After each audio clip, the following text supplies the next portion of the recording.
my heartbeat pounding so loud it's ringing in my ears. Deep breath to stabilize me. This time I won't give in to fear. I close my eyes and focus and ground my feet firm on the floor. I visualize to see it. It's fine, I've done this all before. I'm going all in.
I'm going all in. I'm going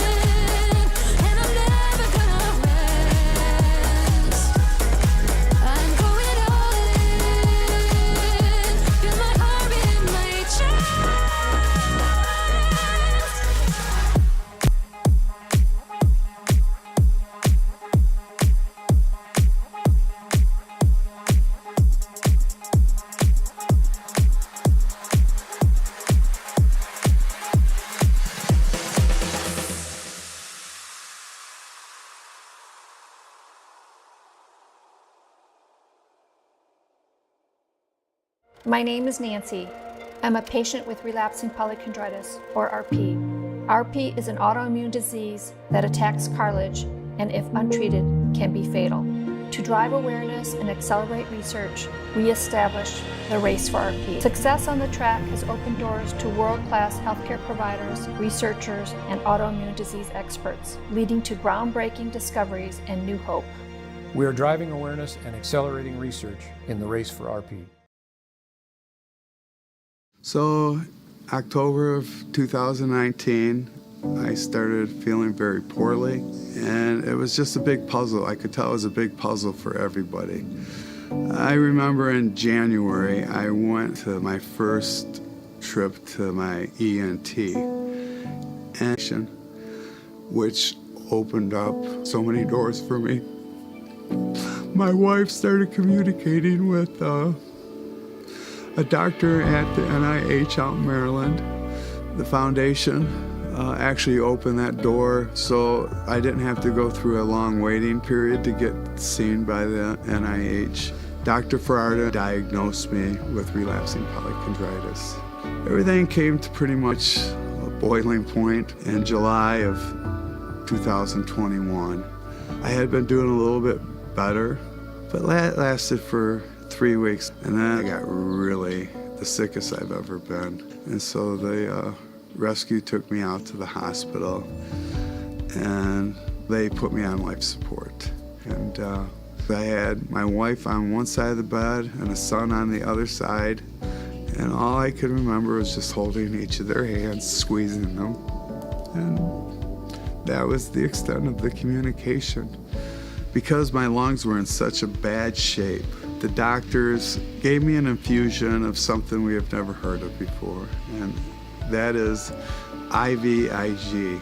Nobody expected that infusion to do anything with my relapsing polychondritis, but I could feel within days all the pain I was in was starting to go away. This treatment has been tried on other people, and they do not get the benefit I have received from it. I don't understand why. You know, you would think that if it works for one, it would work for all.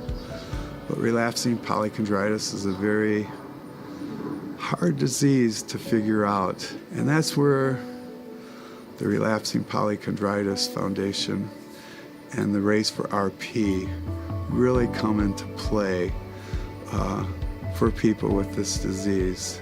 They are huge in bringing awareness to our disease, educating people, and I can tell you this, I would be nowhere today without the Relapsing Polychondritis Foundation.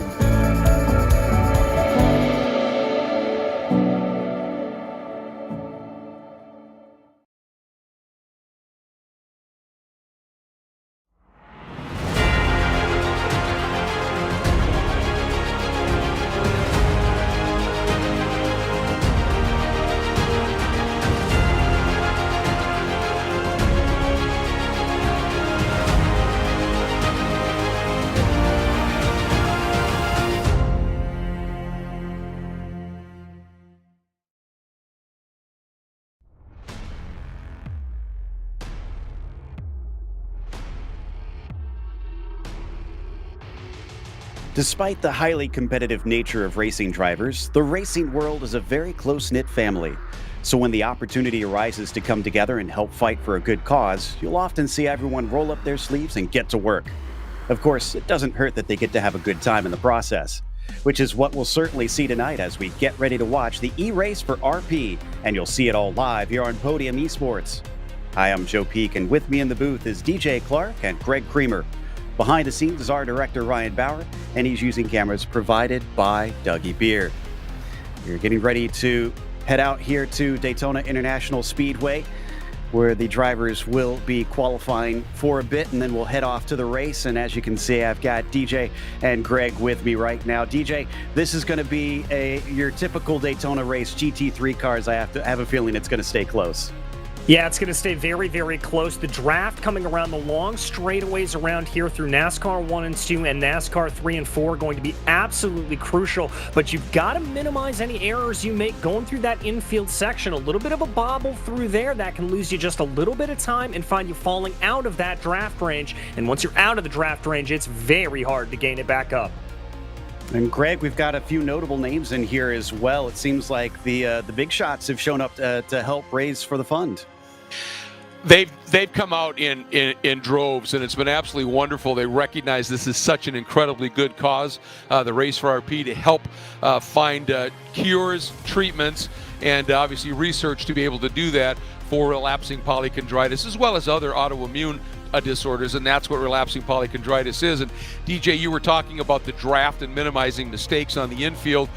Two key areas on this place where you have got to get exits out of corners, out of the Le Mans chicane, or the bus stop as we're calling it, for that long run through NASCAR 3-4 and into the very, very tricky but important braking zone and overtaking zone into 1, but also out of turn 6. And the transitions up onto the banking and down off the banking can unsettle the car a little bit, so you've got to be really on your game as you're looking at getting through those sections of the track. 3.5 miles, looks simple when you look at the map, tricky really to execute on.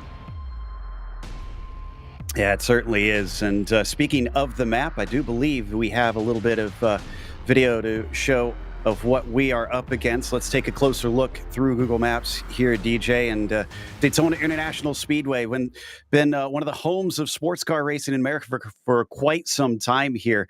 And as you can see, 12 turns and 3.5 miles, as we heard Greg mention. It tends to give us a lot of entertainment in a very easy way. Yeah, it's certainly one of those tracks that it is very, very hard to find a boring race at. And Greg highlighted some of the difficulties there coming down into turn 1, one of the trickiest braking zones in the world. You've also got to be a little bit careful as you come through the Western Horseshoe. If you get a little bit too far wide out there, the track does crown away from you a little bit. It breaks away, and you've got to be a little bit careful, but definitely keeping your eye on the run down from turn 1 into the International Horseshoe. That's always an area of big, big contention. You can see they are in qualifying, but this is going to be very interesting because they're using a bit of a unique feature on this one with the qualifying. Yes, the speed matters, but not so much as how much you've donated, Greg. You talked a little bit about the importance of this being a charity event, so I got to think that there's going to be those that are looking for that advantage to try and donate a little bit more and get that good clear run up off the start. Yeah, qualifying, essentially, start order is going to be based on, first and foremost, how much the team has been able to raise. And as you can see on the bottom there, the original goal was $50,000 to raise. That was blown out of the water early. We're already over $71,000. But for each team, based on how much money they raise, that will in large part determine the start order. Then when you get to the group of cars where everybody's at that minimum donation amount that's required to enter, that will come down to best time. So a little bit of a mix here, but obviously putting the emphasis on doing what this entire race is designed to do, raise awareness and funding for coming up with causes and cures for RP.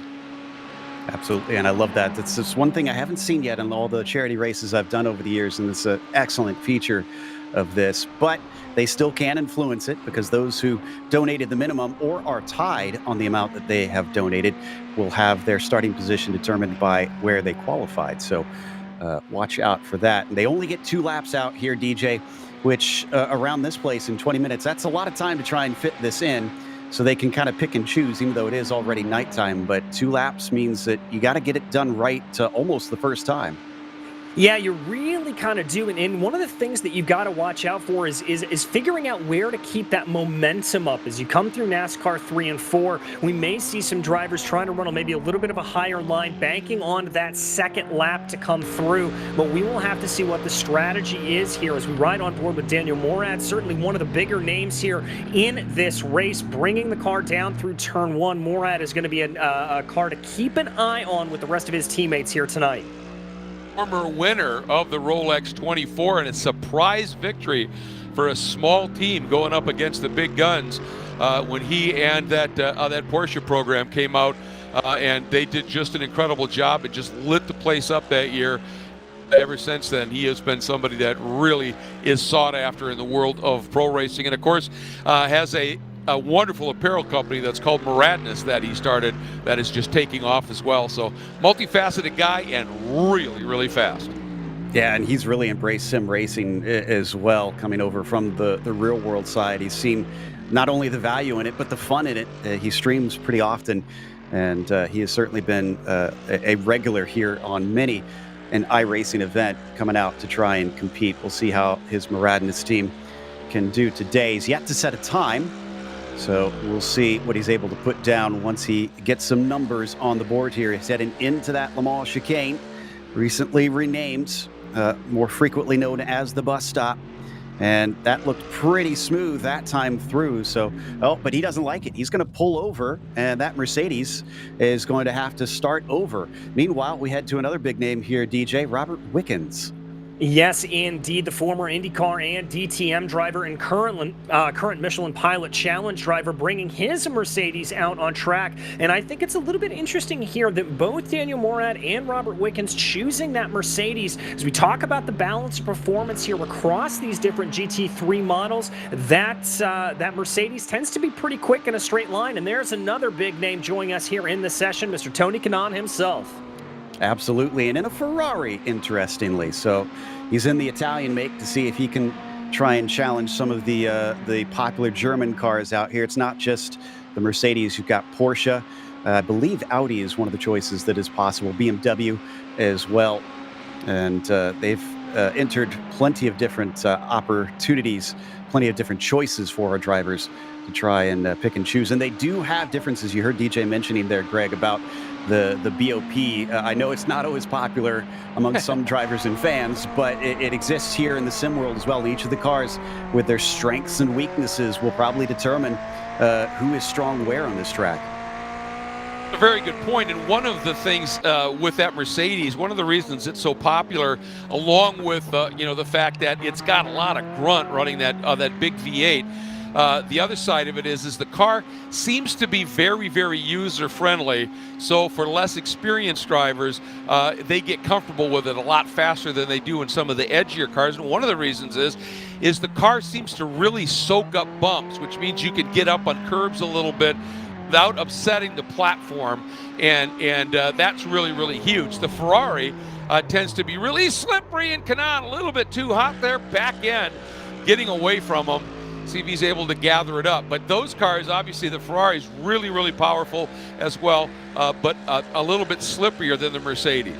Tony being a little too helpful to Greg, trying to illustrate his point there. Exactly. He got at least one lap in, though, a 45.8, but this one's not going to be competitive. So the best we'll see that team is ninth, probably going to be lower than that potentially. Actually, I got to remember the donations. That can determine them being maybe a little bit higher up, but certainly won't help them if they do wind up in a tie with anybody.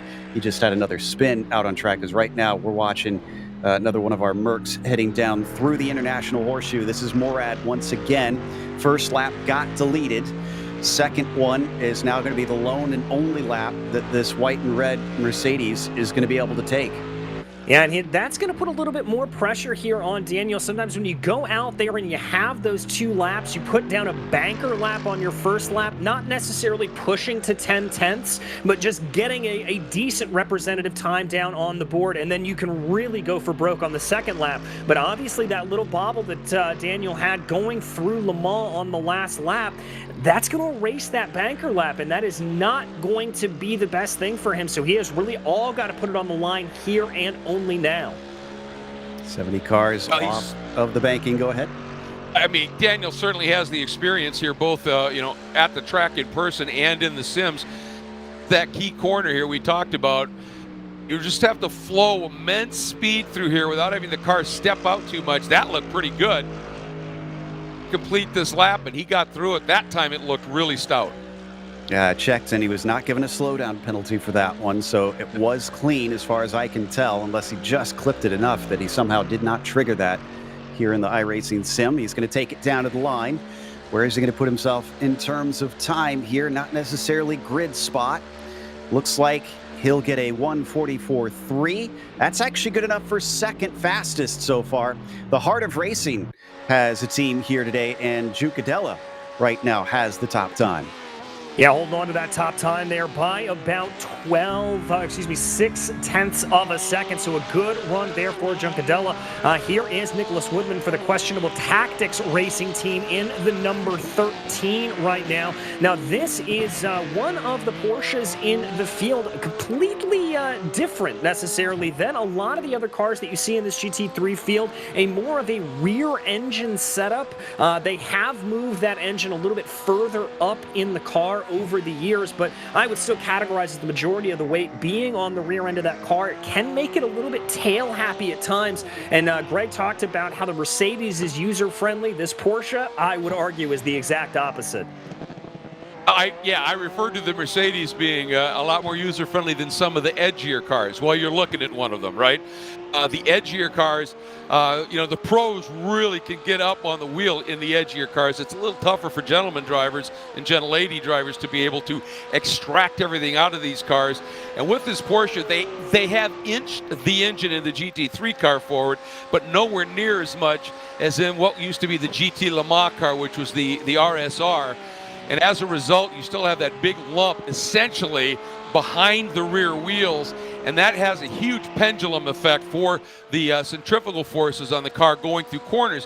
What it does allow is those rear tires come to temp a lot faster, so it can be quick out of the box, but then you have to manage things a lot with that car to keep those rear tires underneath you, and generally you'll see them set the car up initially with a little bit of a push, because you know the car is eventually going to go a little bit loose as the tires start to wear during a stint, and that's how you set that car up. A little wide on the entry there. He made the best of it by still being able to diamond the corner down there into turn one, but that's going to cost him.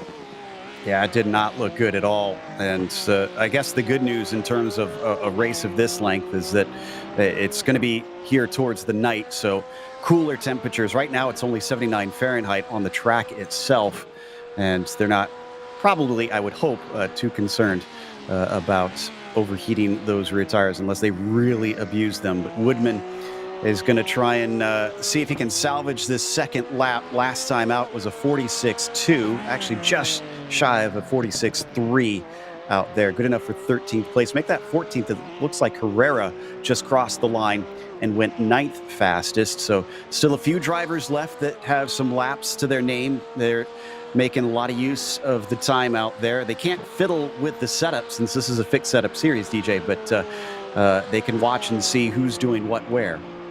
Yeah, exactly. And that fixed setup is going to help to really level the playing field across here. So many times when we talk about some of these big events on iRacing, you talk about spending weeks, maybe even months dialing in the setup. The fixed setup racing, a little bit different to that. It's a little bit more of a ride and drive kind of affair as you get into it. But we're still going to have that BOP that's going to change things out a little bit in the cars.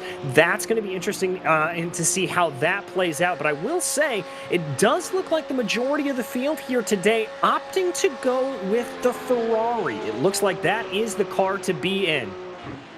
It seems to be relatively popular, that's for sure. And you heard... You can tell the difference in sounds, can't you, from that Porsche flat six boxer engine compared to most of the other cars here. It's a very distinct sound. Yeah, definitely. And I love that iRacing has gone to the detail that they have, that every car is phenomenal. Yeah, absolutely. It sounds as close as the real thing as they can get. You can definitely tell from both outside and inside that they are meant to be that very unique tone that each car is able to deliver. This is one of my favorite team names right now here, Greg. Race Car Party Coconuts. Why not, right? Yeah, you might as well have some fun, and you're racing for a good cause. You might as well have some fun and enjoy it. Hey, they're doing some laps at Daytona. This is that crucial turn 6 I was talking about, and you have got to get out of here well, because it's that absolute flat chat blast all the way through NASCAR 2 and into the Le Mans chicane. And if you have any kind of a bobble, the car steps out, you have to breathe for whatever reason, you overshoot it a little bit, you're just slow all the way down to this chicane, and whatever lap you're on, you're just going to be losing speed. And if somebody's trying to come after you, you'll be a little bit of an easy target going into the chicane for a pass. No doubt about that. And he comes around for his first flyer here, does Andrew Chinichi, as he hits the tri-oval portion of the track. Right now looking decent to me on what he's tracking as far as a time compared to his practice session. 44.8 is at least we're gonna get one on the board. That'll be 6th spot for him with one more lap to go to try and see if he can improve on that one. Now we get to see his lap compared to that one. And so far, not much faster through the first corner down into the International Horseshoe, tracking about the same as the first one, DJ. Yeah, tracking about the same here, and that just kind of tells me that he's probably right at the limit of where he wants to go. Doesn't want to try to push the car too hard, although does kick up a little bit of dirt there on the exit of the International Horseshoe. Let's see how he takes this down in through the Western Horseshoe.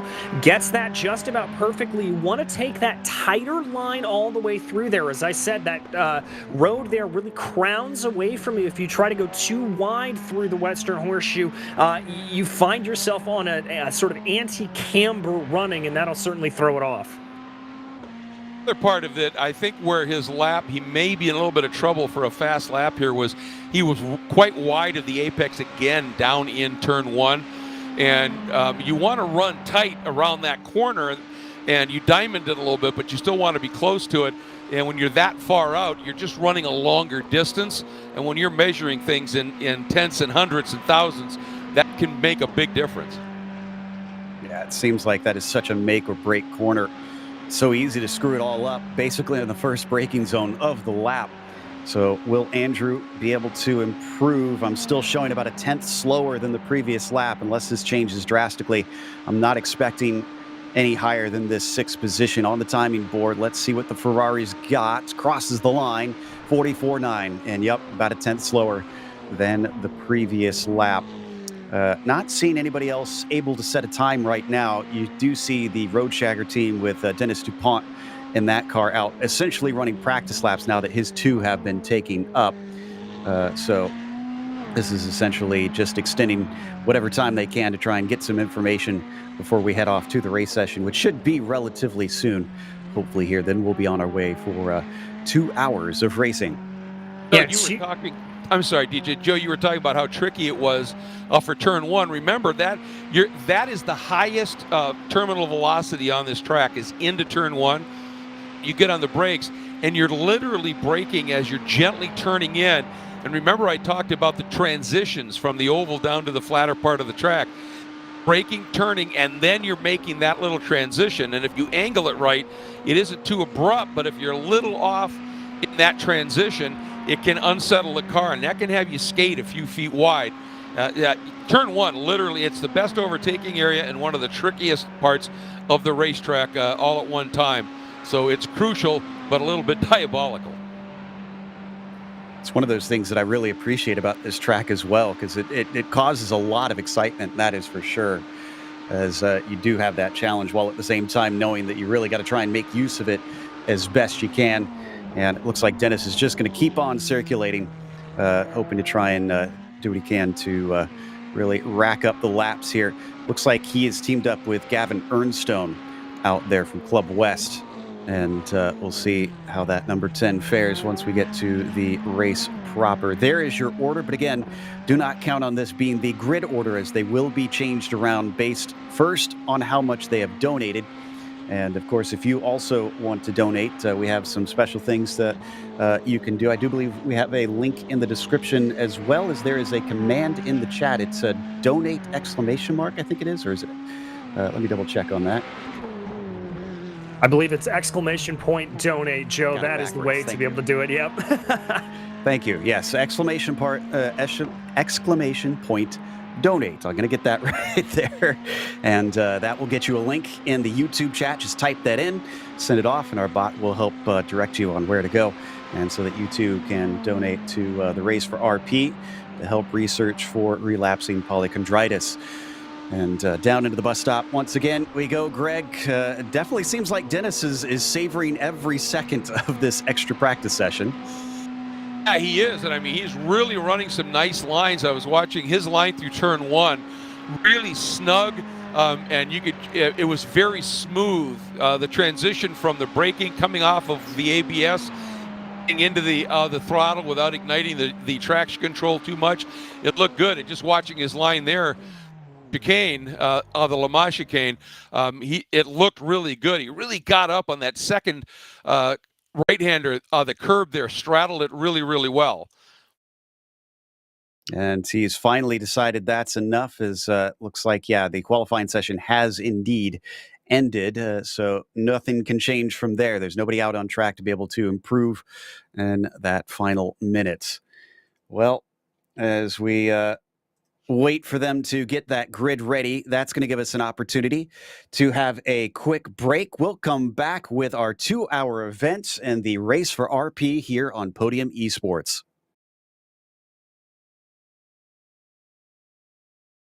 My name is Nancy. I'm a patient with relapsing polychondritis, or RP. RP is an autoimmune disease that attacks cartilage and, if untreated, can be fatal.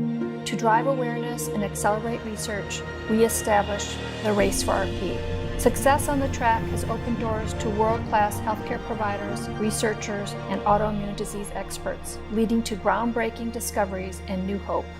We are driving awareness and accelerating research in the race for RP.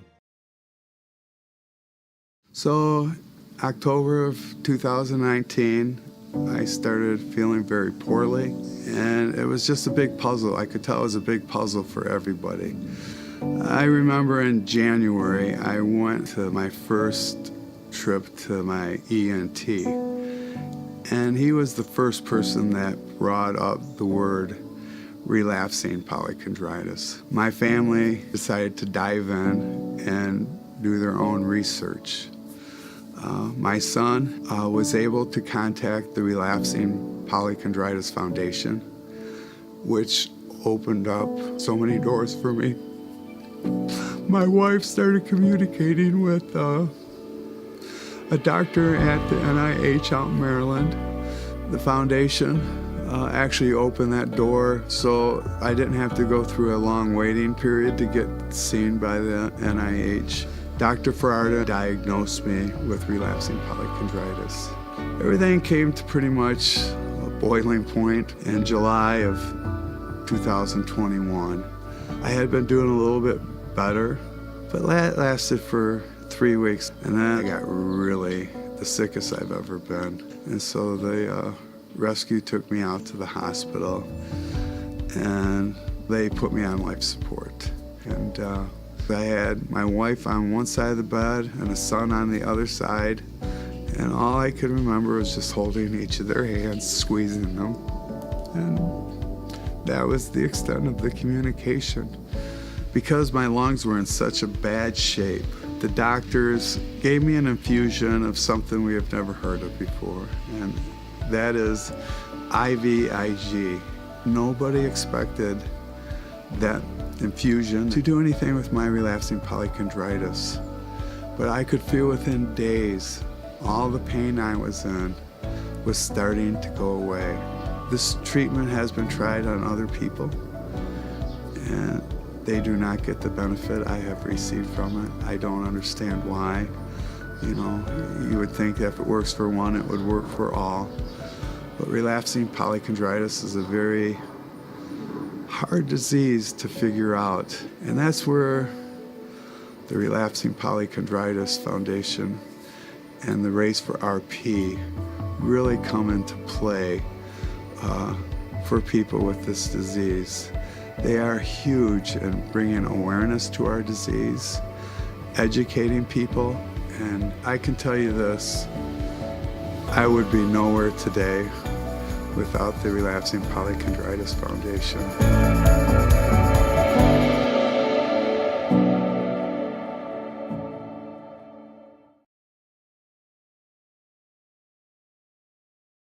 And there you see a little bit of information, of course, about the Race for RP, which we feel very blessed to have Greg Creamer here with us, because you've had a lot of experience, obviously, with this cause. So why don't you tell us a little bit more about what's been involved in it, as well as a bit of the history of how this is all developed?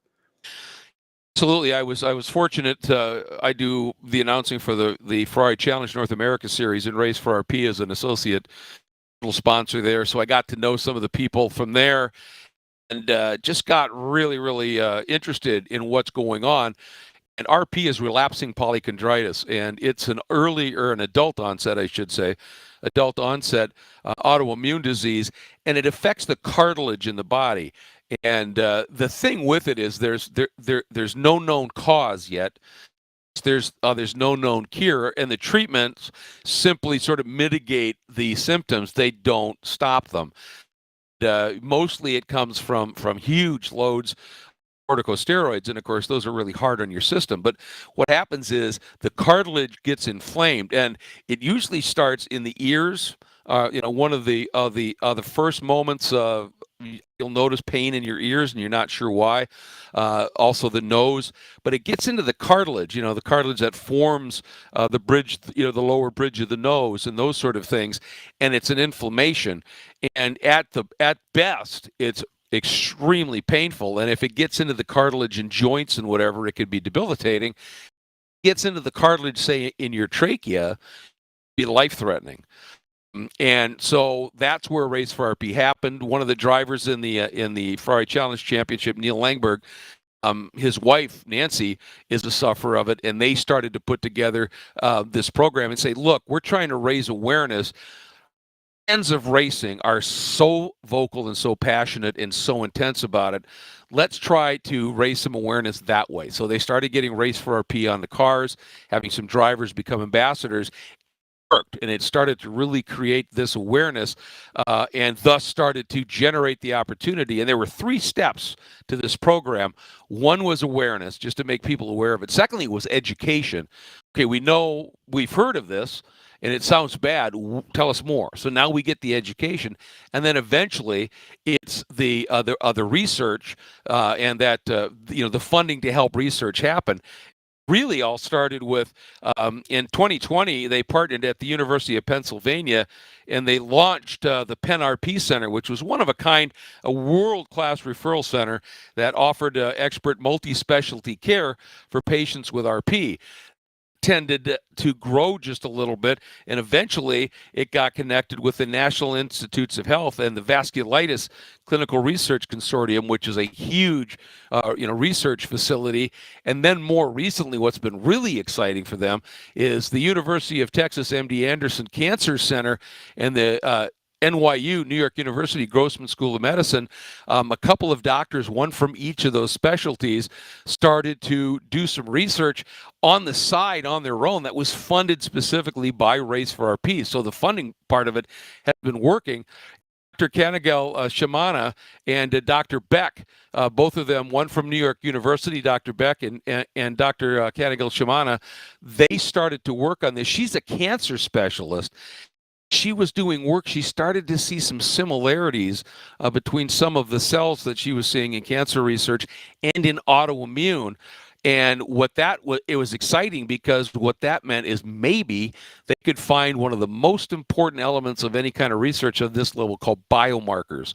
And if you can isolate a biomarker, then you can start to come up with a treatment, because then you can use that biomarker to be able to diagnose, and then you can start to treat. So that was a big thing. The other part of it, one of the big things is starting what's called a biobank, and this too has come through Race for RP funding to be able to make this happen. A biobank is where these researchers can go and get one of the most critical things for them in any research study, which is actual tissue samples from people that may have or been diagnosed with RP, so that then they can start doing comparative studies. So it's happening. We haven't got to that point where there's an absolute 100% effective treatment, let alone a cure. And we really still don't know what the cause is, but they're starting to find some of the connectivity through other things, and that's where this joint research is just paying off so big. And it's getting exciting now because of the biobank and of getting very close to finding these biomarkers. And once they get that, then we're really on our way. And all of this comes through funding, donations, all of which go toward these huge research projects. That is where we're going to eventually find the cures. So obviously, tonight during the race, there are links for you to be able to go. Also, just go to polychondritis.org. or raceforrp.org, and there's links there for donations. Anything helps, and believe me, millions suffer from autoimmune disorders, and certainly there are millions that suffer from RP specifically. And the only way we're going to solve these problems is through funding for this amazing research that's going on. So it's just wonderful. I'm absolutely honored to be a part of it in any way, shape, or form. And this race tonight, I mean, look at those numbers. It's now up over $77,000. This is just phenomenal. I am so honored to be a part of this and so excited for the numbers we're seeing. It really makes my heart soar to see how many people have come together to raise this amount for such an incredible cause. And the good news is we have another great person involved in the cause, John Miller, ready to chat with us. He's an ambassador for Race for RP and a co-manager of STR Esports. John, how did you get involved in all of this, and talk a little bit about how this touches on you? Yeah, thanks. And first of all, big thank you to all the participants and drivers tonight, and really all the donors that have gotten us way over the initial fundraising goal that we set out tonight. So that's what's made tonight's race a huge success, even before the green flag comes out. So yeah, I've been involved with Race for RP now for a few years as one of their driver ambassadors, kind of promoting the Race for RP message and the brand through all my racing, both in the U.S. and abroad. And as Greg and all of you guys have already been talking about, awareness was kind of the first big step to making people aware that what RP was, and now really accelerating the fundraising for the research about the biomarkers that you guys have been speaking about to help find a cure for both relapsing polychondritis and a lot of the other autoimmune diseases that they're finding are also connected. The same biomarkers are connected to the RP research that they're doing. So this research goes just beyond relapsing polychondritis and has positive effects for a lot of other autoimmune diseases. So yeah, a super important cause that I'm extremely passionate about and honored to be a part of raising awareness and money for. And speaking of the money, we just heard Greg mention $77,000 already when the goal was $50,000. I mean, this is are you surprised that we managed to get this much, or were you kind of expecting it to go this far above the goal? No, I'm not surprised, but definitely happy that we've blown past the goal here. I know a lot of us have done a lot of outreach to our friends and family, and at the racetrack. It's easy to kind of go around and talk about these causes that are close to your heart, because the racetrack is full of passionate people, and they understand how important this kind of thing is to really give back, because racing is such a special thing, but it's also a very money heavy thing. It's an expensive sport to be involved in. So I think pretty much everybody involved in racing understands how important it is to give back with your time and money. And so this was a really easy ask for a lot of us to go out and raise money and awareness for this event for Race for RP. Yeah, and you're right on the ball on that, and that so many of us understanding it does require giving back sometimes. But I love your unique way of motivating people to do that anymore, because if there's one thing that motivates racing drivers, it's getting an advantage over their competitors. Who came up with the idea of qualifying order according to donations? That was brilliant. I think it's got to be somebody within the Race for RP organization. I can't take credit for that idea, but I agree. It's fantastic, and it certainly motivated us to go out and try and raise a bunch of money. And I think I think Cameron Martineau was our qualifying driver for ST Racing Esports, and I believe he didn't qualify with the fastest overall time. I believe we were the fastest Ferrari. But I also believe we were the biggest fundraising team, so we should be starting on pole tonight. We're pretty excited about our chances. Yeah, and you should be. It is a long race, though. So as you continue to prepare all the way up into the green flag, what are the feelings approaching that? Do you feel pretty confident? Yeah, so both Chris Walsh and Cameron Martineau have been practicing a lot this week to get ready for this event. We've been taking it seriously. I was I was going to join as one of the drivers as well, but I've had a bit of a hardware issue this afternoon. So I'm going to step back and let the real sim racing pros take a crack at it tonight, and I'll watch and comment from the peanut gallery here. But also wanted to give a special mention. I don't know, maybe you guys already touched on it or will touch on it, but the music that you guys have been hearing on the stream in the background is a remix of a song called All In that my wife actually wrote, produced and directed, and the original version, and then the remix, which actually debuted today on iTunes and Spotify and everywhere you can listen to music, is also the soundtrack for tonight's event. So shout out to my wife, Denise Stephanie, and hopefully you guys can enjoy that song in the background as well. That is fantastic. Well, one more before we let you go. You've got the microphone. Obviously, it's not just the drivers that we want to donate. It's all the viewers that we have tuning in that we want to encourage them to also help this cause. Pitch it to us. What is your plea to the audience right now?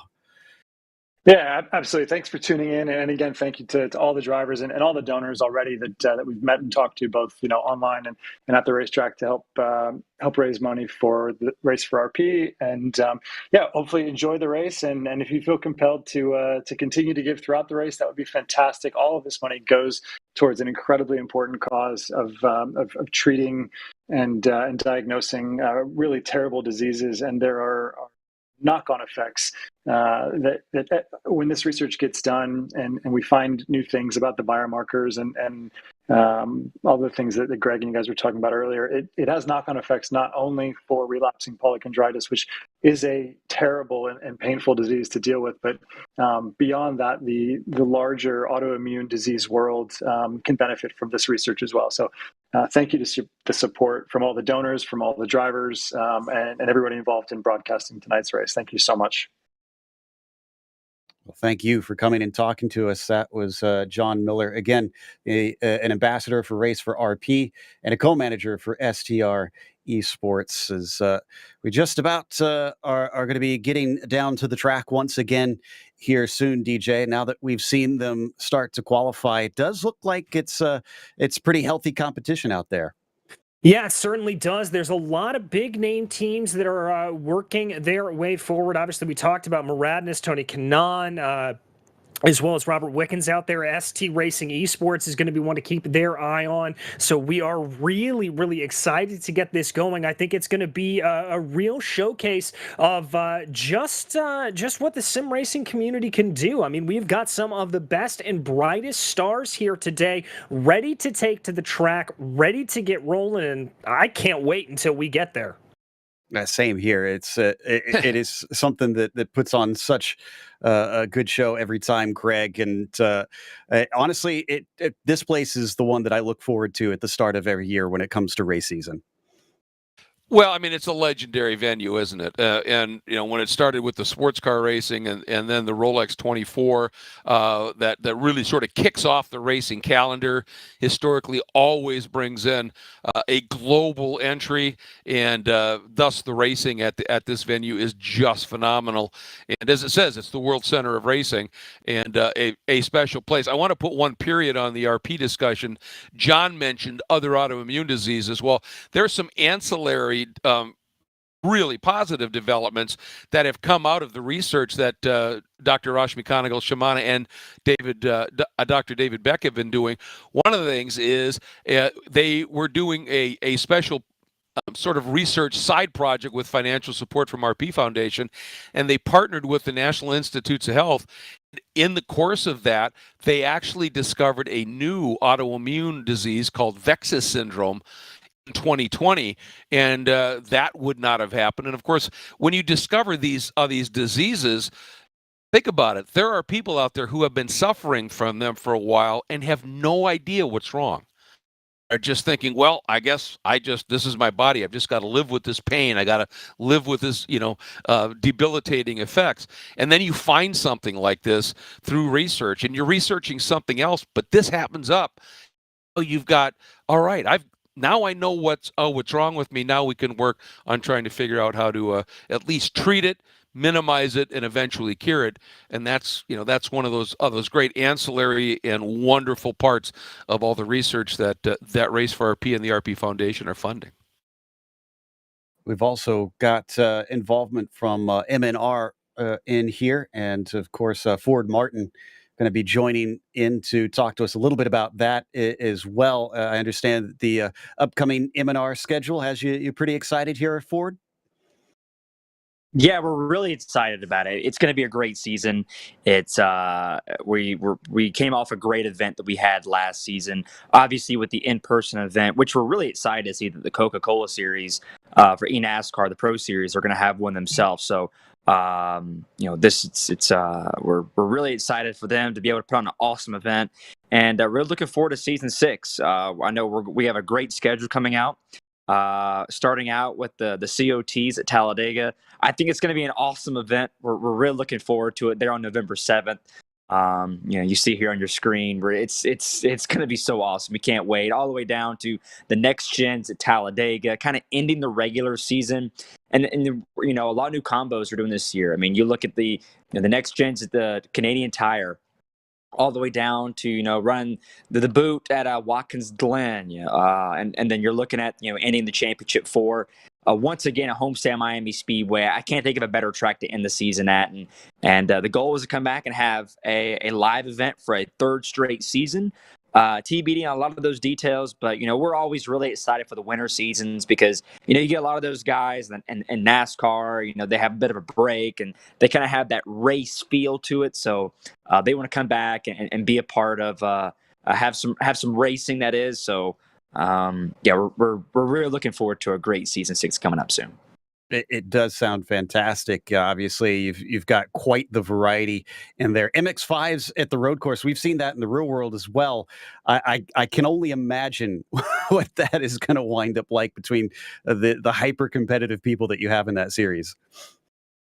It really is, and this will be our third straight season of having the Miatas at the Daytona Road Course. The first time we had Josh Bilicki went 4 wide, crossing the line to win the race. And then last season, just a great finish to the line. David Schildhouse from help from Garrett Smithley and Anthony Alfredo to win that race. That was such an awesome event. And we're like, you know what? If it ain't broke, don't fix it. 2 exciting races. I believe, in my opinion, it's the most exciting road course combination on the server, not just for the drivers, but for the fans as well. And that's going to be a lot of fun. We can't wait. Obviously, I think probably my favorite looking forward to it is going back, and we haven't run this combo in a long time, but the IndyCars, the Indianapolis Motor Speedway, really looking forward to that event. Adam Cabot, our season 4 champion, won that combo, and but we're super excited for that race. Just the season overall, we're really excited about it, and kind of ending on February 13th, and I needed a break toward the end of last season. Now we're looking forward to the start of next season already. I got to jump in and just say MX-5 Cups on the Daytona Road Course. That sounds like the draft into insanity. It really is. Yes, it really is. And even looking back on the Josh Bilicki win in season 4 wide, he was 4th coming off of NASCAR 4 and used the draft to his advantage and slingshot all around the outside to win the race. It was an awesome finish for Josh. Made the playoffs off that move, and we're really excited to have it back again this season. It's going to be that one's going to be a good race for sure. Yeah, you bet. Yeah, certainly will. And thanks for coming in and talking to us a bit about that, Ford. And hopefully we'll get to chat with you more, maybe a little bit later on, because I'm sure with a 2.5-hour race, we've got some time to maybe check in on a few people. As long as they give us a chance, I'm sure it'll be exciting racing. But thanks for coming and chatting with us. Yes, thanks, guys. Appreciate it. I want to thank everybody for tuning in tonight.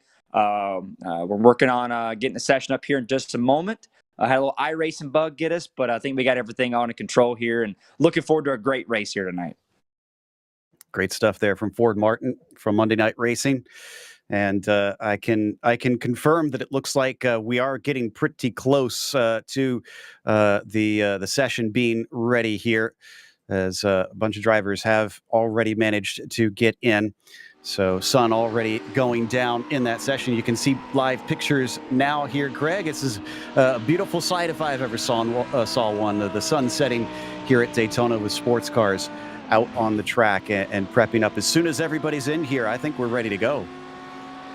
Yeah, this is, I'll tell you, when I am announcing racing in person, and whether it's the Rolex 24, Le Mans 24, Sebring, any of the races that go into darkness, this late dusk moment to me is one of, it just brings a chill as they race into the dark. As the sun sets, you just know what's coming next is going to be incredibly special as they race into the dark, and I can't wait for this one to get underway. All right, so a little bit of warm-up to allow everybody the chance to try and sign in and get going here. Obviously, there's a small hiccup, so just need to be extra careful to make sure all the drivers are aware of the situation and they're in the right place at the right time, as we can count this as a sort of rain delay for this evening, DJ. And already they're getting some practice trying to overtake one another out there on track. Another one of the cars I think that we should see out here that we haven't mentioned yet is the Lamborghini, one of the newer cars here on iRacing. Also seems to be relatively popular. Yeah, pretty popular car, really known well for having good rotation around the corners, and that can really come into play. You can gain a lot of time through some medium speed corners, in through the high speed corners as well. Where it does tend to struggle a little bit is it's a little bit like what Greg talked about with the Porsche. It'll want to try to snap away on you, and so it does require a deft hand to really pilot that car well. But with the right driver behind the wheel, it can be devilishly fast. Well, it can, and it's also, along with that, ability to rotate into the corners, it's very, very slippery. You look at, the windscreen, the windshield on that car, and the way that whole car is designed. It's a very similar platform to the Audi R8, but it's also a lot slipperier, which means it really, really goes well, and it should be really fast here up on the banking. Lamborghini, similar to an Audi, surely you jest. Platform underneath is virtually identical, and they both run the same power plant. They're just badged differently.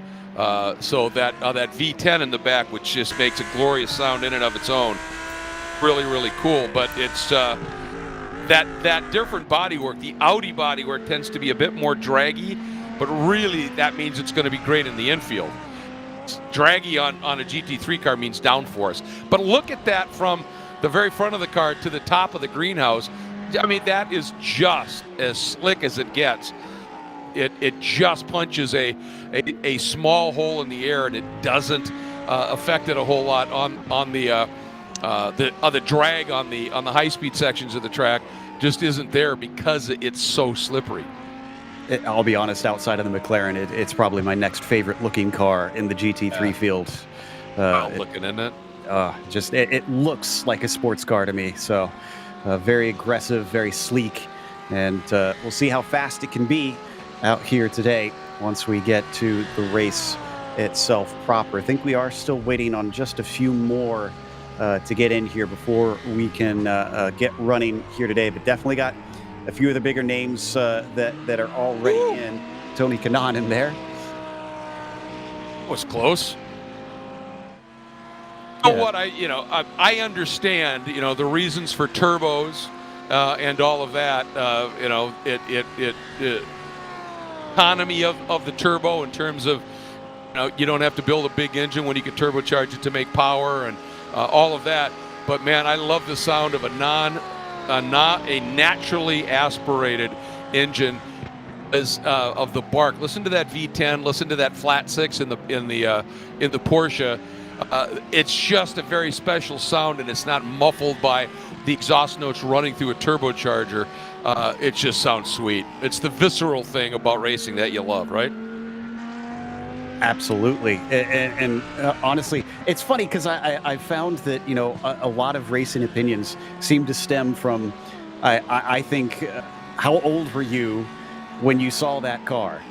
Because you talked about preferring the naturally aspirated. I grew up in the early 90s when IndyCar had turbos in them. So for me, the turbo sound has a very emotional response for me. So, it's funny how we all have just those interesting and unique ties to racing. Even though we're all here for pretty much the same reason, we get here by different paths, DJ.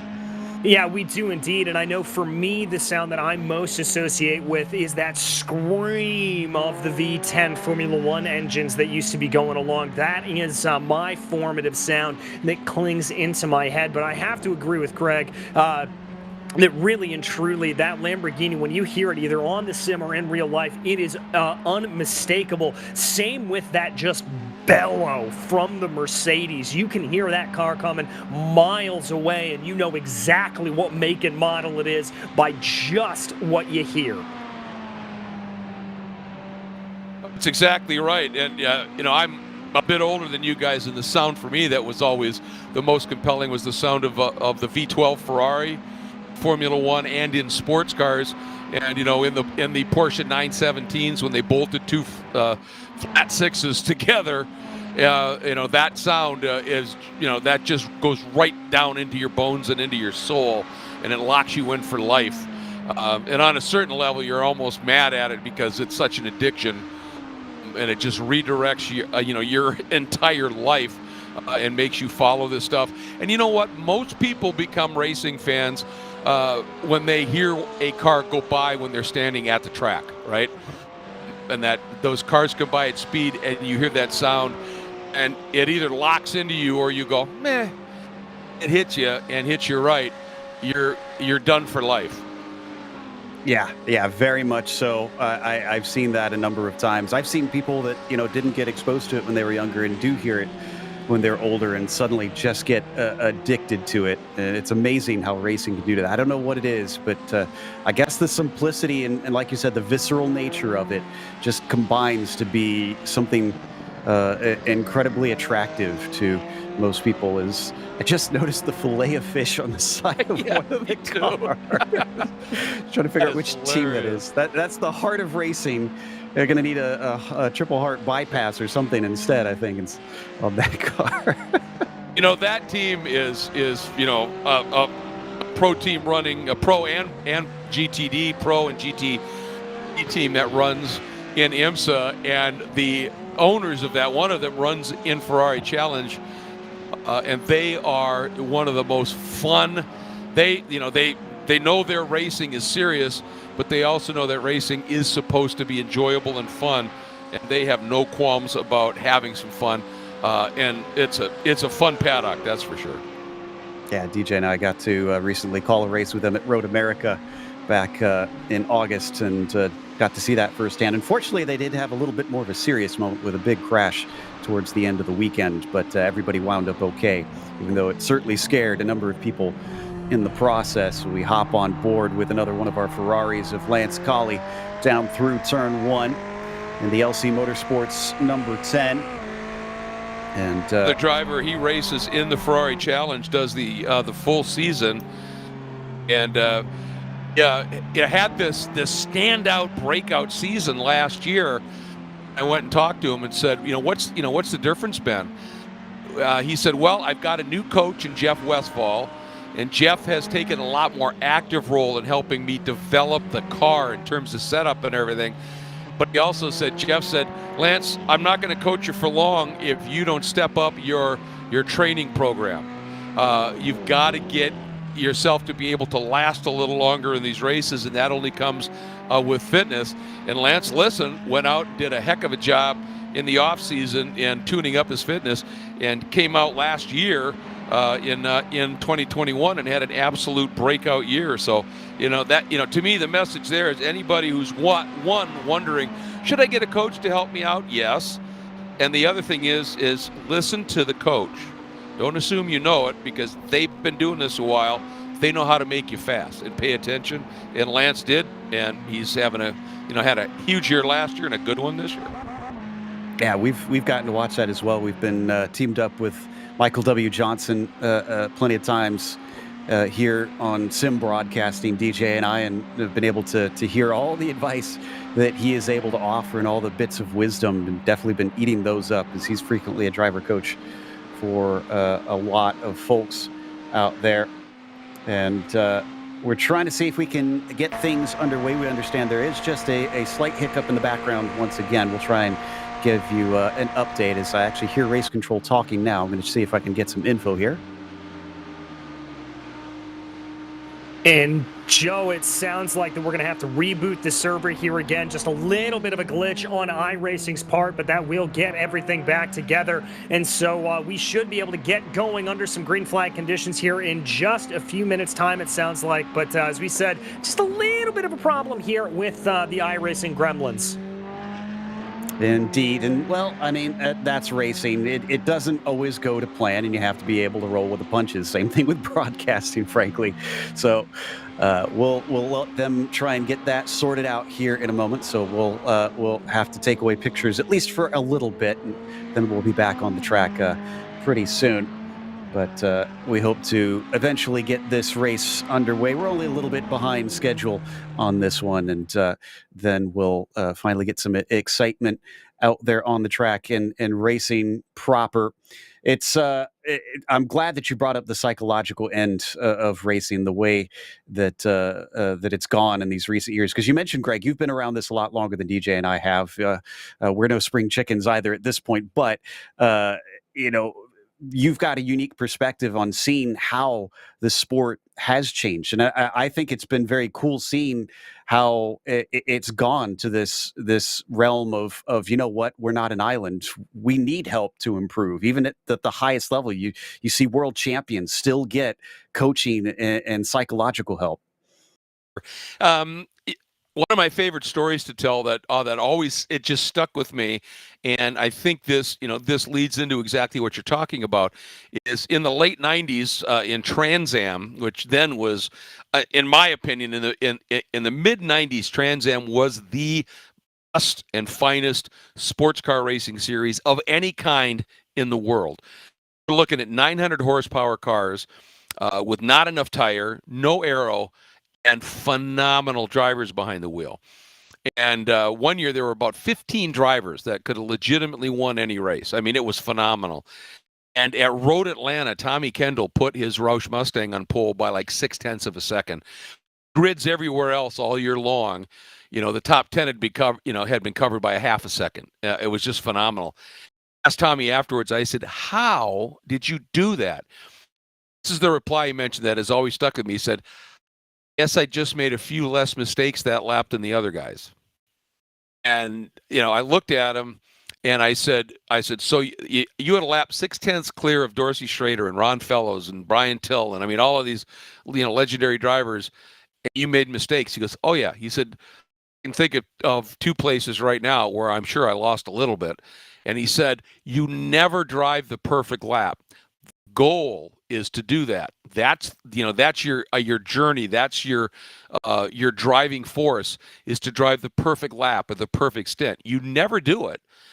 Always these little mistakes you make, but if you minimize the big ones, you limit the little ones, that's where you get those fast laps. And nowadays, one of the best ways to do that, even if you're a top tier driver, there might be another driver who's good too, who can take a look at data and just or watch you or something and say, you know what, if you braked a little less violently going into this corner, a little earlier but smoother, you might not unsettle the car as much, and you can roll more speed at the apex. All of those things, have evolved. And many, I asked Sam Posey once, who, of course, back in the 70s was running at Le Mans in the early 70s in the monstrous Ferrari 512s, and then did Formula 5000 and Can-Am and all of those, cars. And I said, thinking about, the driving schools now, where they tell you, okay, here, trail brake in and do this, and they watch you and they look at data. When you guys were back there, I said, I don't recall ever reading about, driver schools, and I was following the sport immensely, even back then. And I said, so, what did you do to improve?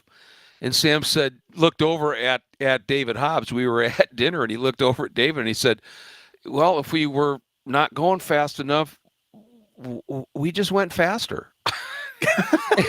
He said, that's all we could do is just, I got to find speed somewhere, so go in a little deeper. And he said it didn't always work, and sometimes you had huge catastrophic crashes, but that's all you could do. Well, now the tools are there that are phenomenal. And I got to tell you, one of the latest inventions that has taken coaching to a new level, guys, Jeff Siegel, who's a top flight Ferrari Challenge coach. He's been a Ferrari, he's raced Ferraris for years, won championships. He has a company called GP Extreme, and it ties in with cellular service to an onboard camera on a car. And the coach then can stand anywhere on the track. He can go to the most problematic corner. He can watch the driver real time around the entire lap from the onboard, coach the driver real time. One, that's just breakout in and of its own, using cell service, so it could be done anywhere. But the other side of it is one of the only ways in the past that a coach could really get a feel for what the driver was doing and help them real time was to ride alongside. If something went wrong, not only was the driver in danger, but the coach, right? And this new GP Extreme system is the latest innovation in real-time coaching, and it is absolutely phenomenal. And a guy named Tony Kester, back in I think the 80s, he was the guy who invented data coaching with his team or his company Data Sport, using just simple accelerometers and a tape, a printout, one of those tapes like you see coming off of an EKG. That was all he had, but he could look at it and he could see where drivers were doing certain things or not doing certain things. And that's where it started. And then it's blossomed into what it is today. And it's phenomenal. It really is. And I imagine sim racing has had an effect on that as well, because data also very easy to collect now because of that, and it looks like remote coaching with a sim, right? Yeah. Oh, exactly. Yeah. You can be on other sides of the earth than if you're in your sim, and your coach is in his sim, and you can overlay data, and he can sit there and watch what you're doing. That remote sim coaching has been huge too. Really has, and I know it's definitely given me a completely different appreciation. I've always been a race fan as long as I can remember, DJ. But I think sim racing really opened my eyes to the incredible feats of what we're witnessing from these drivers. For sure. I mean, it is one thing to watch a race and go, oh, he missed that apex. He should have dove into the corner a little bit harder. He could have done that. And because of the realism that iRacing has been able to bring to everything that we see, you're then going into the corner and you're able to drive the same lines that your heroes are doing out on track, and you realize, oh, missing that apex is a pretty easy thing to do, and it requires a lot of concentration and a lot of skill to be able to get that car to do exactly what you want it to do. And so I think not only has it opened up the world of motorsport to more and more people, become more accessible for people coming up through junior ranks and things like that, it has also made it far easier to recognize just how talented the very best of the best are. Really has, and you can see a few of them getting out onto the track, but I think we should be heading off to a gridding session relatively soon here, because it looks like they finally got everything all sorted out for our 2.5-hour race for RP. And we've got teams and drivers all piling into the session, and we're excited for this to get underway. Finally, you can see coming up into turn 6 here, another one of our Ferraris just still getting in that little bit of practice before we see the green flag. And we're going to hop on board with Ryan Lewis as he enters up onto that famous banking.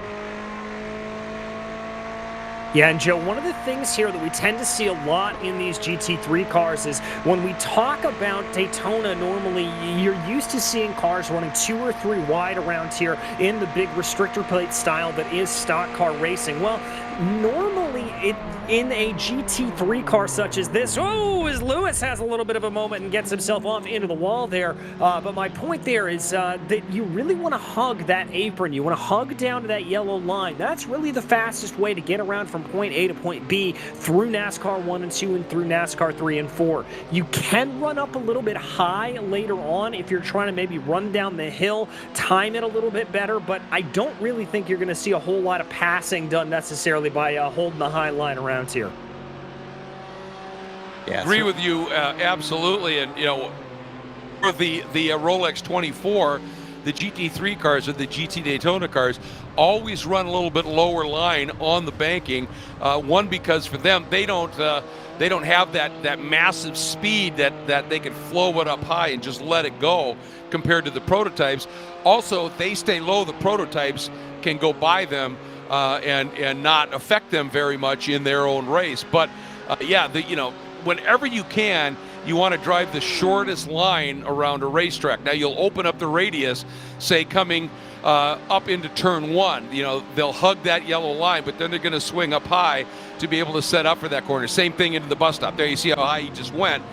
Ooh, a little hot, and now he's going to diamond it. And actually, that was really nice because he got the car rotated, and you can see how much straighter he was into that little chicane there, and carried a lot of speed through there. So that's when they'll run up high, is just to set up for a corner, open that radius up to be able to keep their speed alive.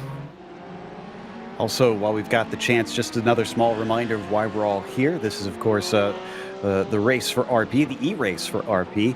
So we're trying to help fund autoimmune disease research. And if you want to help donate, enter into the YouTube text chat !donate, and you'll get a donation link that you can follow and help raise funds. There you see at the bottom of their screen, we've already raised $770,114.02. So the goal was $50,000, and even though we have reached that goal, obviously as much money as we can raise is always going to do so much better for this. So if you do feel obligated or do feel compelled to donate some money to the cause, we definitely encourage that, and would love to see people try and contribute what they are able to. But in the meantime, we're going to get this thing going eventually as we watch one of our BMWs out into NASCAR 3 and 4. We've been talking a lot about how that's such a critical turn. It takes you up to the iconic tri-oval, which frankly, having been to the actual Daytona 24 to watch a few of those races, that's one of my favorite spots, Greg, is getting up in the stands in that tri-oval and getting all the way up to the top and just being able to look out over the entire course. Tremendous viewing position. You're absolutely right. It allows you to see so much of the track, and it's also an amazing place to be at night, where you just see the lights of the cars flashing and as they come through the turns and flashing at the driver in front, trying to either let them know, hey, I'm a faster class car, I'm going to pass you, or I'm here and trying to distract you, and it's just a great place to watch. And one of the cool things also, though, I do have to say, at night, once you leave up there, head on into the infield, because if it's really late after, say, midnight, the fans at that point have come away from the fences a little bit and gone to campfires or whatever, and you can get right up onto those fences and watch these cars at night up close through sections of this track. It is really, really spectacular. And one of the things we don't talk about a lot, because there's so many impressive parts to the speedway, but that infield kink is no easy place to get through at serious speed. You are dancing on the limit there, and it's really easy to have it get away from you in that section of track. And even if you make a little mistake in that kink, at the exit in particular, it completely messes up your approach into that next turn 5, the horseshoe over there. And if you're not good through there, you're probably not going to be very fast into turn 6, and then that translates all the way up into the new Le Mans chicane, newly named Le Mans chicane, the old bus stop. Yeah, I've got fond memories of walking up and down along the infields near that kink and seeing them, especially at nighttime, as they weave through there down towards the western horseshoe, and as well seeing the brake lights suddenly slam on as they try and whoa those things up into that corner. It's something to behold. If you ever get a chance, definitely come to a road race here at Daytona at some point, because it will certainly leave an impression on you. We can see them coming through that infield right here. This is Brian Simpson and Jaden Conwright right now, and Jaden get a little bit of practice down in the Western Horseshoe, DJ, in this warm-up, trying to see what passes can be done into there. Yeah, a little bit aggressive there from the number 6 there from Jaden. You see a little bit of the fight back that is now happening there with the number 1, and that's kind of what we'll see a little bit going back and forth. I've got to say, though, a little bit of good heads up from Jaden going down through the kink, as we were talking about. That is really an area of the track where you cannot go too wide. Although he's going to try to take a little bit too wide here coming off of NASCAR 2, and you can see there that inability really to get fully up alongside there on the actual banking. Had to wait for the braking zone going into Le Mans to be able to get that pass done for Jaden Conwright. But clearly getting a little practice here on how to get on past, and that can be very, very helpful. And I'll tell you, that was really, really superb how he did that, because the only way you can make that work where you swing to the outside is if you've got a little nose ahead, which he had. On the inside realizes I have to brake that much sooner now to be able to get through and into the Le Mans chicane. He's got to dip the brake a little bit sooner, and the minute he does that, you take the normal line into that turn and you just come across his nose cleanly. But that all is precipitated by you've pinched that guy, stuck him inside, and now he can't get the radius into the corner. That's the normal fast flow in, and that's where you can end up owning that corner. All sorts of little intricacies of racing here at Daytona that it helps to have the experience out on track, get that edge. Once we get into the race proper, we continue to watch the 6 of Conwright out to turn 6 once again, still being chased by Simpson, and also just behind Englehart. This is a warm-up session that you're watching right now, as the race will be taking place shortly. And we will also, just a note, not see the sun go down, unfortunately. It is marked as 0x sun time, so that means that it will be permanently at 18:53 in the evening here in Florida. So just before 7 p.m. Currently in the simulator. But that'll be nice because it'll give us these beautiful golden hues all throughout the race itself. Trying to get some information behind the scenes, see if we can fill you in on what to expect here in the near future. But the good news is I see at least 19 cars already out on track. Yes, indeed, Joe. And the other thing I want to bring up there, you mentioned about how we're going to have static conditions. That's also going to help a little bit with track temperature. It's currently 79 degrees Fahrenheit right now out on track. That is a little bit on the chilly side, but just barely. So what that means is on the dive down into turn 1 on lap 1, we could see a couple of sketchy moments, but I think by the time these drivers get themselves up onto the banking of NASCAR 1 exiting out of turn 6, they're going to have everything nice and together, and they're not going to have to worry too much about these tires overheating. They'll be able to push a little bit more on them. The only problems that we may have is coming out of the pit stops. If you decide to make a tire change, it may take a little bit of time to get them back up to temperature, but that's really going to be the only areas that you're going to have to worry about tire temps. Other than that, it's going to be smooth sailing. Well, right now, it's smooth sailing onto the banking once again for these 3. Still chalking up the laps in this warm-up session. We mentioned a little bit earlier about some of the teams out there, the team names, Race Car Party Coconuts, one we like. There's also a team we should have donated more money. It's Colin's fault. That's the entire name of the team.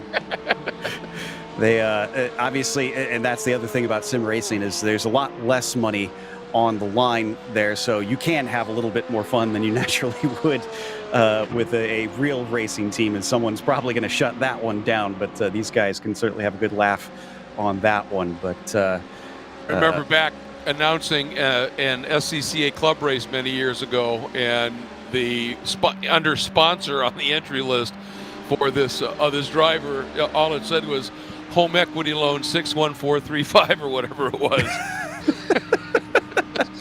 Well, that's pretty honest. Yeah, it does what it says on the tin, I guess. Well, right now, watch another one of our Ferraris down into the first corner. That is Jamison Huffman for Precision Driving Analytics in the number 12.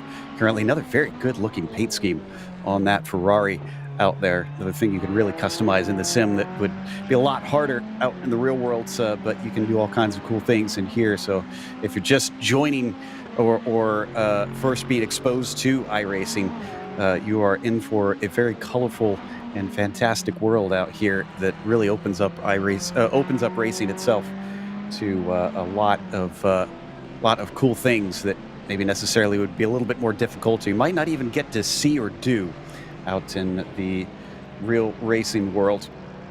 About looks like 12 minutes left in the practice. So at the most, we'll have to wait that long before it heads off into the qualifying session, and then we'll get to the race itself.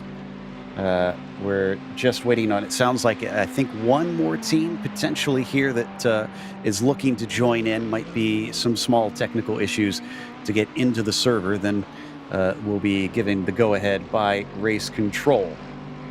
Yeah, and that's really just all we're doing. Good lines there, though, for the number 12. That's the Precision Driving Analytics team. Really taking a good bounding over the curb. And obviously here talking about iRacing in particular, that dreaded sausage curb that was there back at the 24 Hours of Daytona earlier in this year, that is gone. The curbs have been flattened out here, so you don't have to worry about that. But you still have to be pretty careful when you're coming out of Le Mans there. Because it is very easy to pick up not only a little bit of grass that can send the car around, but one of the things that iRacing is a little bit known for, those dreaded off tracks. The way iRacing detects it is if you go off track to an egregious amount and you are deemed to have gained an advantage, iRacing will automatically tell you you have to give back X number of seconds in a given time period. And especially when you're trying to carry as much momentum as possible around NASCAR 3 and 4, a slowdown coming out of the bus stop can be a virtual death knell to your race. Absolutely correct. Yeah, that's a huge momentum kill. And, that's one of the things in racing nowadays. GT3 is very much in this category, is with the BOP, all the cars would otherwise have probably rather different performance potentials, but then their balance of performance is what BOP stands for if you're not real familiar with it. And in this new category, this new concept of racing, all of the cars come out of the factory and you cannot modify them at all, right? Every nut and bolt is noted and it is put in a large book that's called your homologation book. And everything in that book, if you break something on the car, it has to be replaced with the exact same part numbers, bolts, even down to the bolts. That's step one. The second thing is we see a car with Race for RP on the side. Thank you so much. The second part of it is performance-wise, they are all put into a similar performance window, and then it's down to the drivers to execute. So what that does, essentially, guys, is it makes it almost like a spec class series, right? The cool part of it is you've got different kinds of cars, different sounds, and we love that. But the performance is all really similar. Yes, some cars are a little bit torqueier and better coming out of turns, others are better in a straight line. But around a lap, everybody's similar. So that brings it almost back to the idea of the spec car, that if all the cars are equal, momentum is everything. And that is absolutely exaggerated here because of the amount of time you're at absolutely flat chat. And as DJ pointed out, if you have anything that's a momentum kill coming out of that really important turn 6 or out of the bus stop in particular, you're slowed down that entire straight because everybody else hits terminal velocity well before you do, and you never gain that back. That's where it really hurts you. And that's the important thing, is what you lose, you may eventually get up to the same top speed as somebody else. You get there essentially a second and a half later than they do, you're at that deficit down that whole straight and for that entire lap. And that's where momentum is everything. So, and in this day and age, the one thing that drivers try and do, because the cars are so equal, now you've got to hustle that guy in front of you, bother him. You'll see the lights flashing. You'll see a car weaving behind them. Try and get in their head, try and get them to make just that little mistake, so then you can draft by them. That's what this is all about now. You know, it's funny that you bring up the flashing of the lights, because that's honestly been debated some here and there, especially in the sim world. Some people do not appreciate it. We've had Richie Hearn with us at times, and it's always cool to get his experience, having done quite a few different things. And I asked him about what he thought of someone coming up and flashing their lights. Has he experienced that in real world racing? He said, yeah. Usually when somebody does that, at first he usually wasn't planning on trying to race them very hard, but as soon as he did that, it was like, well, now I'm not letting you by. So, Yeah. So they just made life worse for themselves trying to get creative out there. But yeah, there's so many more tactics. There's so much more to racing than the simple go fast. There are some series now that actually limit the number of flashes you can do in one sequence. You know, say you could flash 3 times. That's it to that car. Because otherwise you'd have guys sitting behind him just flashing constantly.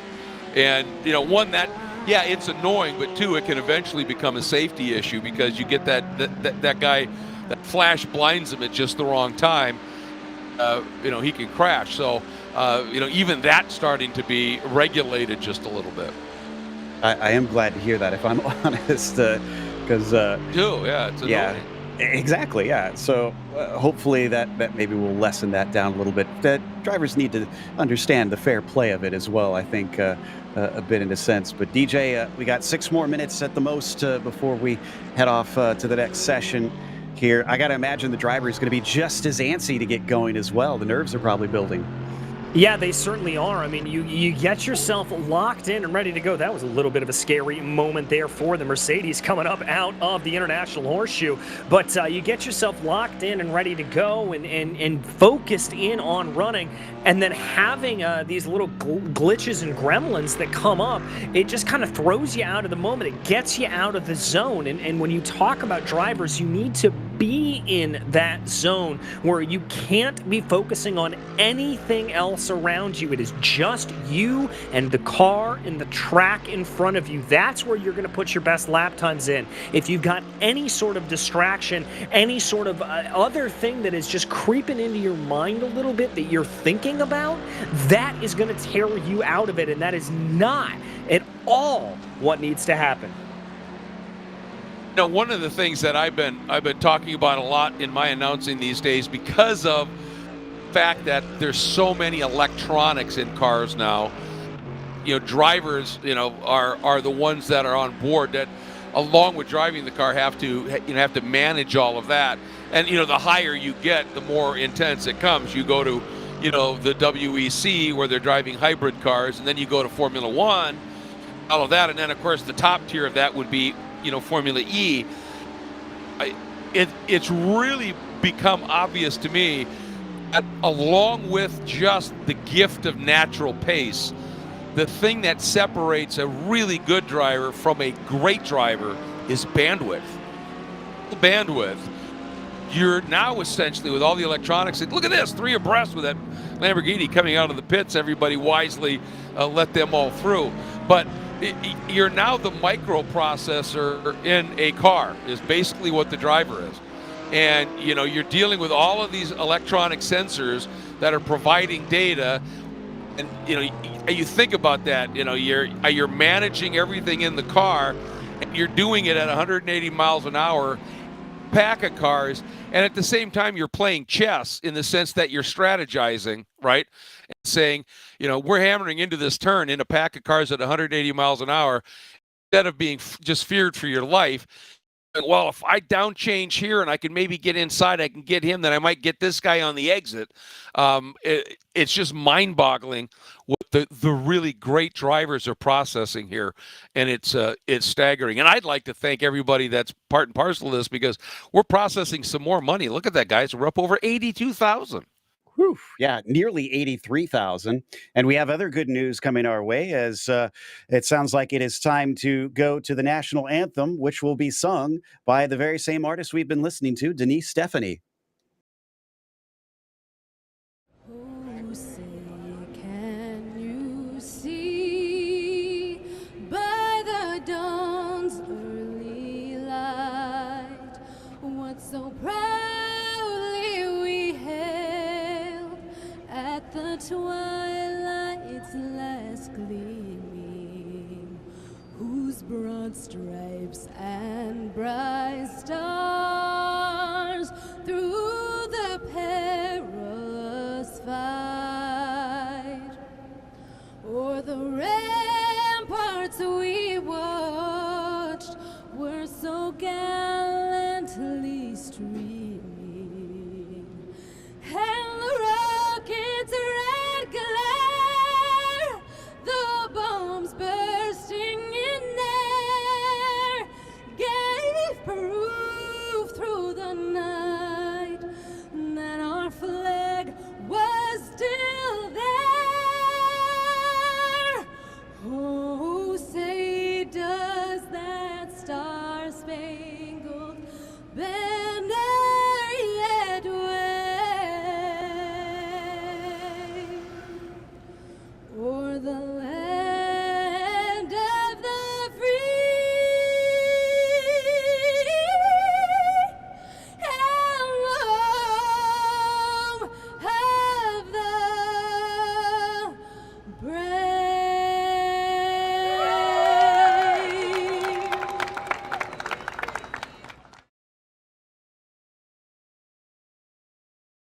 Lovely anthem by Denise there. As was mentioned earlier by John Miller, that she also has music on various places such as iTunes. So definitely go check that out when you can.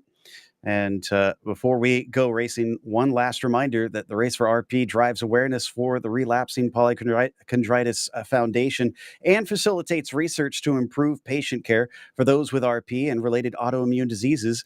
Visit raceforrp.org for more information, or you can type into our chat !donate, and you will get a link on how you can help donate to the cause. We're now getting close to $83,000 having been raised. That's already gone up, I think, close to $10,000 since we first started this broadcast. It's been an impressive jump up that we've been witnessing here in just this short amount of time. But looks like they should be heading off to gridding here momentarily. We talked about the drivers getting nerves, DJ. I'm getting excited. I'm ready for this to go. I am too. I mean, diving down into the first corner at Daytona on a rolling start is one of the most spectacular things that you will see anywhere in the world. It is absolutely electric and hopefully not going to have too much bumping and banging going down into that corner, but we will have to see how everything plays itself out. It's a 2-hour, 20-minute race. You don't want to be too aggressive at the start, but you also don't want to dig yourself into a little bit of a hole here. Matter of being smart, really. I mean, you cannot win the race. It's the old adage, you cannot win the race at the start. You can sure lose it. So if you come out, and I've talked to a number of drivers, and one put it beautifully. They said, you come out of the first turn or sequence of corners or whatever, like we have here, in the same position you qualified or you start, job done. Job done. You have survived that. If for some reason you come out a little bit farther up, that's just bonus. But you've got to look at it as just come out of that first turn sequence in the same spot you qualified. You have achieved goal number one of surviving that start and staying in position. If you go backwards, obviously that's a whole different story. But I thought that was a fascinating way, to look at it. Is if you come out where you qualify, that's about as good as you get. Anything else is just bonus. It's interesting that you bring that up as well, because in my time getting to do endurance races here in the sim world, one thing that always annoyed me, Greg, was I would always get stuck on the opening stint, mostly because I was not the aggressive one when it came to starts, and they wanted the car to survive. But then I hated it because then that means the pressure's on me to make sure the car survives. So Exactly. Well, thanks. I appreciate you acknowledging I'm good at it, but that kind of pressure. Yeah, really didn't want to be stuck with it, but okay. Well, speaking of stuck, cars are being stuck on the grid. So we are getting very close now. Now they're going to have an extra pace lap out here to try to get them into the proper order. So give us a moment, but we should be underway pretty quickly here. And then they'll be starting on the backstretch as they line up out on the track. 20 cars taking part in this race here today. That should be plenty to keep us entertained over 2.5 hours, 2 hours and 20 minutes to be exactly on this one. And they are now getting into the nitty-gritty of having to organize these. Almost old school here, DJ, is actually having to, I guess, manually push the cars into the correct position out there. Yeah, exactly. Going to have to do this a little bit old school, but that just means that they are being able to keep true to exactly what we wanted to have happen here for everything to happen. Remember, this gridding order determined by fundraising amounts for these drivers, and so that is going to be what allows everybody to get themselves back around, and thankful here that they did extend this caution period just to give us plenty of time to be able to get everything put into order. Exactly. I'm going to make one plea here real quick as we're looking at these numbers. $82,883. Just some quick stats for you to consider, and then maybe you'll reach in and pull a little bit more out of your wallet. It's estimated that 1 in every 5 Americans suffers from some sort of autoimmune disease, and relapsing polychondritis is indeed that. This was the staggering stat for me. Estimating because there aren't unnecessarily depth reference points for autoimmune diseases yet, but the estimates are, all forms of cancers, about 4% of the U.S. population suffers from some form of cancer. It's estimated that some Americans, 3% of Americans suffer from some sort of autoimmune disorder. That's millions of people. So just keep that in mind, and let's see if we can drive those numbers up just a little bit to try and help those people. Yeah, I guess the more selfish plea there is this can help you too, and most likely will help you, if not a loved one, most likely somewhere out there for many people.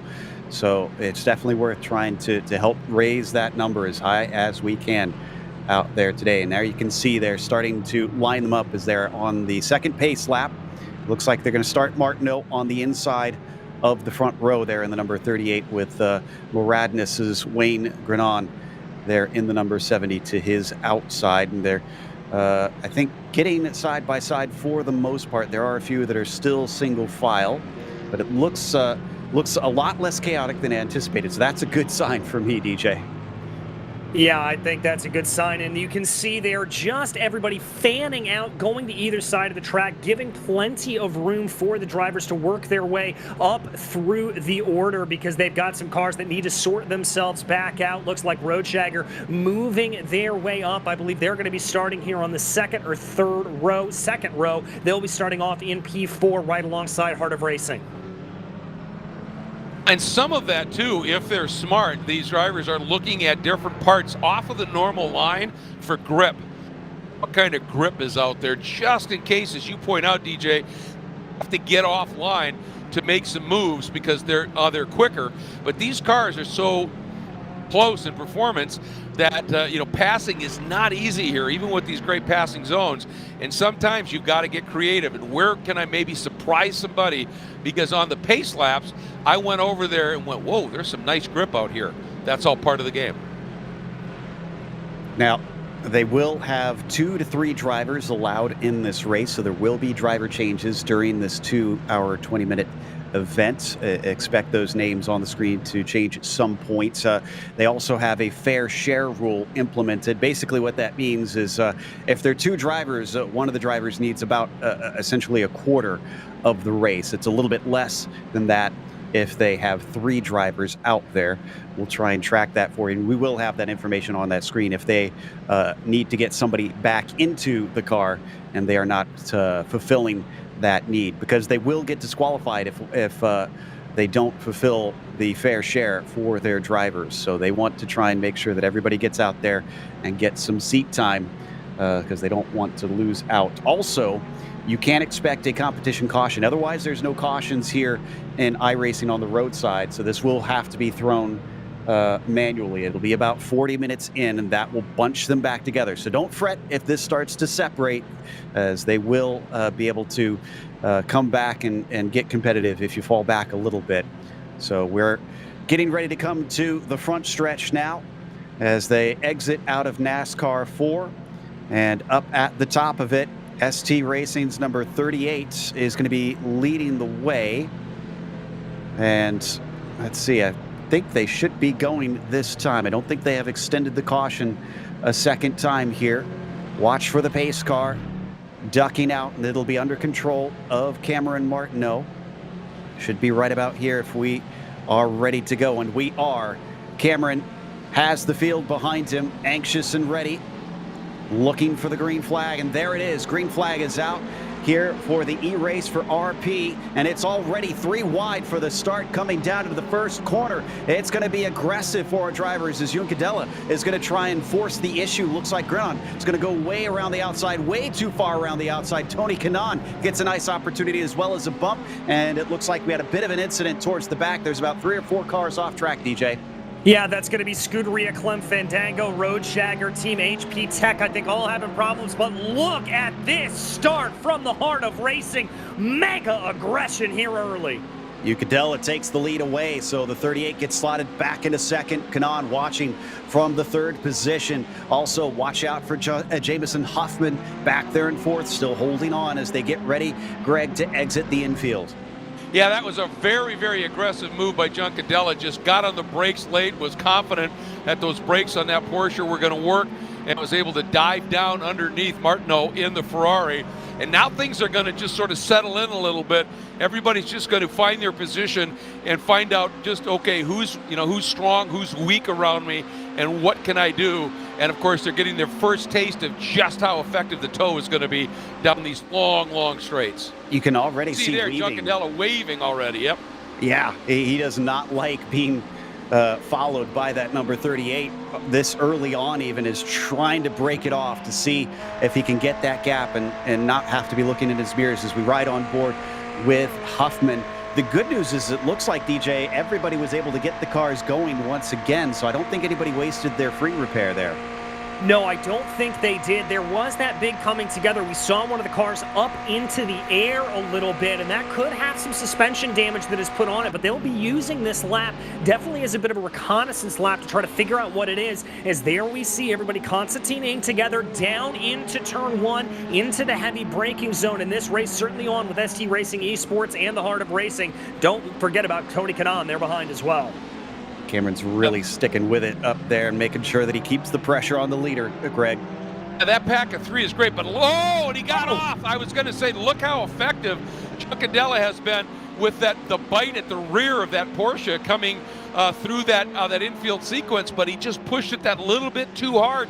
Maybe on those coldish tires you were talking about, DJ, ran it wide, and look at what happened. He drops all the way back to 4th. So as they come out of turn 6, this promotes Tony Kanaan now up into 2nd. That's a driver who's not usually shy, so is he going to try and push up to the lead right at the start? He's got a pretty good run here, DJ. Not sure if it's going to be close enough, but we're going to ride on board and see the effects of the slipstream. Well, let's wait and see here. TK definitely pulling up behind as they go, looking to the outside right now. Tony going to try to maybe send that down to the outside of Martineau. McKinnon backs off there, going down into the corner. Not going to be able to get it done. He is going to wait to fight another day. And the good news was that overlap that we were talking about there, guys. He did not have the nose of that car out front to pinch Martineau, and as a result, he had to back off because he knew Martineau was going to get in underneath him. Now, I have to say it crossed my mind. Cadella's got to fillet his way up to the front. Well done. As he comes around the outside of the tri-oval, Martineau is going to have to fight hard once again, but fighting harder, that orange Ferrari will move into the lead, the number 16. Your new top spot, almost 2 positions down for Martineau as Huffman tried to poke his nose in. Nothing doing that time. Slight defense from the red Ferrari down to the International Horseshoe, but watching back there, Danny seems to not be in that big of a hurry to try and rush forward, Greg. Yeah, he's just laying back, probably saving tires a little bit, and just getting into the rhythm. And that move by Kanaan, that was beautiful because he opened that arc up into turn one. And if you recall at the start, he ran a wide line around there as well. And I think he was exploring that, found that he had some grip, and was able to run that wide line. And that just, the wider your arc is through a turn, the more speed you can roll. And he made it pay off as he swept right around the outside of Martineau. Coming around the oval portion now onto the back stretch of the Daytona Super Stretch. Tony Kanaan finding himself pulled right back in by the 38. Does he try and press it down into the bus stop? No. Looks like he's going to take Le Mans single file this early in the race. He knows that this is all going to be crunched together as well once they get that competition caution. It was a poor one, DJ, though, for that 38. Here comes Huffman. Yeah, the Precision Driving Analytics car going to be pulling right up behind their sister Ferrari. Thought about a little bit of a peek there to the outside, but decided against it. But watch out behind, getting a big helping of the triple toe is the heart of racing there with Juncadella. That's going to allow him to be able to close up on the back of this pack. Little bit of fanning out. TK going defensive up to the high side. There was a bit of a sketchy moment as they came down into the corner. Couldn't quite tell which way he was going to go, and this is going to move Cameron back up to the top spot. Or will it, though, Greg? Running really, really wide. Looking now, they're still side by side down into the International Horseshoe. Martineau able to make that stick, or does he? He floats wide, gets squared up underneath by Huffman. Still side by side. Absolutely great racing, and it looked like when Kanaan made his decision of which way he was going to go, the other drivers in the two cars said, well, we're going to team up and go the other way and see if we can sort of push our way through, and Martineau making it stick. That they certainly did. Pushed right on past up to the top two spots, and Kanaan had just a brief moment up in the limelight. We'll see if he gets it right back once again. These four are fighting so hard. I wonder at what point we start to see good old Robbie Wickens get involved in this as well. Yeah, he's about 1.5 seconds behind in that IBS Esports number 17. We ride on board the hood here of Robbie's car. And you're right, Joe, if they continue to squabble like this, that's not going to be doing them any favors. It's just going to be losing them time. And we know how quick that Mercedes is in a straight line. I've got to think that once Robert gets just a hint of that draft, he is certainly going to pull himself on close. Great exit coming off of Le Mans there for Tony Kanaan, but he's on the high side. It's a longer way around, Greg. Doesn't look like his momentum was enough to really carry him past him.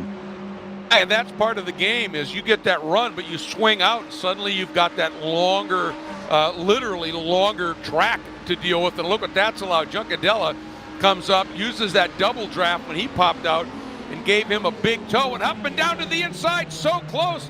Martineau still outside, and Huffman may have made that work, except I think he got a little crossed up.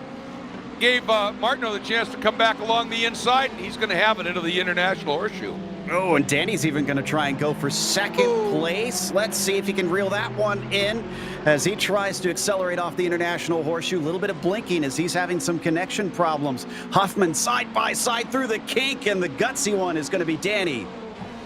Very gutsy, and Tony Kanaan a little bit later on the binders there going into the International Horseshoe. That's going to be able to keep him ahead of Huffman, and true to form, Robert Wickens, you can see him in the back of your shot, that gap down to 1 second, so he's going to be getting a little bit of helping of the draft here through NASCAR 1 and 2.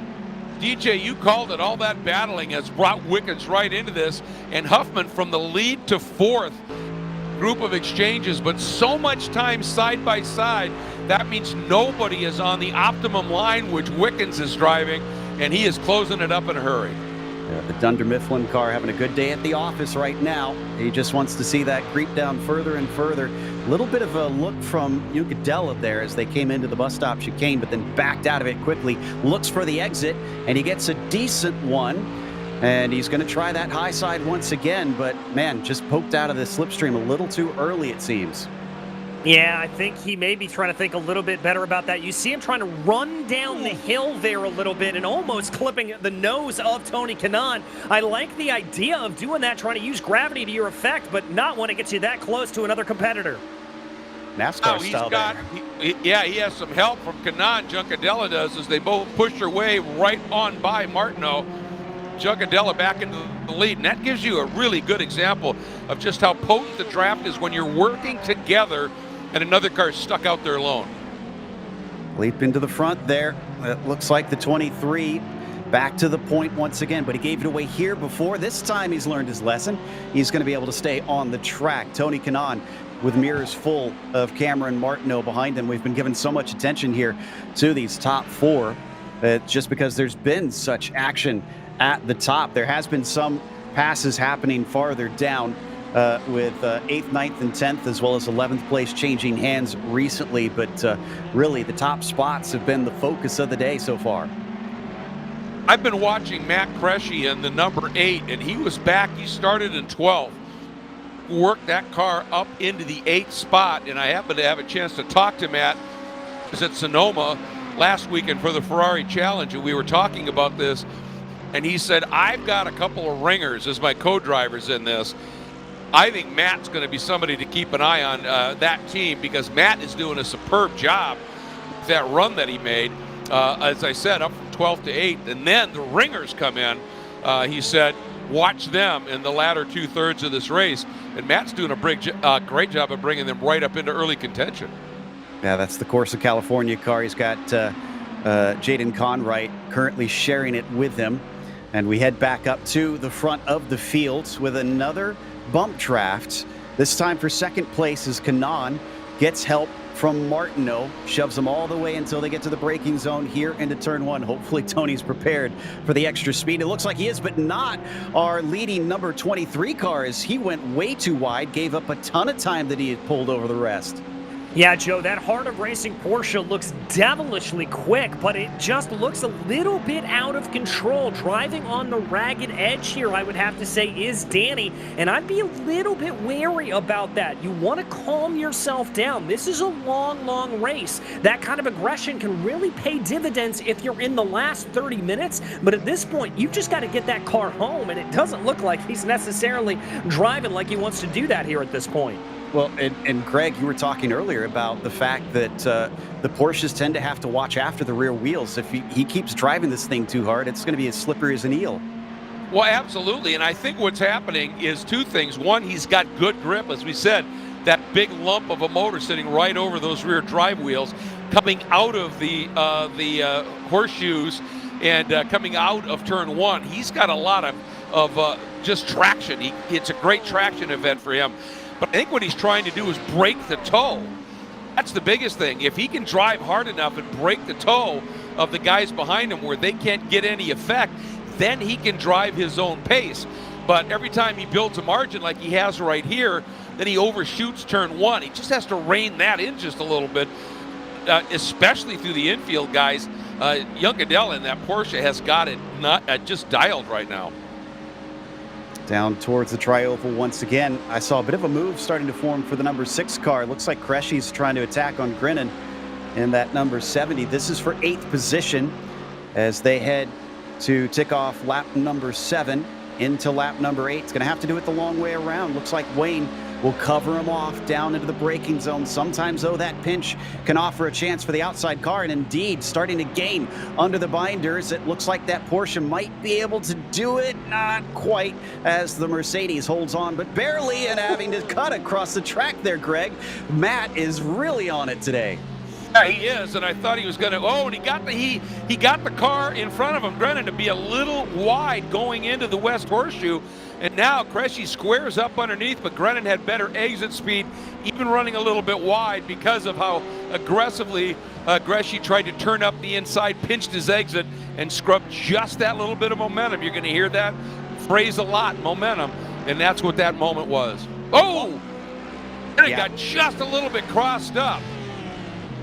He really did, and he's narrow into turn 6 as well, and that just opens the door. Cresci says thank you very much and gets himself into 8th. Now, the unfortunate thing is they're back onto the oval, so he's going to give a nice tow right on back to the Muradinus car, and he's already going to try and look up high to see what's available there. Decides that's not looking feasible right now as they come down the back stretch. They drift back to the racing line and hit the brakes for Lamar.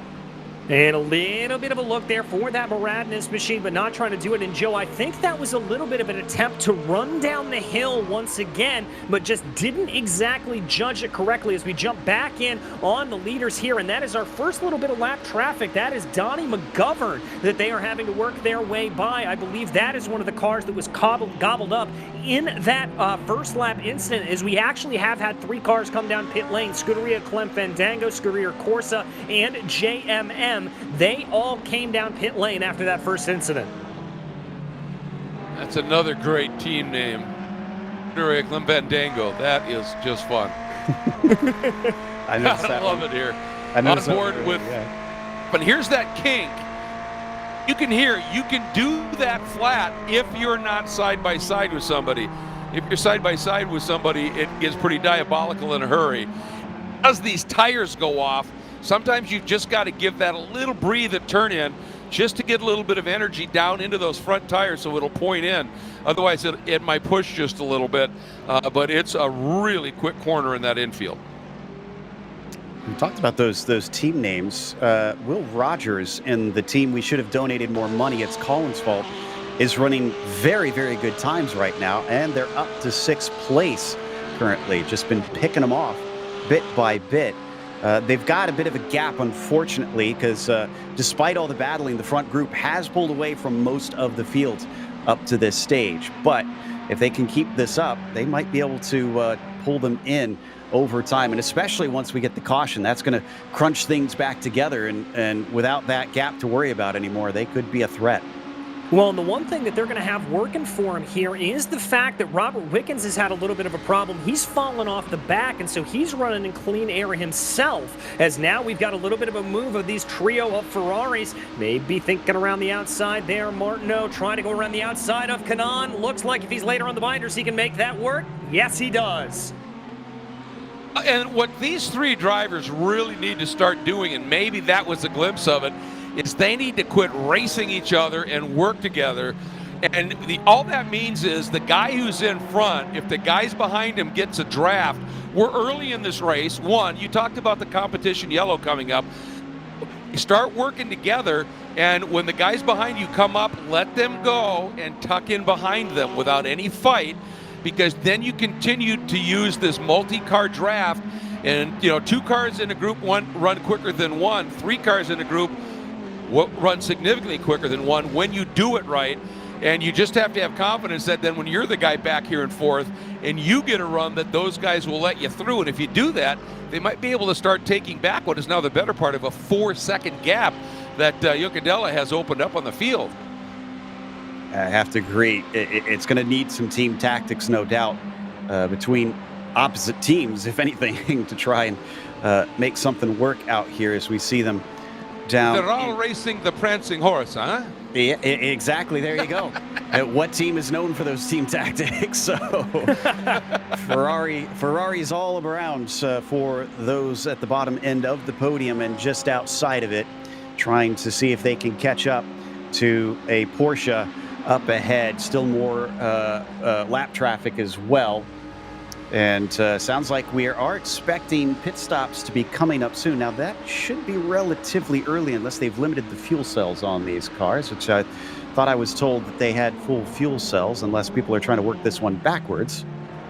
They very well could be, Joe, because the normal fuel rate for these cars, that how long they can run, is about an hour, 55 minutes, probably around a longer circuit like this where you're on the throttle for more of it. So I've got to imagine that those drivers are going to, if they are going to be coming in, that is going to be working it back, taking that splash and dash here early, and then trying to run the 2 longer stints at the end of the race.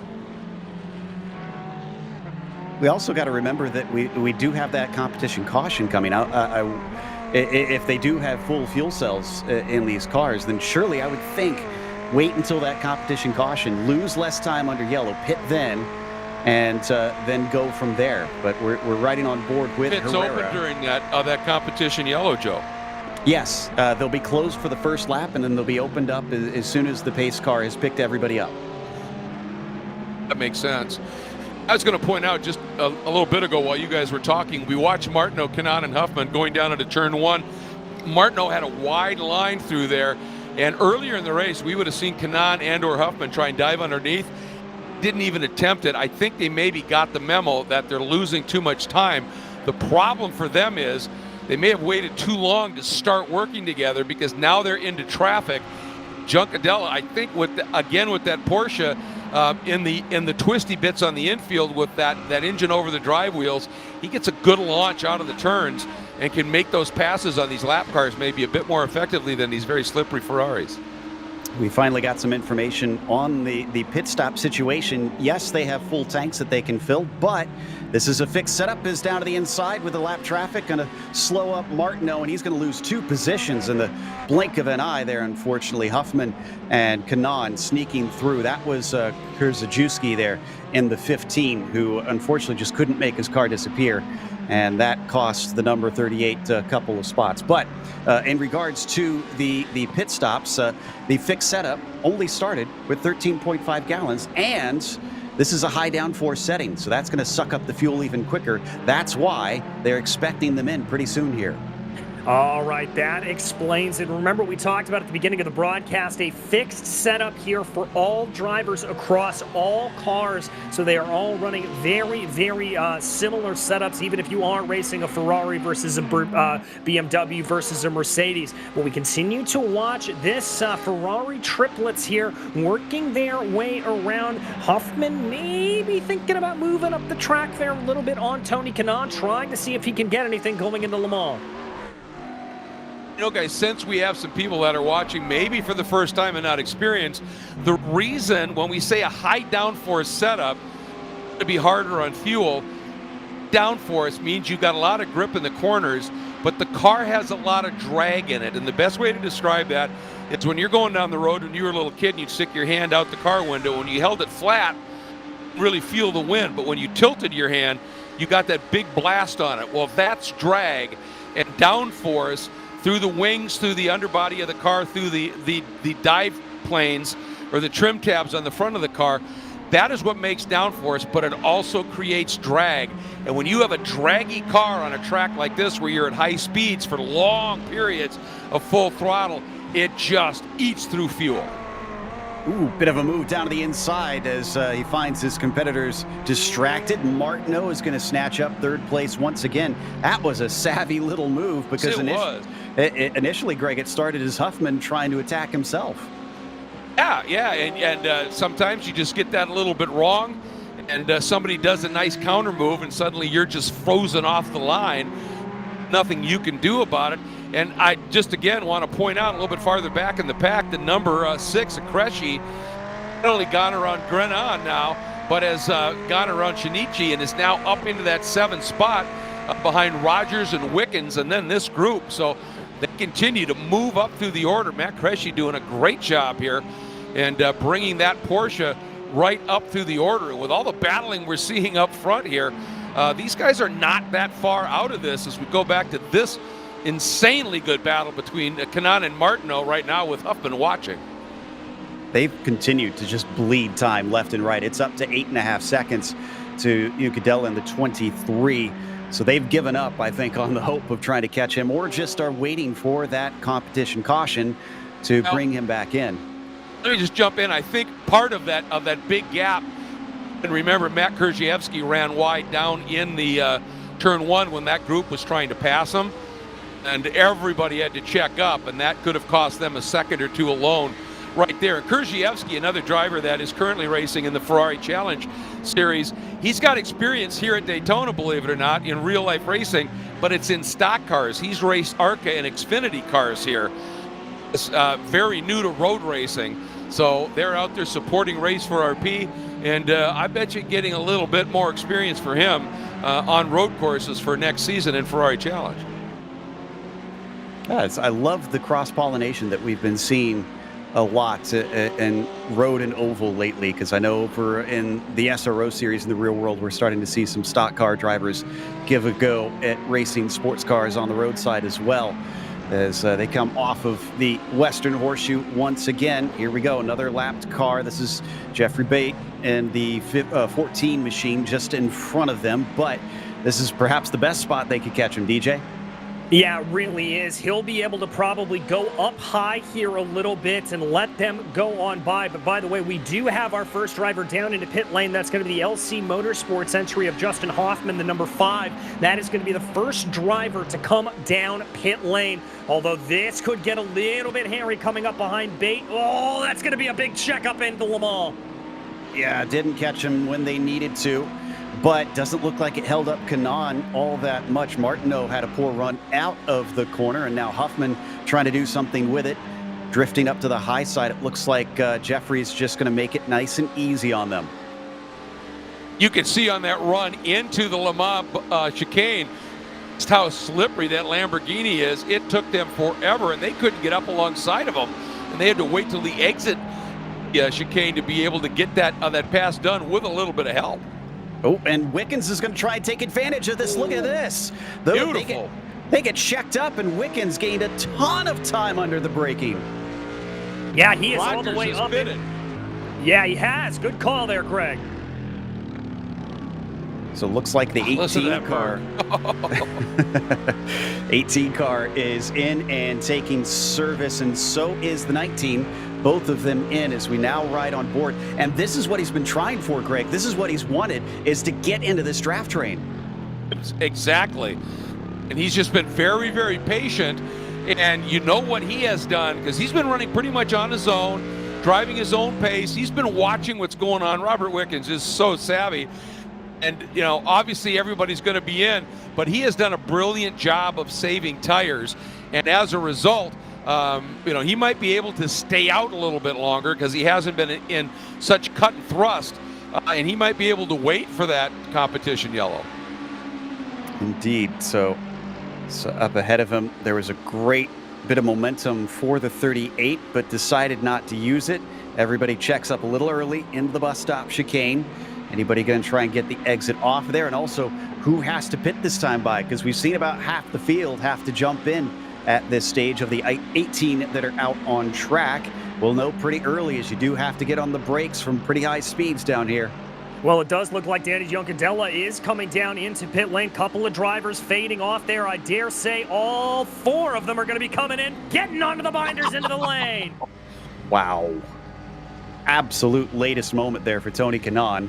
And still, even despite that, Martineau managed to get beside him and might actually make the pass in pit lane. Now, it's going to be a little bit awkward here. Oh, as they're going to make contact. Kanaan thought he was clear and needed to get into his pit stall.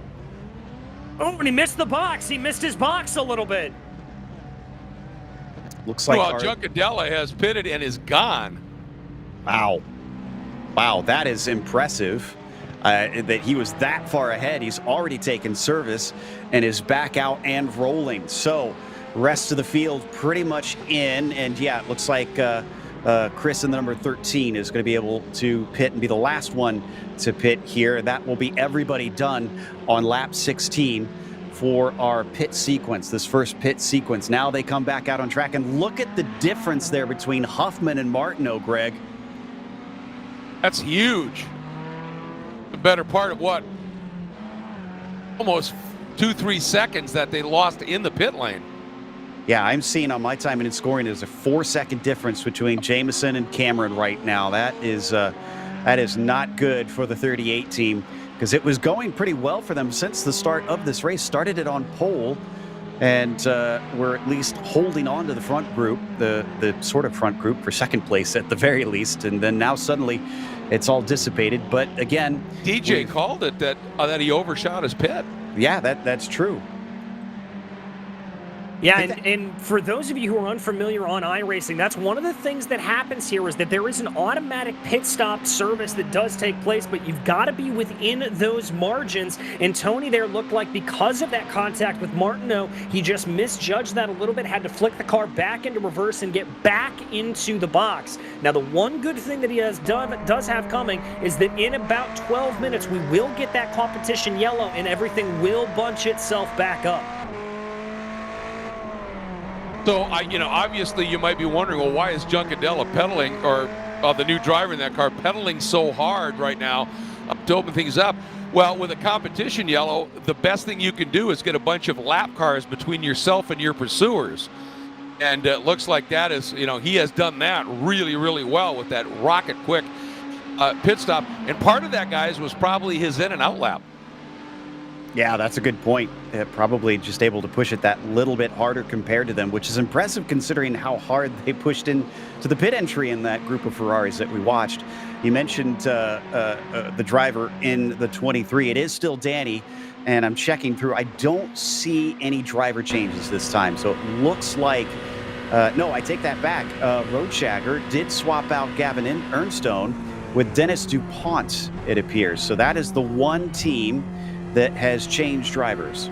Okay. Well, and Joe, most of the teams that I was able to hear from said that they were probably going to be doing those driver changes during the competition caution as just a little bit of a safety blanket so that you didn't have any problems there under a green flag stop. So a little bit surprising to see Roadshagger do it, but I wouldn't be surprised if we see those drivers swap out here when we get this competition caution in about 10 minutes.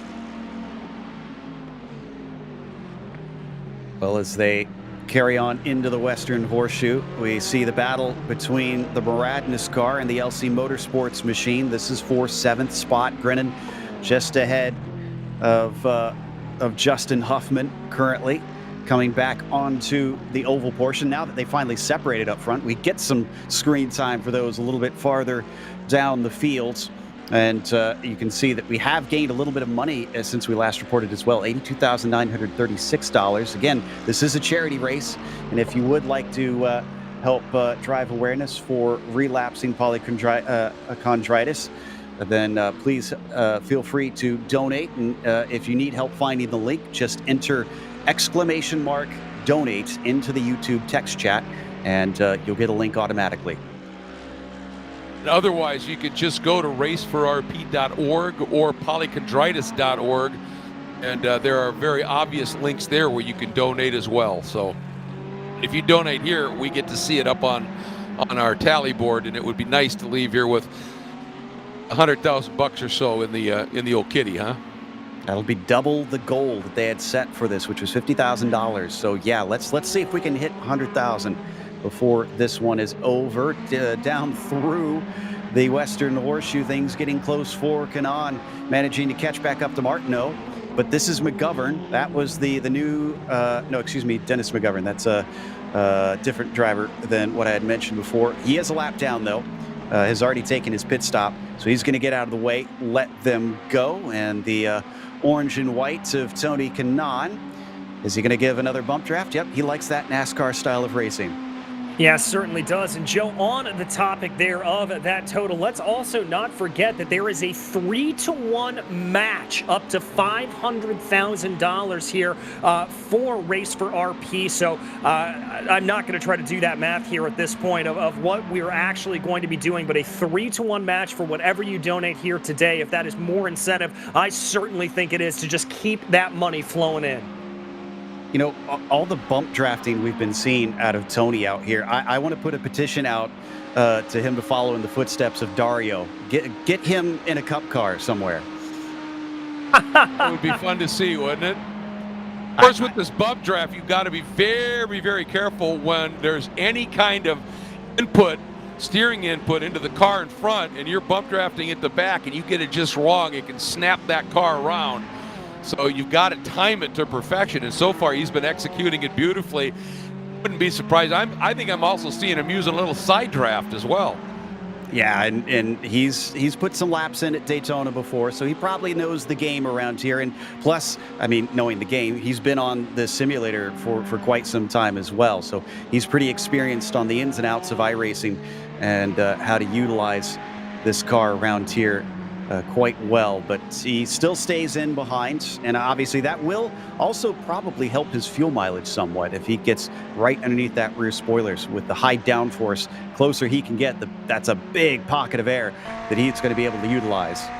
Yeah, Joe, and that's going to help him in the pit stops, because what that means is that he's going to have to be putting less fuel in the car over the course of the race because he's able to make better miles per gallon. And there's an old adage in racing that it is better to make a pass in the pits than it is out on track. It's far easier to do. So if Tony's able to do that here with Cameron Martineau, that is only going to serve to help him out. But we've got a little bit more lap traffic that they're coming up on right now. That's going to be Nicholas Woodman right now in the questionable tactics racing car. The way that works in terms of the fuel, you know, when you're watching somebody in the draft, folks, see the car behind closing up, pulling out and passing. Draft, they get into that that pocket of far less dense air because it's getting a hole's getting punched in it from the car in front. There are times instead of making that move and then, you know, pulling out and going by, you just gently lift off the accelerator. You can maintain that same speed you were just running with less throttle, which means less fuel use. And sometimes you'll see a car just sit behind the other one for a while, and that's exactly what they're doing. They're just not using quite as much throttle, but staying at the same pace as that car in front, saving that fuel. Getting word that the caution will be coming when the leader reaches the start-finish line. That's still Yuncadella in the 23. Danny's actually on the backstretch right now, so that'll be pretty soon. Still more of this lap traffic interspersed in the mix of these cars fighting for the third position. Jamison Huffman, who was fighting for the second with them, has disappeared up the road. He's about 3 seconds still. Hasn't been able to run away completely, but they've also not gained back onto that 12 car. So it's basically kind of stayed put. Unfortunately for fans of the precision driving analytics machine, he's also not been catching the Heart of Racing car up at the top spot. No, it really hasn't. That gap is maintained at about 19 seconds right now, which is just absolutely remarkable driving from Yuncadella. Well, he is. And the question I was going to ask was, being not that familiar with this, during the competition yellow, do we get a wave by, or is it just pack the field, then we go again? I will need to double check with race control on that one. I actually don't have that information with me, but we'll try and see if we can get an answer on that one. I don't believe it's automatic, so if they do get wave bys, it will have to be put into it, unless there is a driver that is behind the leaders and decides to stay out and not pit, and all the leaders come in to take fuel here. So we'll have to wait and see as they weave down into the infield one more time between Kanaan and Martineau. We didn't get the caution flag. It looks like, apologies, misinformation there. That will be coming closer to the 40-minute mark that you see left on your screen. And so we might see it within another 3 minutes. They said it might not be exactly 40 minutes, but they're aiming for when that lead car reaches the start-finish line. All right, and rest assured that these teams are going to be hoping to maybe get a little bit of strategy out of that. I wouldn't be surprised if we see some pretty hardy attacks here coming into these last couple of minutes before we get that competition caution, particularly looking at this battle right now for 5th place between Team We Should Have Donated More and IBS Esports. That's Will Rogers and Robert Wickens right now. I've got to think here that Wickens is going to want to try to get a pass done here, maybe get on by, because that's going to get him a position on the restart. The interesting thing, back up to that battle for third right now between Martineau and Kanaan, it looks to me like Martineau is losing grip. That car, it really seems to be difficult for him to get turned down to the apexes into the international horseshoe. The question is, during that stop, did they do tires, or are they doing that under the competition yellow? Ooh, we're getting more information about that caution. Pit road is a requirement during this caution. They're going to effectively pull what they're calling a red flag. It won't be an official red flag, but everybody will be forced to come in, and there will not be competitive stops. They'll be stopped for 5 minutes, and then they'll be back on the track. So there won't be any changes for positions. There won't be an incentive to try and get tricky out there. But do expect all the cars to come in to take service during that. We'll see if that does include them being able to change drivers out there, and who does elect to do that as well. Well, and Greg, to your point there about Martineau here and losing grip, the Ferrari is really known as, kind of like the Mercedes, is a good entry-level car here on iRacing. It doesn't necessarily have any great weaknesses, doesn't necessarily have any of the greatest strengths either. It's a pretty good all-arounder, but the one big thing that does happen is it is known to chew its tires a little bit, and I wonder if all of that battle has caused Martineau to maybe grip through him just a little bit too much, and he's struggling with that here in the dying stages of this stint. We've been watching them for the entire first chunk of this race, and they've been inside, outside, cut and thrust, squaring up, diving down, and all of that. And when you're not driving just that precision line through a turn, it takes its toll on every component, on brakes, on tires, on gearboxes, and the like. And so I'm not really surprised, because he's been really in the midst of it from the get-go here and pushing incredibly hard. Now let's see what happens here as they go through the tri-oval. Got that big push from Kanaan. Watch him down into turn one. And it's been an area where he's really struggled. That time looks nice. Was able to get it down to the apex a little bit. But you see how he floated a little bit wide? He just pushed wide there. I think his fronts might be really losing some grip. I think that's a real possibility out there, especially with how hard they've been racing. But coming up in front of them, this is DuPont and Huffman. And, they had caught up to Huffman. I think that lap traffic slowed the 12 car. That was at 3 seconds. That has been halved. And it's going to be a bit of a moot point, because it looks like the caution will be coming out in what looks like about 30 seconds here. As the leader is on the backstretch right now. But that's going to be disconcerting if you're Huffman, knowing that it can be that easy to lose that much time. Yeah, it's got to be very disconcerting indeed, and it just shows a little bit of the ebb and flow here that can happen. And I think there for Huffman, he just got caught with that traffic at the wrong place. And rest assured, over the course of that 5-minute, let's call it a red flag period, that's going to be playing on that team's mind just a little bit for precision driving analytics. They're going to be thinking a little bit about that and just how much time they lost, as there comes the yellow. All right, so everybody will have to slow up here, catch up to the pace car. Thankfully, they threw it early enough that it's already taking out onto the track. And the sedan will not have to cycle around and catch everybody. In fact, I do see that our leader almost passed it up. Thankfully, not going to get a penalty for that, as Danny caught it in time and is going to be able to cycle in behind there. So now everybody gets lined up. We get a bit of a pause. We get not only a competition caution, but a competition red flag out here in just a moment, as everybody's going to be entering pit lane.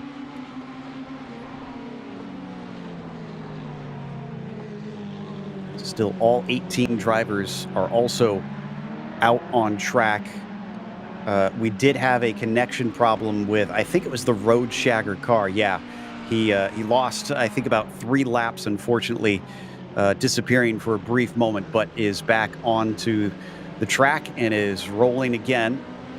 So actually, I wonder if that is what facilitated Gavin Ernstone getting out of the car and DuPont getting in. That may solve the mystery of why that was our only car to see a driver change. We'll see if we can get information on that a little bit later. But you can see most of the field has caught up now on the oval. That's the interesting thing with these multi-driver programs in esports racing and iRacing, is that the drivers are not in the same location. So you've got one driver having a connection problem, driver change done, right? Yeah, exactly. Other drivers might have a great connection. Yeah, and that's the nice thing, is that if you do have that driver around, that it isn't the end of the world. They can hop in, but you've lost a lot of time, unfortunately. So it's not race over if somebody loses connection. You try and, hopefully, if someone's not watching, somebody gets on the phone frantically saying, get on your computer. Well, and that's one of the reasons why, Joe, when you do have these multi-car teams, you really also have a team of people working behind the scenes on everything. You'll have a crew chief, you'll have a spotter to be able to work you through everything, and it's also their job to be able to keep in contact with the drivers that aren't in the car, getting them prepped and feeding them information about the track state, about other drivers, and about how the car is handling itself. There is a look at that number 23, Leo Fish, Heart of Racing. Porsche, that young Cadella has just been absolutely dialed up, dialed in, and controlling this race. I mean, once he, got to the front and was able to open a couple of gaps, he had that one moment exiting International Horseshoe when he went wide. It cost him a bit when he ran off and went from first to third, but it didn't take him long, did it, to get back to the front guys. And once he got to the front that time, he just put his head down, broke the toe, and then was gone.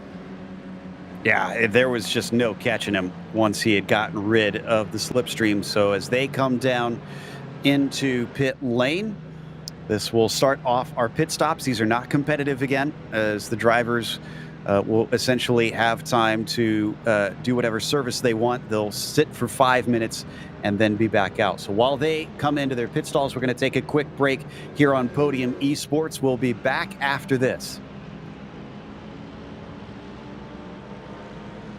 My name is Nancy. I'm a patient with relapsing polychondritis, or RP. RP is an autoimmune disease that attacks cartilage and, if untreated, can be fatal. To drive awareness and accelerate research, we established the Race for RP. Success on the track has opened doors to world-class healthcare providers, researchers, and autoimmune disease experts, leading to groundbreaking discoveries and new hope.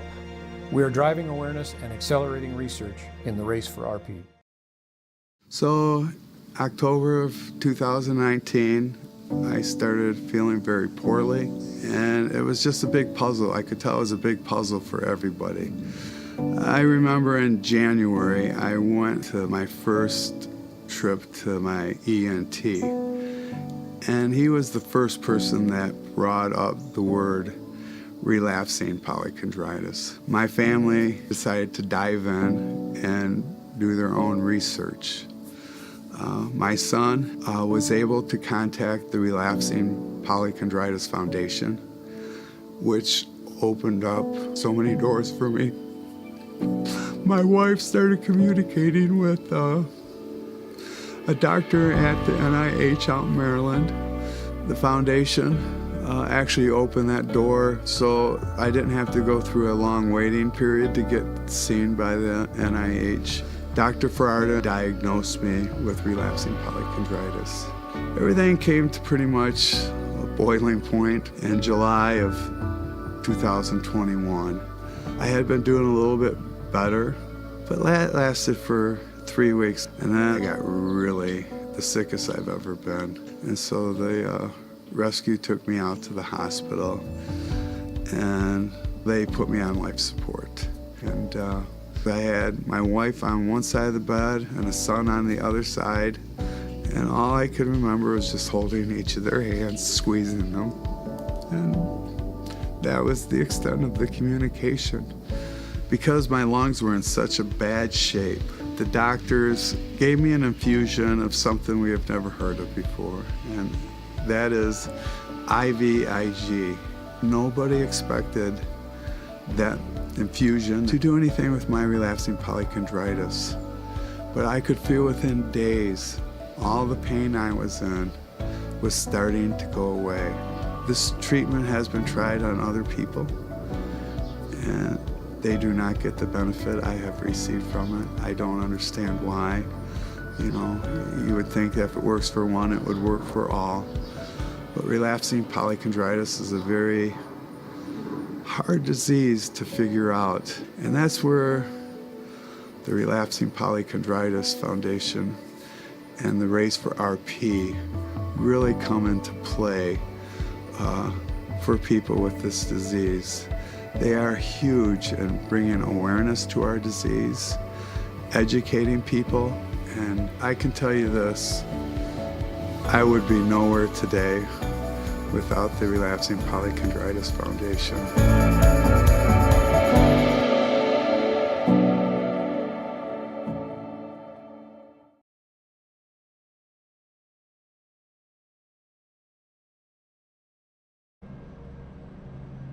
Welcome back for the E-Race for RP as we are in our competition caution. Drivers are currently in pit lane being held. We'll release them soon. But this charity race, Greg, has put on a fantastic show so far. But there's one big reason that we're here tonight, and that, of course, is to help raise funds for the Relapsing Polychondritis Foundation. Absolutely, and you can see the numbers now. We're up over $86,000, so we're getting there. It's great to see. But the one thing that I wanted to point out, and we've talked about the three pillars, if you will, of the race for RP and the Relapsing Polychondritis Foundation, the awareness, education, and research. And the awareness and education, it's important for the general public. Because if some of the symptoms can be kind of obscure and they can present like a common cold or whatever, but then they just stay there and they hurt more than a cold does and whatever, but you don't know what it is. So the more they're aware of it and educated on these, it's better. But that awareness and education also applies to the medical community, and very much for the same reasons, because a patient might come in, right, and have this thing and it presents very similar to something else, and they're not aware of relapsing polychondritis or some autoimmune disorder, and so they go down the entire wrong treatment path, not out of anything criminal or anything, just by a lack of knowledge, and they go down a wrong treatment path, and then they finally stumble upon what it is. Well, if through awareness and education you can shorten that learning curve a little bit, so the doctors more quickly can recognize, well, this might be relapsing polychondritis, or it could be vexus, or it could be something else. That's absolutely huge. And then the research end of things, which is where the funding comes in, right? Some of the funding certainly goes to raising awareness and education, but it's the research that is the big ticket item and what is so crucial. And once you get to the research end of thing, that's providing the tools to the doctors, and to the medical community to be able to then treat and eventually cure. So it's really important across the board, and I'm loving seeing these numbers ticking upwards of that $100,000. And remember, folks, if it's $100,000, it's going to be triple matched, and that's a big chunk of change. So keep those donations coming. It means the world to millions of Americans that are suffering from these diseases. And it looks like we're getting ready to get back to racing here in our e-race for relapsing polychondritis. Yep, they've released the first couple drivers, and they're getting them into the correct order at the exit to pit lane. Yeah, that triple matched has taken us, I believe, up to close to $250,000 now that they have raised once it is matched here after it. But you can see before that match, we're at over 86,000 currently on our screen.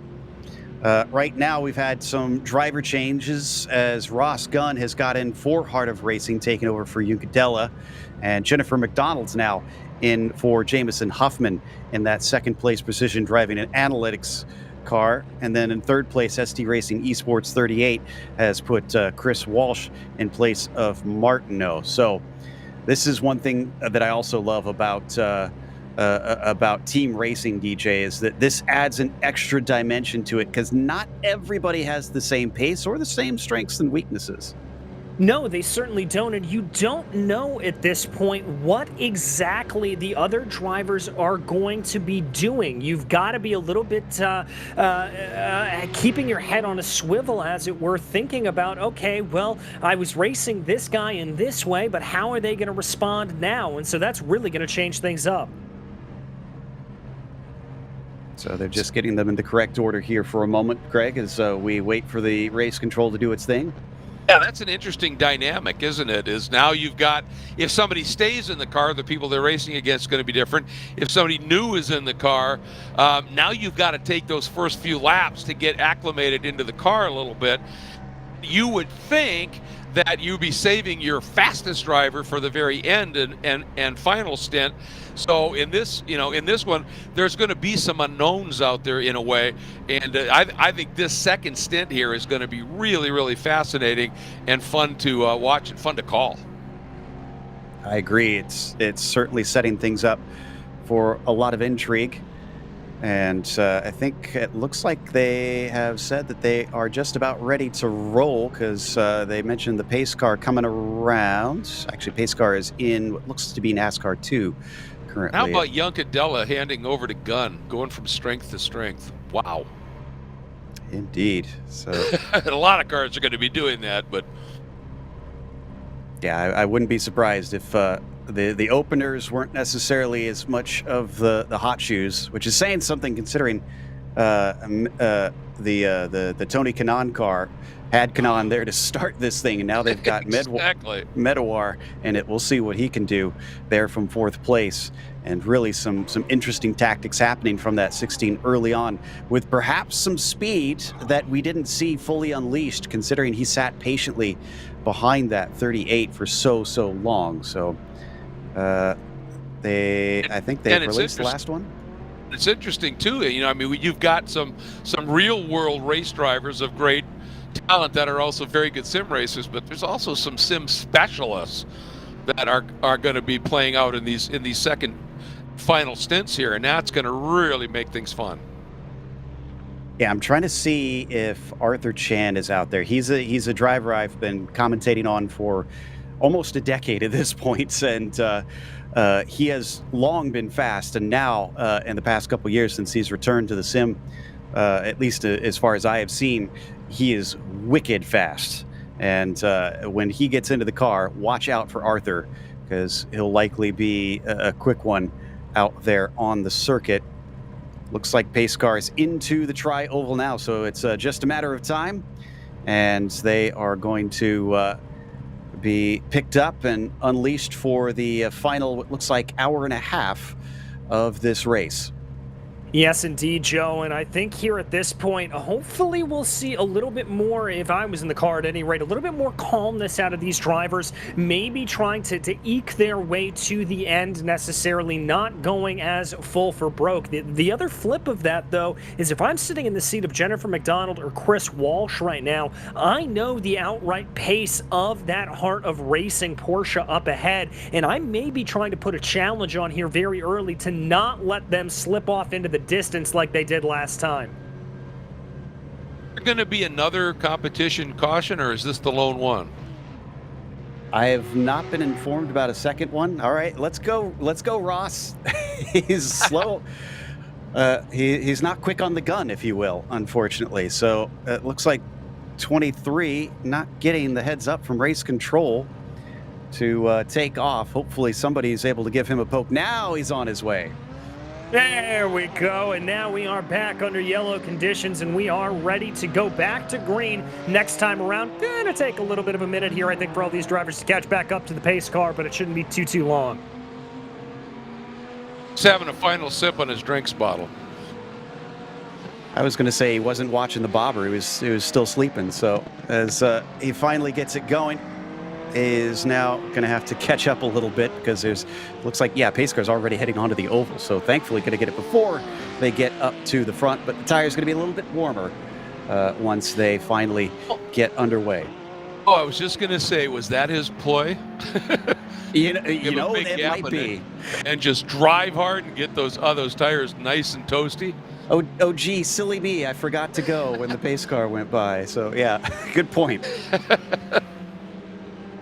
And Joe, by the way, we are officially hearing that there will be another competition caution thrown over the course of the race. Still waiting for confirmation on when that will be, but this will be a 3-stage race.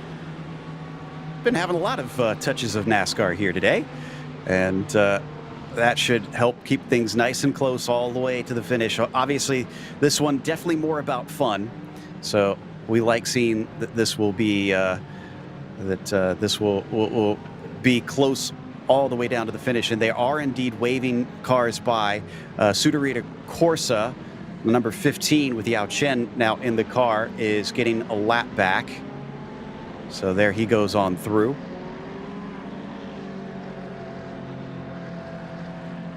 Looking to see if they're waving anybody else by, because we did have multiple cars that were laps down here.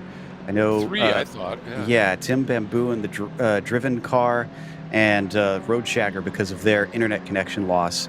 So I'm not sure exactly what is going on with that, if that car was not supposed to get that wave by. I did hear race control telling him to go through, but that's odd that they've only done a single one of them. and we've got information that it is 40 minutes after the green flag on this one. So watch that clock once we get rolling, and that's when they will be given the go-ahead. And actually, the pace car is coming up to the pit entry and is in, so it looks like with about 40 minutes left to go is when we will see that next yellow flag. What a start. Definitely on it there. Ross Gunn has got a big gap over Jennifer McDonald. And as we saw last time, Greg, that is bad news. But McDonald doesn't defend the inside. And Walsh caught her napping. Chris Walsh now moves up into second. Yeah, big catch of napping there, and I thought for sure that was going to be a little bit of contact there in between the two, but thankfully I think Walsh able to get out of the way. Got to worry about from behind as Menawar now also under a little bit of a pressure here from Brian Simpson. Everything's starting to fire off. Merck has come alive in a hurry. I thought they were going to make the move coming out of that turn 2-3 quick little complex. Got a great run, but then ended up nowhere to be able to go with it.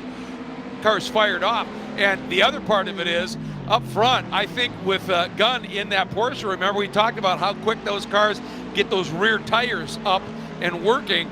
If he can make, he had a great launch at the start, and if Gunn now can keep that brake going and break that draft, we're going to see a repeat of what they did in the first end. It's just going to happen quicker.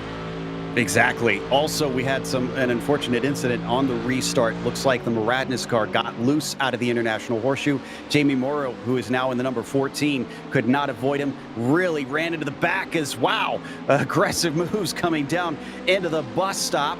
And Brian Simpson making that one stick over Martin and Conright. Yeah, and that was really all set up by Menawar, just doing a little bit of a fade to the outside, trying to prevent that Mercedes from getting anything. But now, as we watch Conright trying to think about a little bit of a move on their fellow Porsche driver of Ford, Martin. Martin now going to be the one going for the look down to the inside of the Mercedes. Contact! He holds on to it. That was almost a monstrous wreck. That is one of the fastest parts of the track. And he's going to lose both positions, it appears, as Simpson now sees Conright sneak through, but Martin flirting with disaster there coming into the tri-oval. You saw Simpson there trying to at least salvage something and tried to square up underneath. Martin having none of that and just went right where Simpson was planning to go. Great track awareness in the mirrors by Martin. Indeed. Martin now up into 5th spot because of that. Conright into P6. Already trying to go on the attack with a fellow Porsche. Doesn't quite manage to get the opening, and that does send him a little deep in there, and it seemed as though Brian Simpson thought maybe he could attack, but no. He also sends it in too hard into turn 6, though. Just about turns around that 18, but thankfully does not hook him. And that is going to set up a big, big run here for Brian Simpson, I would have to imagine, as Conright's going to be a little bit offline, but looks like he was able to carry enough momentum to keep that Mercedes at bay. So my point, a little bit negated there by a good run from Conright. I think Medawar is looking like he is struggling a little bit out there. Roy has already been caught back up, and he goes a little hard into the bus stop chicane. In fact, he's going to cut the course. Has to hold on to it as it nearly spins through the grass. So, yes, that is a lot of time lost for the number 16 Tony Kanaan car. Nice save. Big mistake, and that's really obviously hurt here. Yeah, it was just so easily just loop that thing right up into the wall on the outside, so it was a great save. Unfortunately, the two team Porsches side by each. Yeah, and Conright's now going to be up to the front of Martin as Simpson wants that spot back. He wants it back bad. He manages to sneak inside of the number 18, and that's job done for now, or is it? Just about gets his nose in. Ford tries to see if he can do something into the International Horseshoe, but he's covered off under braking by the BMW. And there they go, but it looks like a little bit of a better run there for Ford as they come out of the International Horseshoe going down through the kink. I don't think he's going to be able to send a move here going down into the Western Horseshoe, and indeed, they're going to stay in line, but what that did do is it forced Simpson, I think, to look in his mirrors a little bit, and you can see the time lost up ahead to Jaden Conright.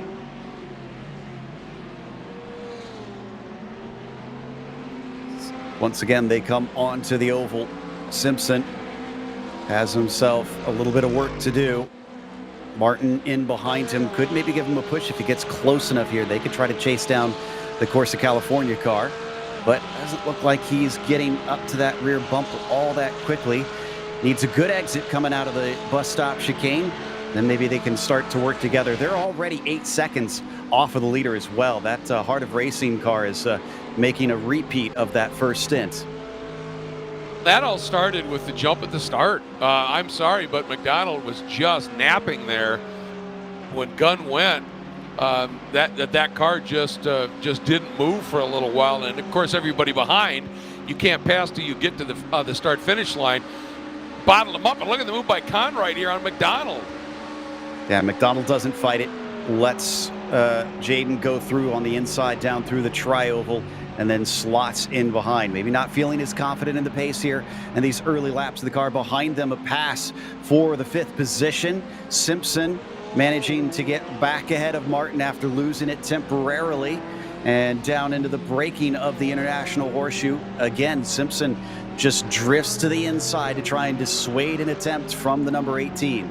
And a little bit of counter steer having to be put into that Mercedes on the exit of the corner. That to me tells me that Simpson got on the throttle a little bit too early, and that car wanted to snap around as they come down into the Western Horseshoe, though, waiting to see if anything's going to play itself out. Looks like it's going to stay in line for now. We had a big problem for Lewis in the number 10, and unfortunately for him, another Ferrari driver involved in Jorge Herrera in the 39. That was into turn 1, and it was a monster thwack into the pit exit barrier. This is always so scary to me that this is open on this track, but there's not much they could do with it, and you can see, oh, there it is. Yeah, that was a very nasty lick there, Joe, and I've got to imagine if they haven't used their spare car already, they're going to be coming down pit lane to get it here very shortly. Yeah, Up front, Gunn up to almost 6 seconds already, guys. And what have we run? 3 laps? 4 laps? It hasn't been many at all, yeah. Walsh has no answer for that 23 car. So good night on that one. Jaden Conright took 3rd place. We saw that over McDonald a little bit earlier. I'm kind of curious if the Corsa California car can maybe catch up to ST Racing Esports. This is a little less than 3 seconds to make up on that. We're watching the battle in the meantime down into turn 1 between Martin and Simpson. This looks to be our evergreen fight on the track compared to the P2 battle we saw in the first stint, as they've been swapping back and forth. Yes, Okay, you were talking about Simpson's line here. I think as Martin up front runs a much wider arc exiting, and this time Simpson goes with him. And you caught that Mercedes a little bit sideways. I think he tried to pinch the exit and square it up, and he just loaded the car up so much that the back end swung around. Good catch. All right, still an hour and 13 to go, but we'll have another competition caution with about 41 minutes to 40 minutes left on the clock, so watch out for that. You can see that Lewis is in pit lane. Herrera had to take a tow, but it looks like that might be our first DNF, as it seems Team HP Tech is not in the pit lane currently. So, yeah, I think that may be the first of our 18 to go. You hate to see that having to play itself out here, as that is going to be them out of the race, working their way down the field. I can tell you, though, that Scuderia Clem Fandango is in pit lane right now. Not entirely sure what's going on there with them. They are not as categorized as out of the race, but they are categorized as being down pit lane.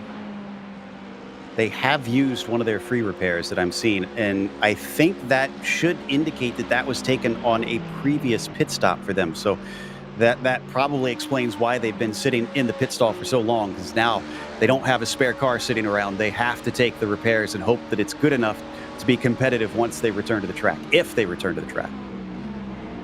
I think, folks, and guys, correct me if I'm wrong, but you saw Medawar just easily drive by Simpson, who went up way high, let him through, and Simpson collected one of those cones and had run wide on the exit of the Le Mans bus stop. And I think the rule there is that he had to give up some time, and that's why Medawar got through so easily. Yes, exactly. We call it a slowdown penalty often, here on iRacing. What it is if you go over a portion of the track that iRacing deems as a cut, then it'll automatically give you a set of time based on what is actually the average lap in the race, and making sure that you aren't able to set lightning fast laps just by cutting across the course. So you give up that time to to eventually reach what should be estimated as the average lap. And once you reach that, you're allowed to continue on your way. But until then, you have a thing on the screen that gives you a big red slow down.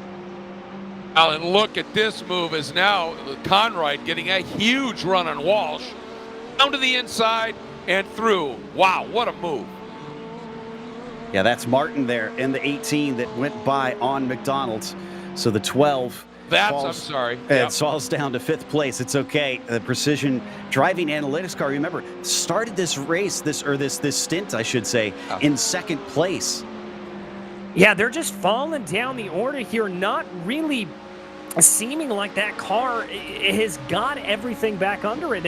And Joe, I think that's frankly just down to the driver behind the wheel. Is setups haven't changed. It's a fresh set of tires, so you're not having to really deal with variable tire wear, and the track temperature remains at 79 degrees Fahrenheit, as we said it would earlier on in this race. So Jennifer McDonald just not being able to keep up with some of the runners here like Conrad and Martin. That unfortunately separates one of the few battles that we still had going. McDonald quickly losing touch with the 18 car. And next behind is not a car on the same lap. It's actually DuPont there in the 20. We're looking for Brian Simpson to try and catch up to the Precision Driving Analytics machine as we continue to ride with Conrad here onto the oval portion. This is Chris Walsh up ahead of us. This is a battle forming, about 0.7 of a second separating them, so got to be a little bit closer, but definitely within range.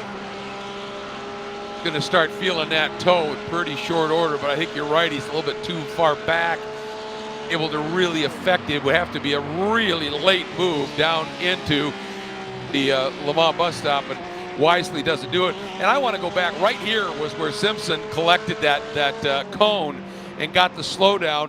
You know what? He could have done that slowdown when he felt that happening and just stayed on line and forced Medawar to go the long way around. And Simpson, in a great display of sportsmanship, just drifted way up high and didn't impede it at all. And look at this. This could be the pass that I actually talked about a lap ago. Yeah, coming up on Chris Walsh. Around the outside, he's going to have to do it the long way. Can he get it tucked down into the apex? Not quite, but doesn't matter. Still gets the position. Go ahead, DJ. I was going to say that was pretty stuff, and a very, very confident Jaden Conrad there, clearly knowing the limits of the car and knowing that he can send that Porsche around the outside, not having to worry about the rear end breaking away. That is a little bit of a stake of authority here for Jaden Conrad. An old friend of ours in sim racing broadcasting, Bill Zahn, used to call that crystal ball commentating. You could see it a little bit in the future, that's all. Oh, yeah, and, another description for that move that I've heard used often that I love it is he just rounded him up. Yeah, that right around the outside. And I think that's the grip at the back of those Porsches because of that engine back there. Yeah, you've got that centrifugal force with the lump over the rear wheels, but it also does give you some grip. But the other thing was, once again, as soon as they got into turn one, at that point, Walsh was pinned to the inside a little bit and just couldn't quite have the same rolling speed as he did, because if he did, he was either going to spin it or he was going to run out wide right to where Conrad was. We're just about. Did you just see Conrad's line through the bus stop? That was as snug and straight lined as you could get. And look at the margin it gave him already over Walsh. That was the best line through the bus stop I've yet seen. Yeah, it's up to 0.8 of a second. I think that Jaden might be able to break the draft here soon. He's going to need a mighty section through the infields, and that's really where better speed, better technical prowess is probably going to come into play here. Let's see if that Porsche can shake the Ferrari here during this portion. But this is going to be his best opportunity. If he can do that, next on his list is the untouchable Heart of Racing Porsche with Ross Gunn currently in there.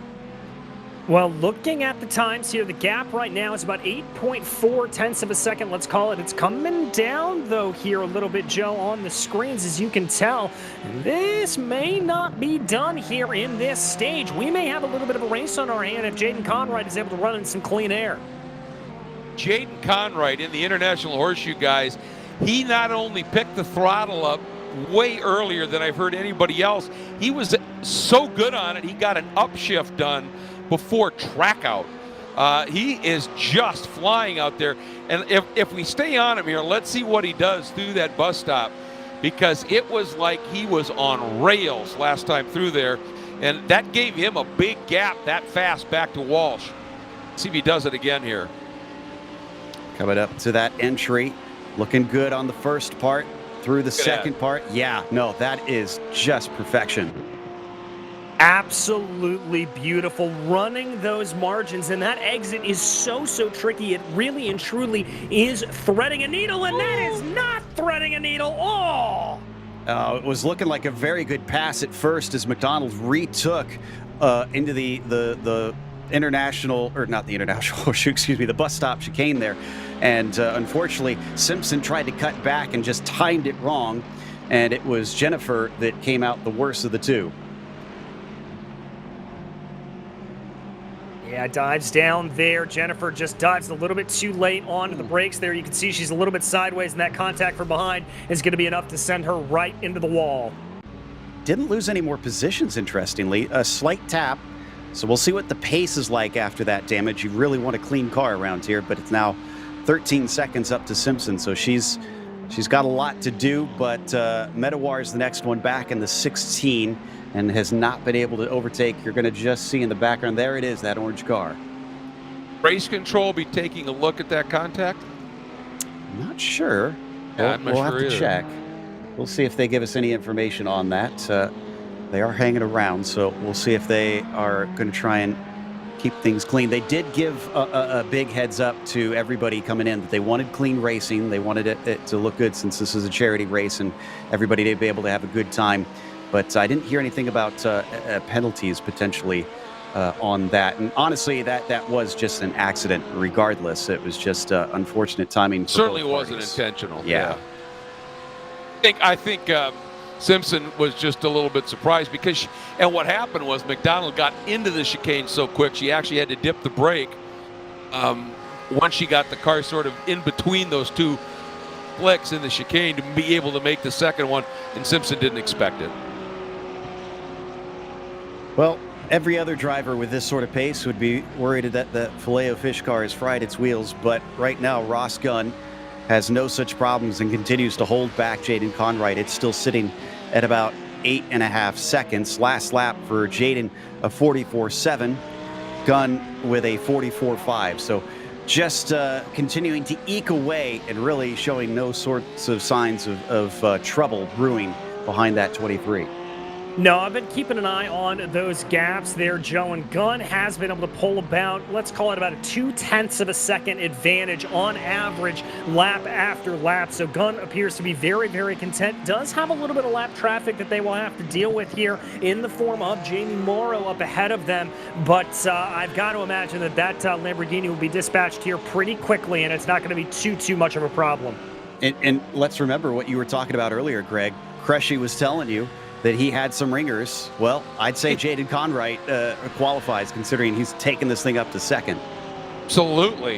He has just been absolutely just remarkable in his pace as we see Gunn coming up on the back of the Lamborghini. And here's the thing that with that big lead that Gunn has, two things can happen. One, he can lay back a little bit and not have to attack that Lamborghini and maybe get into a spot where he and the Lamborghini have a coming together. He can pick his place, make it work very cleanly. The other thing is, and the Lamborghini, well, I went up high and said, yeah, I'm down a lap, you go on through. But the other thing is as Conrad now has to drive the wheels off of that Porsche, Gunn can actually bleed just that little bit of time, and if he has to, just back off just a smidge, give up a tenth here, and save those tires while Conrad's got to just use it all. that car that we saw getting past, that's the JMM machine with Jamie Morrow currently in it. Remember, at the start of this stint, unfortunately ran into the back of one of our other cars. I'm trying to remember who that was and take a look at my notes here. But you can see damage on the front of the Lamborghini, so that explains why that car really couldn't hang on there in a straight line. Yeah, so that's what it is there, and that's some of that aerodynamic problems that you will have. We talked earlier about the draft around here, as well as the drag that comes in from this high downforce setup. Well, if the front of the car is a little bit mushed up a little bit, that's going to increase that amount of drag, as it's not going to be operating in the exact way that it was designed to. Absolutely right, and I love the use of your highly technical term. Mushed? Yeah. Mushed up, baby. Yeah, patent pending. Exactly. That's what all it's the very engineers say. descriptive, though. It's absolutely accurate. I love it. We're on board there for a little bit with Lance Colley, who's one of the drivers from the Ferrari Challenge. As I said, just nice to have him involved and entered in this. They've done a lot of fundraising as well. Lance, an absolutely great guy. I know him from Ferrari Challenge, and he started off, when his family, they grew up on a farm, and he got into the telecom business in a very unique place in it, built a great company, had a lot of success, and was able to then afford to start driving Ferrari Challenge. And he told me the story about when he first came to this very track, and they got done with the first qualifying session, and everybody else was leaving the pits, and he just sat there in the car. And finally one of the crew members stuck his head inside and said, "Lance, you okay?" And Lance said, "Yeah, man, I'm just soaking this in." Because he said, here I was, a farm boy who had just finished qualifying a Ferrari at Daytona. And he was thinking about dreams do come true. Absolutely. Yeah, that is just incredible stuff. And even though it's not a real Ferrari, I'm sure having just as much fun out here. Unfortunately going to be lapped here in a moment, as Ross Gunn's Heart of Racing Porsche has already caught up to him. And again, a good sportsmanship all around in today's race. Everybody's here for a good time, so he's not going to hold him up. No, and that's a lot of what you're just going through. Sorry about that, DJ. Oh, you're all good, Greg. I was going to say that's a lot of what you're seeing here today. Oh, did he miss that corner completely? Yes, he did. He was ruminating once again, I think. just about blew the chicane. The Daytona flash by, and yeah. Yeah, so that's Morrow. That's not for position that he's trying to go around him. Back to Ross Gunn there on your screen. Also worth noting, we have cracked the 90K mark, less than $10,000 more dollars, and we'll crack 100,000 again. It is going to be triple matched, so we'll go over $300,000 being raised for the Relapsing Polychondritis Foundation. Oh man, we've got to find that last 10,000 to crack that 100,000. What? You just think of the number of people that'll benefit from that matching 3-to-1 into the research. Oh, it's just huge. And from what I understand, that donor that's offering to match it 3-to-1 insisted on remaining anonymous, and that tells you something about the quality of people that are involved in this. That is awesome stuff. I say we reach out to Tony. Whoa! That's a big contact, nose to tail. Colley hitting by Conright.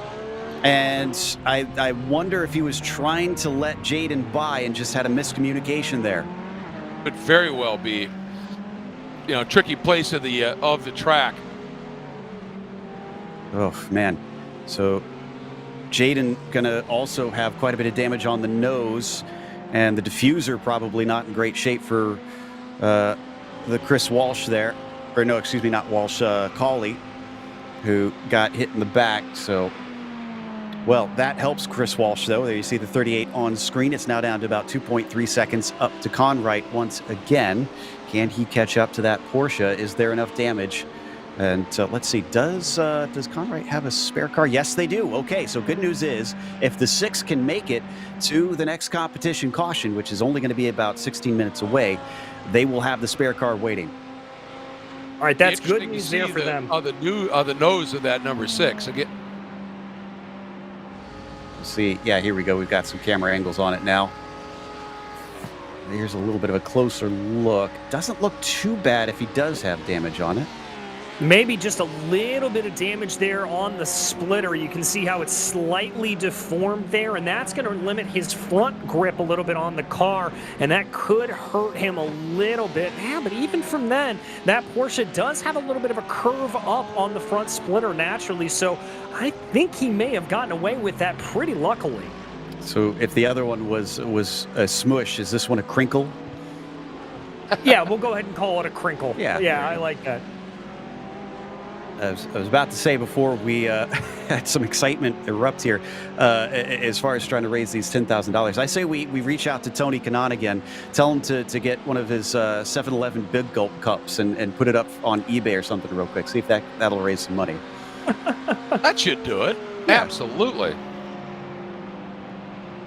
Not sure it'll get 10K, but it'll get us a pretty penny. As we continue to watch Gunn lap more and more cars, we are down to only 13 left on the lead lap I'm seeing out of our 18 starters. So as really schooling the field here, that Heart of Racing team, Ucadella started it off if you're just joining us, and after the first competition caution, handed it off here to Ross Gunn, who is now going to be putting another lap on, no, the first lap. No, excuse me, it wasn't 13 cars left. We're down to 9 cars left, actually.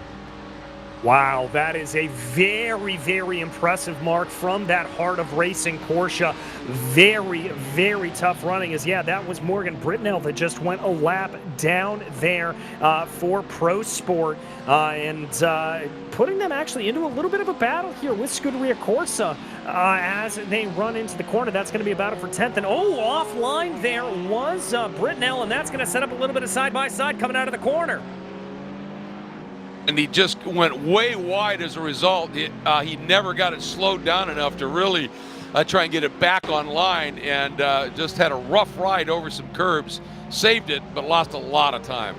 Yeah, there's a lot of bumps out of that international horseshoe. You got to be careful. It can pitch the car into the air so easily. So we're going to get another look at it on the replay. Just goes a little bit wide, tries to come back with it, and yeah, there you see.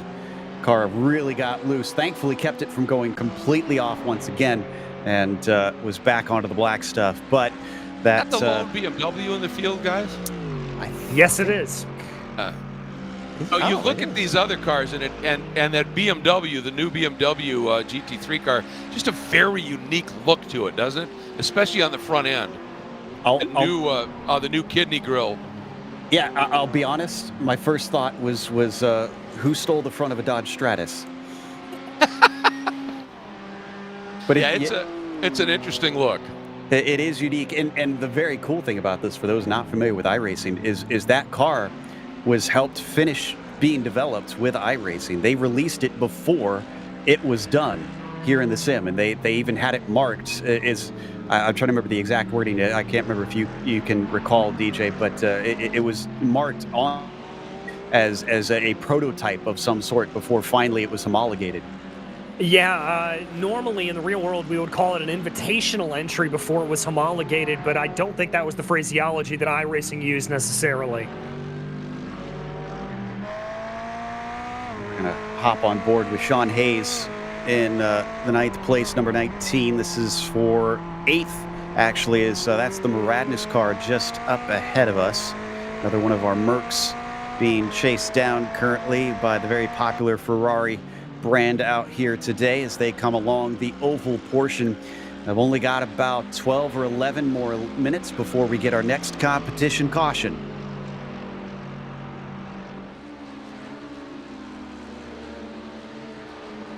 Also understand that we do have Ford Martin from Monday Night Racing waiting in the wings, who has been watching and helping with the organization of this race. And Ford joined us a little bit earlier to chat with us. I'm seeing if we're going to be bringing him into the booth or not. No, excuse me, no, we are not going to be having Ford with us. No, that's right. He's back out on track. I can't believe I forgot about that. He's in the number 18 car currently out there. So a little bit of brain fade on my part. He's still sitting in that 4th position currently. Well, Joe, you and I have interviewed drivers in the cars before, but it's always a very terrifying prospect. We never really like to do that. We always feel something weird's going to happen. And so, yeah, but Ford will be joining us a little bit later on here in this race, it sounds like. And big run here. Martin's got on DuPont. And he's not going to take it. He's actually going to work with that lap down Ferrari.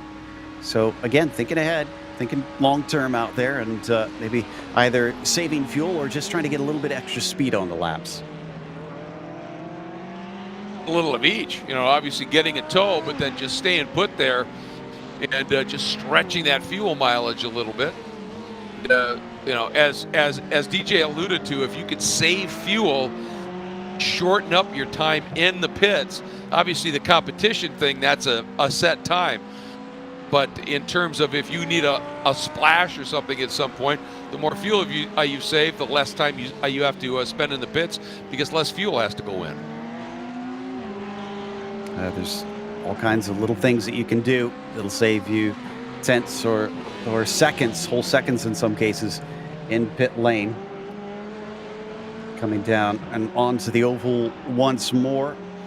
We've lost some of our battles out on track, but just for an update on the dominance that we've been seeing out of the 23 car, it's up to 15, no, it looks like over 14 seconds right now between Gunn and Conright, just absolutely demolishing everybody else out there. So there's the 23 on your screen right now. The other thing that I love about this Filet-O-Fish paint scheme, it's got, I don't know if they still do this, but it just makes me think of what I equate as the old school box that you used to get them in from McDonald's. It's that exact color. No, Yep. You're right. I wonder if that's intentional, honestly. I think that margin has come down. It's almost 15 seconds not long ago to under 10. Now it's at 10 again. Yeah, that's interesting. Now, there was a little bit of slipstream. Conright was pulling on Morgan Britnell, so maybe that's what helped it there. It has pulled away. It was about 14 and a half. It's down to 13 and a half. So, yeah, about a second difference. Last lap, 44.5. Ross Gunn, a 44.2. So it's technically actually still faster for Ross. It's interesting. And I was going to speculate on that because we were watching that margin be so big for Gunn. I wonder if Conright, in that attack, he had to pass a number of cars to come up through if he just took too much out of the tires. And, once he got into, the clean air and the like, just didn't have anything left in those tires to really make a huge run here. So we've got a little bit of information. If you see that tower fluctuate a little bit, don't pay too much heed.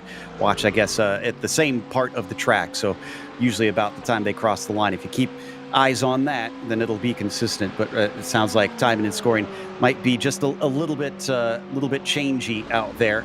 And yes, that is also the technical term. That one. Getting another run and a bit of help here as Ross pulls behind Sean Hayes. And that is another car a lap down. We're now down to only 8 left on the lead lap. Wow, this is getting insane. It's just a masterful run here for that Heart of Racing Porsche. I've got to say I am very impressed. The Porsche obviously well suited, and the drivers are just extracting everything that car has to offer here, and just superb run at this stage. It's been something to behold. They've been putting on a clinic, no doubt. And we do have clarification also on the number 18 car. That is Schildhaus, who is currently on a different account because we had some issues, unfortunately, behind the scenes. So he had to hop in there to make sure that he could get into this race here today. So that's why the number 18 shows Ford Martin in the car. He is not actually in the car. Once again, one of those little iRacing niggles that does come up from now and time again as things do happen here on the service. And obviously doing that to try to avoid a little bit of the internet issues or any of those connection problems that we had a little bit on as time went along. But yeah, it is not Ford in the car, as you said. He's borrowed his helmet. We'll put it that way. There you go. That's a good way to put it. Yeah. So coming around once again, still a little ways off before we get to that yellow flag. We saw there that gun was going to be hitting lap 46 there as we come over to Nicholas Woodman now in the 13th position. Another one of our cars that has been lapped. This is going to be a battle, but not with Medwar that you see in front of him in the 16. That is with Colley in the number 5, who does or likely has some damage from an earlier incident. Is going to try and go wide to allow Medawar to go by, and that's going to open the door. Woodman's not going to need a second invitation. He's going to get his nose in. Yes, he is, and there they go, working their way up onto the banking. A battle starting to play out. I gotta say, Woodman a little lucky there as he got on the throttle and he cut down underneath. He got on that part of the track where that transition is, and you know what happens? You're straddling it, right, in the car. A little overshoot here, but you're straddling that, and it totally unsettles the car, and you're hard on throttle there, and it's so easy for that car to snap around. And Woodman really did a good job of hanging on to it. Well, both Woodman and Colley had trouble through that bus stop chicane that time, and it was worse for Colley as he cut the course and had to take a slowdown penalty. So he's now a full 4 seconds back and is in 13th. So 5 more minutes to go, and we get the yellow already. We are getting instructions for the drivers from race control about the upcoming competition caution. Everybody's preparing for another pause. Yes, they are, and that competition caution is going to operate pretty much the exact same way that it did last time out, which does mean that they will come on into the pits. It will be a 5-minute stop, and then everybody will potentially do driver changes, maybe change tires, change fuel, get all that taken care of.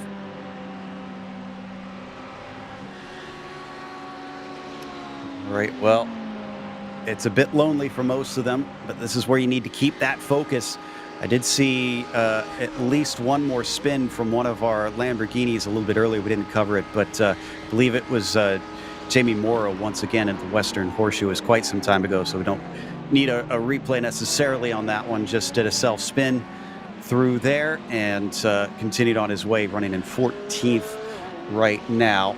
And this is actually with Chris Walsh behind, trying to put a lap on that blue and white number 14. Does so nice and easily down through the International Horseshoe. Tell you what, you could definitely see the slipperiness of that Lamborghini up on the banking, though. It took, he could not get by that car up on the banking, period. Every time he'd be close coming out of 6 or out of the bus stop, that Lamborghini would just build that head of steam up over that slippery body, and he couldn't do anything with it. Had to wait for the infield. And right now, Morrow was staying close enough to be able to get that lap back, at least from Walsh at this stage. Let's ride on board maybe and see how much he closes by the time they get to that Lamar bus stop. He's going to have a little bit of that slipstream, yeah. But we got to remember, he's got the damage on the front, does Morrow. And Walsh is going to be able to use that to his advantage. So it doesn't look like he pulled in too tight behind him, but this definitely helped him try and make up some of the time lost with that incident, as long as he's nice and safe through the bus stop. And it is nicely done there by the 14 and carries on his merry way. It's another dose of it around NASCAR 3 and 4. Yeah, and that'll certainly help him out there just a little bit to negate some of that damage. The draft running in that dirty air, that pocket of air, it'll really help pull him along a little bit, certainly be able to help call him as he goes. But we will have to see here, and you can see that Lambo's still pretty slippery, being able to keep everything close. Yeah, I think if I was going to pick one of the cars, I'd be likely to try and get into one of those if it weren't for the fact that I was such a big fan of the McLaren. By the way, very upset with the drivers that nobody signed up with the McLaren. Come on, guys, you're doing me a dirty here. It's a beautiful machine, isn't it, those McLaren 720s? Wow. Yeah, looking forward to when we get that GT3 car here. They do have the old MP412C here in iRacing, unfortunately, but I'm crossing fingers. I'm hoping that that's coming soon because they've obviously updated the Merc as that's brought in a new one. They brought in the Evo for the Ferrari, so it's not unheard of that they have put newer versions of GT3 cars out there. Same thing with the BMW as well. That M4 replaced the Z4 or the Z4, depending on what side of the pond you're from. So I think the McLaren is definitely one of those next in line that is overdue to find its more recent counterpart onto the service. But the yellow flag is due to come out for Ross Gunn, as they have announced that in the race control chat. So let's see if it gets waved here. There it is. It's our second competition caution is underway. I'll tell you, stunningly enough, just before that caution came out, lap on no less a talent than Kyle Marcelli, who is a real-world driver of extreme talent and a pretty good sim guy too. He just could not stop Gunn from looping through on him here. There he is, and now he's just going to take the early wave by and go and get himself at least back at the end of that lead lap. But that just comes down to these guys have this Porsche figured out here on this track and are driving it extraordinarily well. And don't worry, that was a wave by for that car, so they didn't illegally pass the leader. They were given that lap back to get them back on the lead lap. So it wasn't for naught that he fought hard on that one. It looks like they took sympathy on him, and he was caught in kind of an awkward space on that one. Just couldn't keep him behind at the last second. Let me ask you guys something. Just if my memory serves, prior to the competition caution in the first segment, the first stint, Juncadella had opened up the lead to 15 seconds. In the second one, Ross got it up to almost 20 seconds. Oof. That's just dominance, guys. That's painful. That's everybody else demoralized is what that is. So we might still see some driver swaps, though. We have to remember, and that could still change the complexion. Honestly, that's going to be their best hope, I think, Greg, is that somebody else gets in the car that doesn't have this ridiculous speed. Absolutely, and Matt Cresci, he said he had 2 ringers in the car, Conrad being one of them.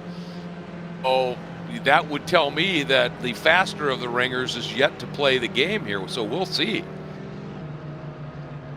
Yep, so they're going to be coming into pit lane, same deal as before. They will get the competition red flag, and will be allowed to try and change drivers if they need and do any repairs if they want. If you have that spare car, now is probably the time to use it.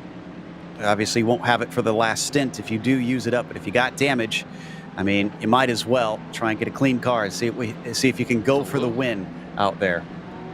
For driver pairings that are just 2 drivers, so then the starting driver would get back in, I would presume. If they have 2, yeah. If they have 3, though, they can get in the car, and they will be even on the number of laps that they've done, or at least close to it. And we're hearing a little bit of news here that the IBS esports team is out of gas and had to take a tow back down into pit lane, out of fuel. Oh, man, that is not what we wanted to see after they looked pretty good on that first stint and then pretty solid on that second stint, and then all of a sudden they've been put under the gun by that one. We'll see if they're given a lap back on that or not, because obviously they were pretty kind there to the 19 there at the end. Or excuse me, no, it was I think it was the 70. Yeah, 70 was given their lap back. But yeah, did the caution come out before it had that ran out of fuel and had to get a tow back? Because then I think they might give it a wave around. Yeah, it depends on when that happened to them. But as everybody comes into their pit stalls, we are now going to head off to another break. We'll be back after a moment.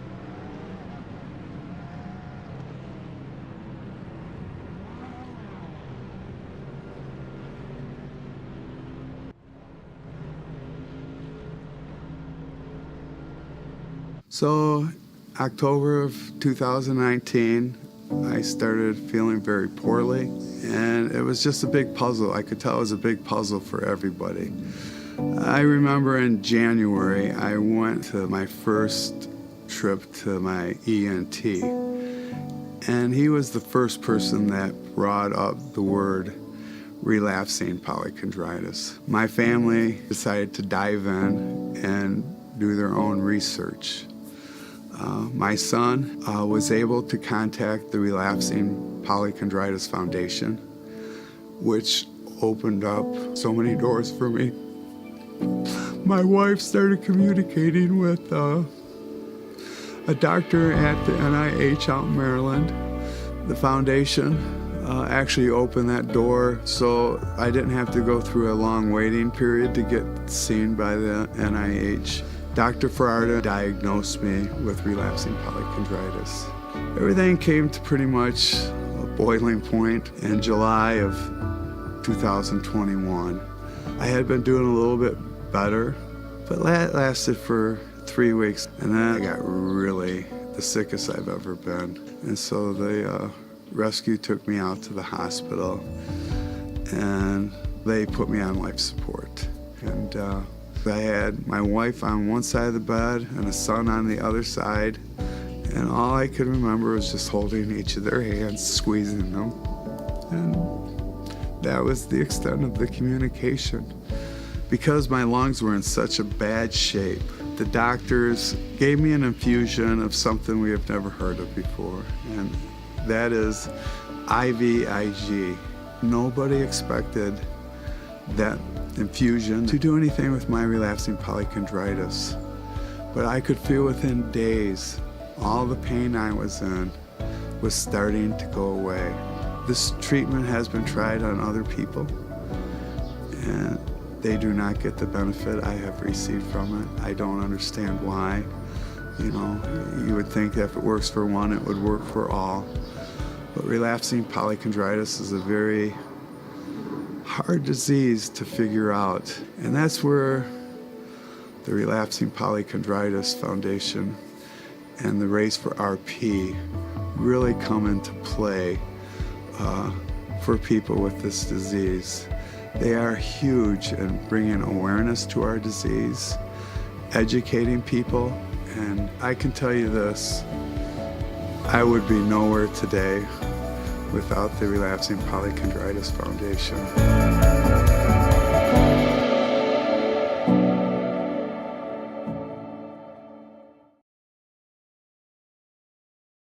My name is Nancy. I'm a patient with relapsing polychondritis, or RP. RP is an autoimmune disease that attacks cartilage and, if untreated, can be fatal. To drive awareness and accelerate research, we established the Race for RP. Success on the track has opened doors to world-class healthcare providers, researchers, and autoimmune disease experts, leading to groundbreaking discoveries and new hope. We are driving awareness and accelerating research in the Race for RP.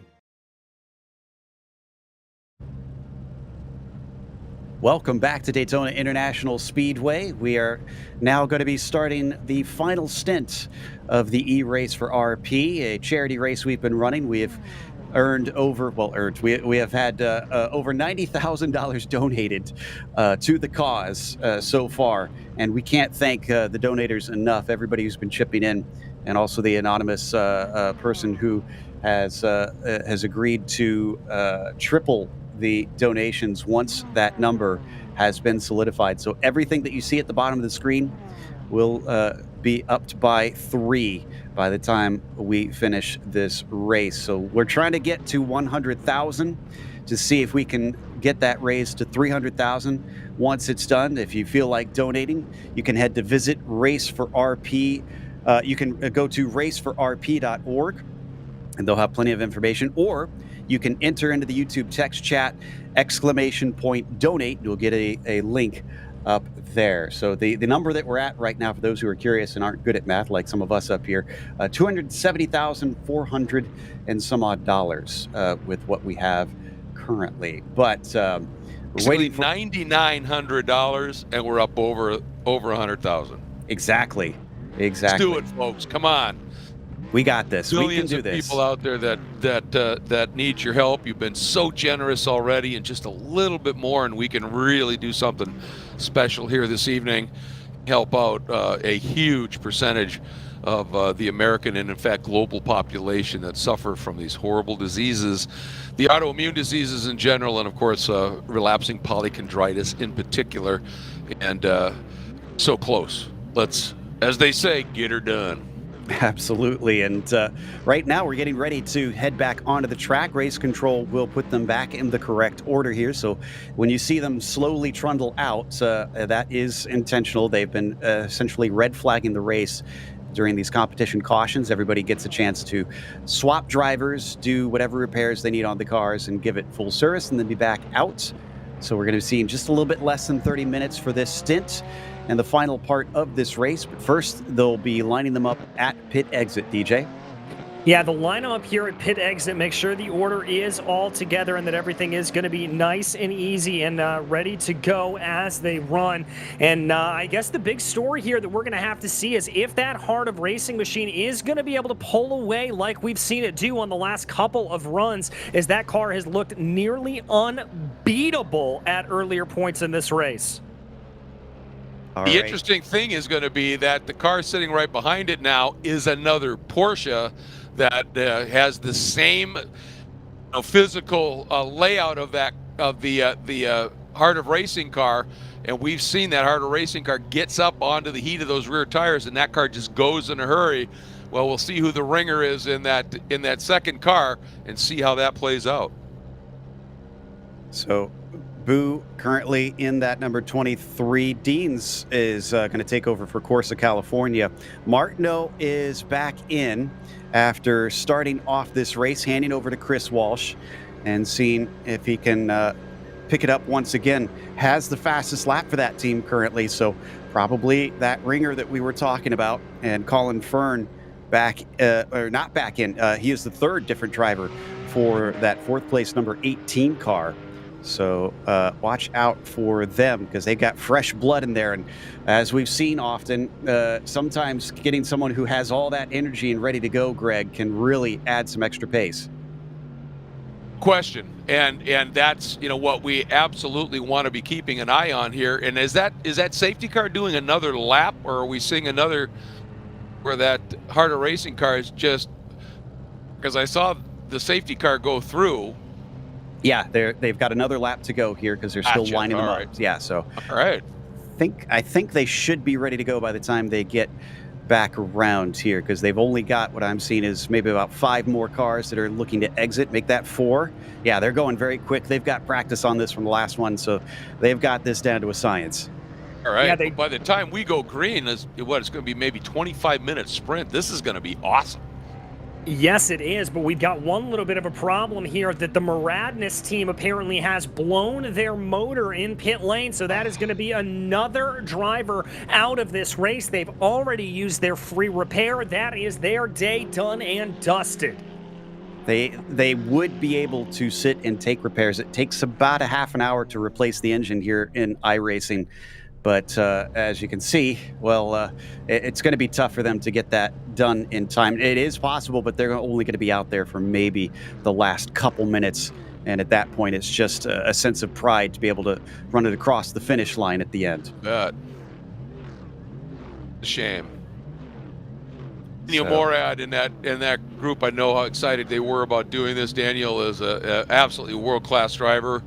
As I said, a winner of the Rolex 24 at Daytona with the Carlos de Quesada and his son Michael de Quesada back in the day. And I can't remember the name, one of the factory Porsche drivers. And a young one at that, a rookie one at that, helping him out. And just surprised all of the big teams, bringing it home with just an absolutely flawless drive. And that just restarted a great career of his. And he's been a factor in the IMSA GTD competition ever since. So I know this is going to be gutting for him. Yeah, and the times that I've gotten to talk to Daniel, he's a very competitive person. So yes, it is a fun race, but he's going to be pretty upset that he didn't even get a chance to go out and see how he could fare against some good drivers out there. Speaking of which, I mentioned earlier, watch out for Arthur Chan. He's in the car, has taken over for Jennifer McDonald in the Precision Driving Analytics machine. We should be seeing all of the top guns in the car right now for sure. And the pace car is coming past the start-finish line. I'm pretty certain, yeah, everybody's out there now. So this is it. They'll get picked up. Hopefully Alex Boo is a little bit more on the ball, or maybe trying to play fewer games than Ross Gunn did, and is able to go as soon as that sedan passes him by. But like you said, yeah, 24 minutes or something left on the clock once they cross the start-finish line with the green flag. There we go. He's on his way. Right now, we are ready to get back and get under racing conditions. This will be only one lap here of running right now. Dennis there and Martineau back in the car. He's certainly going to want to be keeping an eye out for. And Joe, I've got to agree with you. Arthur Chan, starting from 5th place right here, is one that I am certainly going to be keeping an eye on in that number 12 Ferrari. All right, well, when they get that call to go, will the Heart of Racing be able to jump away? Will Phil Deans be able to cling to the back? What about Martineau, who has familiarity with that Ferrari and knows racing against these other cars after that first stint? Will he be able to try and use that to his advantage? Maybe get higher up on the podium? Those behind trying to get onto the podium themselves, guys like Colin Fern, Arthur Chan, Brian Simpson. Simpson, of course, having stayed in the car for Robert Wickens as well.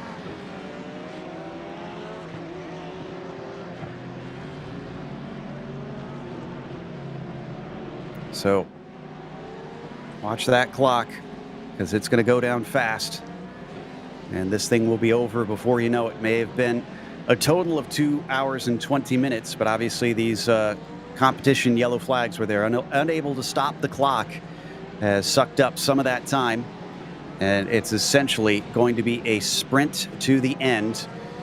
And we only have, it looks like, 6 cars left on the lead lap. As for something happens to the 16, it appears, as well, and I don't see them out there. Well, look at, for the start here, look at those Porsches, and I hate to keep away at this, but with that, all that weight of that Boxer Flat 6 over those rear wheels, just have great grip. They get heat in those tires in a hurry, and you watch how they attack corners. They'll square it up so they get that, the car rotated and straight in a line as soon as they can to be able to roll the throttle and get those rears with that weight right over it squared up and planted, and they can leap away. And the big job here is going to be for the car in second place to not let that lead car get that huge jump that we saw at the start of the second stint. Well, we got information on the 16 car. They did not have a driver ready. So somebody go ring up Tony Kanaan, tell him to get up, or else his car's not going to be able to finish this race. And that's, again, a big gut check to everybody who probably would have wished to see Tony and his team try and compete for a good finish here at the end. In the meantime, the pace car is now well ahead. Look at the backup for Alex Boo. Going to try and pack the team, or the drivers up behind him, and he is on it early. Alex Boo gets on the accelerator, and Phil Deans was paying a little bit closer attention, it looks like. Yeah, not nearly as good a jump as we saw last time, but certainly able to keep up close behind. There is the Corsa California car. It's only going to be about 0.5 of a second diving down into turn 1. Now the real question is, are we going to see a little bit of argy-bargy coming down into the corner like we've seen on the last 2 restarts? So far, so good. I'm not seeing anybody off track through turn 1. There can also be issues down into the International Horseshoe a lot of times. But despite this being the sprint, I'm seeing a fair bit of patience, although there was, some side-to-side contact between Morley and it looks like Huffman. Huffman barely catches the car before it veers off into the barrier, but the LC Motorsports number 5 is going to lose a lot of places. That's a shame. It had been struggling a little early, remember, got hit in the back, and maybe there's just something not quite right with it. But right now, Denz is not letting Boo get away up at the front. Martineau is staying right there as well. Yeah, still at about half a second between the pair of them here on the first lap. We'll see if it stays that way over the course of this one. Already down to 22 minutes left to go on the clock here. It's a minute 45. I think people forget as well, yes, it's a long flat-out portion of this lap, but even with these GT3 cars, it takes a bit of time to get around here. Yeah, it certainly does. Hey, what you just saw Dens make a little bit of a mistake in the bus stop, in the Le Mans bus stop, and he had to get off the throttle a little bit, and that has allowed Boo about a 5-car length lead. Now some of that's going to mitigate with Dennis back in the draft here. Can't afford to be doing that when that car up front has been so dominant. Whoa, you were saying? What did he get it go? Oh, absolutely chucked it in and hoped that it would stick. It did, but barely. Falls back slightly from Boo. And also what that did is Martineau was able to gain ground from that wide run that we saw out of Dens. And it is now a 3-car race for the lead. Well, and remember earlier on in... Go ahead, Greg. After you. I was going to say, just think about what would have happened there if Dens had not made that little mistake in the bus stop. Yeah, he probably would have had a good shot at trying to get that lead away. And you got to think, if he's worth his salt as a driver, he's not going to make that mistake twice, Greg. Absolutely. We're about to find out as they're up and out of turn 6. Really crucial corner. Everybody in that top group of 3, really good run out of 6. Turn hanging in there. Here comes Dens. This is a great run. He's got a lot of speed here, but he just chooses to wait. I think this is a savvy move out of the 6 car. Let's see what kind of launch he gets out of the bus stop, looking to try and get on that throttle. Wasn't all that great, but it wasn't bad. It wasn't as bad as it was last time, but he still lost a lot of ground, didn't he, to Boo? Okay, well, is he going to be closer, though? Last time, once they hit the brakes, it was about a 1/10 of a second apart. If it gets any closer than that, you got to think that he's going to be able to be a real challenge, even if it's around the outside, because last time he got a lot of overlap. And yes, indeed, he is right there. He has the overlap before they get on the binders, and he's going to be able to maybe cut down, get to the apex, and he does. Great stuff from the Corsa car. Absolutely brilliant from Corsa, California, and Phil Dens. You got to love that. And look at this. Cameron Martineau now wants a piece at the table, and he's going to be going after Boo. Oof, I wonder if this is not the anchor that they've got in that Filet-O-Fish car. It's not doing too well, kind of swimming upstream right now, and Cameron Martineau is going to try and take advantage of that. I'll tell you, yeah, I mean, Dens played that perfectly, and he knew he had grip in the rear tires of that Porsche, so he had no problem swinging wide going down into 1. Then got it rotated, was patient, got it turned, and then planted it coming out as we hop on board with Cameron Martineau. We'll see what kind of a draft he gets here. And can the Heart of Racing car keep up with Corsa California too? Because if that car of Phil Dens starts to stretch away, it's going to be reverse of what we've been seeing all race long, with the Heart of Racing usually playing that role of the rabbit. Right now, it seems like he's at least keeping touch. This is going to be critical, trying to get to the throttle out of here. Looks like he got a relatively decent run out of there. It's going to keep the gap at about 0.4 of a second as they exited out of the bus stop. We'll have to see here if Boo is going to be able to pull that down. It's now coming down to about 2.5 tenths. This is about where we saw Dens be able to make the move on Boo a little bit earlier, but is Boo going to opt for it? He thinks about it to the outside. He thinks about it again. A little bit of a defensive line there from Dens, and that's going to hold the Heart of Racing Porsche at bay. Whoa, I don't know. Oh, Dens floating way wide. He's going to try and hang on to it, but that ought to give the, well, look at Dens stay put to the inside, guys. Is he going to be able to hang on to this? He does. Wow. Phil Dens says, I got you, Boo. He is not going to allow him by. So Alex is going to have to try another time. He's pretty close here, though. He could have a sneaky shot coming into the Western Horseshoe, but a defensive line out of the number 6 will deny that. He's going to the outside, going to try to square up underneath. Couldn't get that to work. I'll tell you what, guys, that bit of indecisiveness by Boo going into one, you didn't see that from Dens, did we? He just popped to the outside and did it. Boo I think he had the speed. He just never decided to go and round him up. There might be a horse icon on both of those wheels, but there's another one behind them that's probably just as famous that is just creeping up.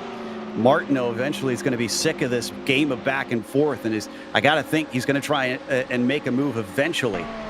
He's in a double toe, and if he can stay put here, coming out of the bus stop, he's in a huge position to make something happen. Oh, this is a fantastic run from the ST Racing Esports 38 car. Here he goes. It's very close before they even get to the straight out of NASCAR 4. Can he use it to his advantage? Does he want to use it to his advantage? No, he does not. He's going to sit patient. I think he's actually going to do a little bit of bump draft in there, Joe, trying to push Boo along, trying to see if he's going to be able to help him get a little bit of overspeed to get the move done there on Dens. Down into turn one. Not as much of a dance through there this time. Everybody's going to stay nose to tail.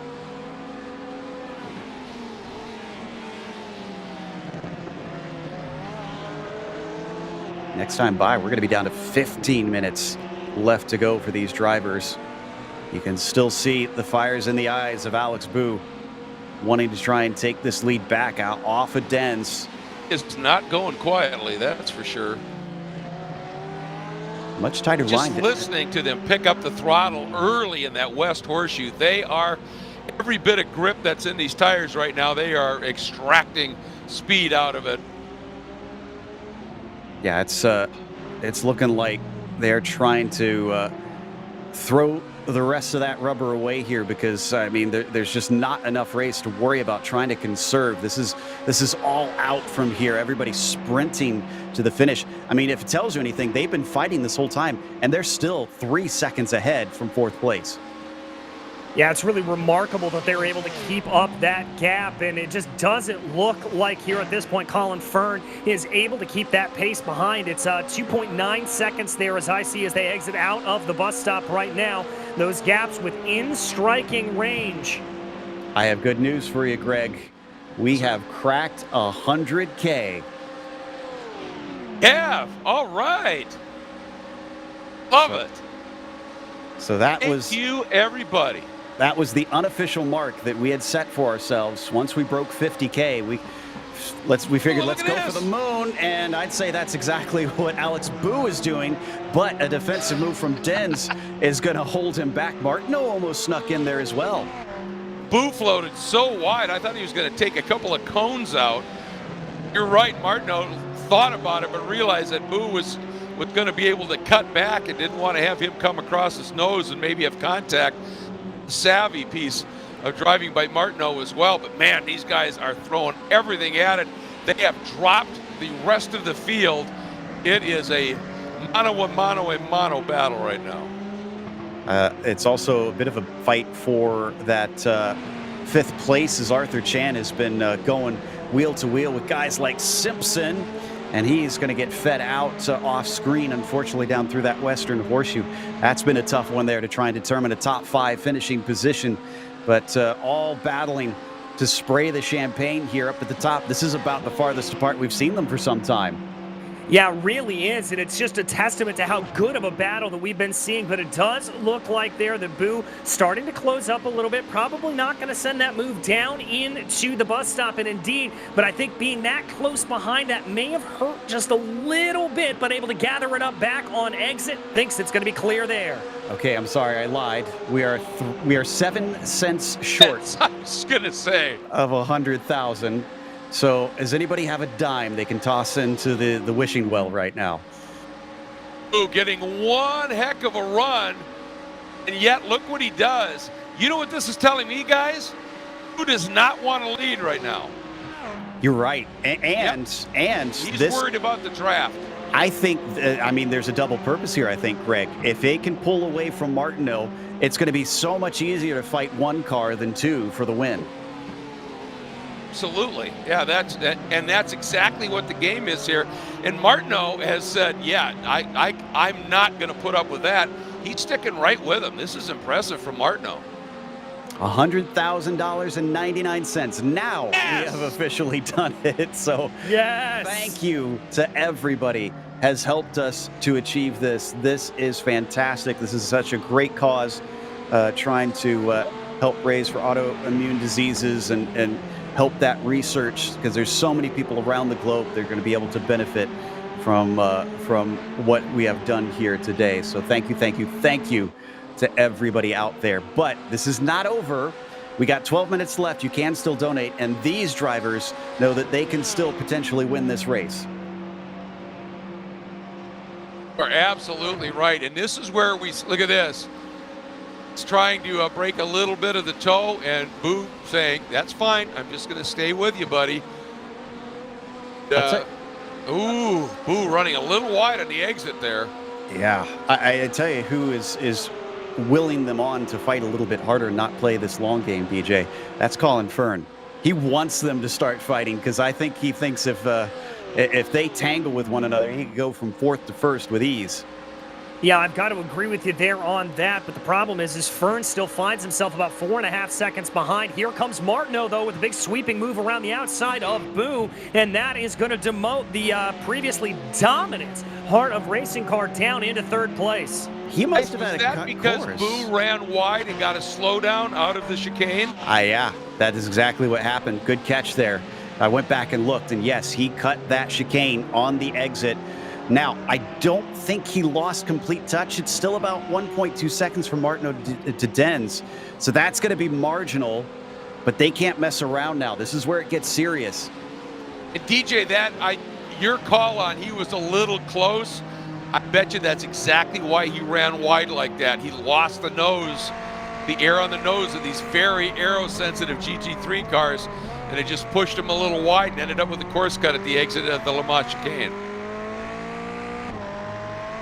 Yeah, I think that's exactly what it was. We jump back here to take a look on board with Arthur Chan. He's in a nice little battle with that IBS Esports machine right up ahead of them. A little bit of lap traffic that they're having to deal with. That is going to be Andrew Cincinnati right there that they're going to have to try to get by, but it's going to be helping out IBS just a little bit here as they'll get a big heaping of the draft. Yeah, the irony here is that this is a battle for 5th, 6th, and 7th. The problem is 7th's a lap down. So they are trying to go by the car that should be fighting them for it. But Andrew, not really all that interested in backing off and letting them by right now. We'll see if eventually he lets them go as it gets down to that last lap to not be a factor in this battle. A couple of guys I just want to give a shout out to right now running at 8th in the number 15. That is Jeremy Clark. And he is one of the drivers from Ferrari Challenge that is really, oh, look at this, Boo gets around Martineau. As Boo came across, Martineau lost the air on the nose, and you see what happened there? That car just would not turn. He did a great job to hang on to it, but that's one of the things about these GT3 cars. They are so sensitive to the air on the nose. Boo has just got to go, and there is Jeremy Clark. That's the same colors that he runs in Ferrari Challenge. He has just been a revelation, and this year is only his second year at Ferrari Challenge. Already leapfrogged right up into the top class.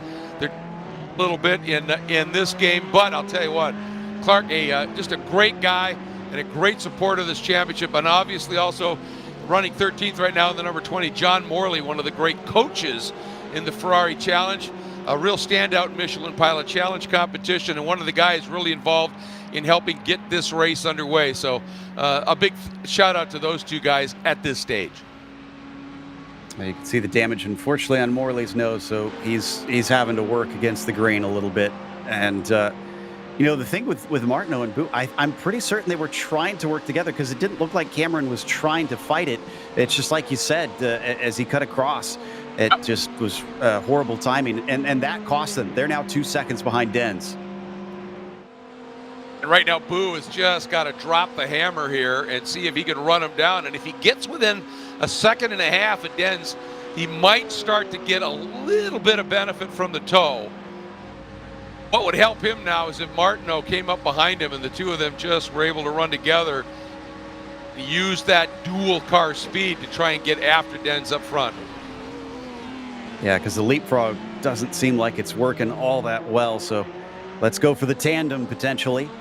It's still at 2.1 seconds as they exit that first corner and head into the infield. 7.5 minutes left. We're looking at probably about 4 more laps here. Yeah, I think that's about what it's going to come down to here. Martineau trying to get a little bit of a better run there out of the International Horseshoe, but it looked like he dipped a little bit of a tire off into the grass there, and that may have prevented him from getting their way forward. And Greg, to your point, I think this may be time for a little bit of NASCAR-style racing. I think it's time to pull out the bump draft here and see if that can help these two get forward. I think you're right. And the other part of this, guys, is if Martineau has the discipline to get up behind Boo and push him, and they close in enough, Martineau could be the benefit of a double draft on the last lap. Do something pretty spectacular. So right now, you got to drive the wheels off it, but do it with a little bit of discipline at this stage. Martineau's got the run here. Get up to the back of Boo and just shove him along. See if he does that. This will be the point where it'll be important. Coming out of the bus stop chicane, he doesn't get the greatest of exits. He's roughly about 0.2 of a second behind currently, and will eventually start to catch up. But yeah, this is not going to do it. He's got to be so much closer. And I think he may have just used up his tires a little bit too much. Yeah, there's a good chance. They were fighting so hard earlier on. The problem is when you're running right behind somebody, as I said, you lose the air, particularly on the nose, and what that does is it ripples through the whole car, because then you can't turn, you scrub, you pick up a little push, overheats the front tires. It's really tough to get those fronts back without laying back for a while. He doesn't have that kind of time to lay back right now. By the way, Fern has been caught. Simpson and Arthur Chan are now with him. In fact, it's an immediate move down into the Western Horseshoe by Brian Simpson. There you can see him side by side, almost coming into contact. They get away with it, but just barely. Just barely, and they're going to have to try to make this work side by side through the kink. No, Simpson's going to back off there a little bit. Maybe look for a move coming down into the Western Horseshoe, but they've got to be careful there. That is Chan behind. They can very easily be able to take this if they're not careful side by side on the exit. Inches between them, and they're going to bang doors once again. It's starting to get a little rough out there. Chan, beautiful move, counter move. Down underneath Simpson when he got trapped to the outside.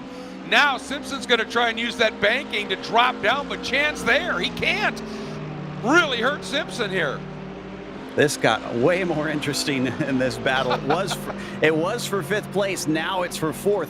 Guarding all the way down to the inside. Fern is not given an inch, and Chan just about runs it completely down on the yellow line on the entry. Somehow still makes it through the Le Mans chicane and comes out the other side without losing time.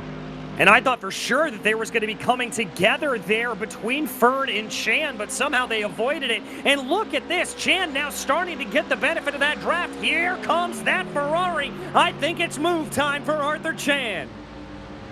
See Fern defending to the inside. Chan, look, now he pops to the outside. Oh, he went up a little too high, Chan did. If he could have kept that a little closer, he may have had something. And here comes Simpson. Wide line, trying to square it up down underneath. Not going to happen.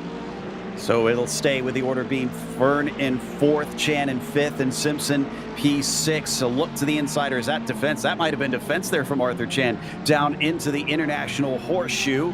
It will keep Simpson back.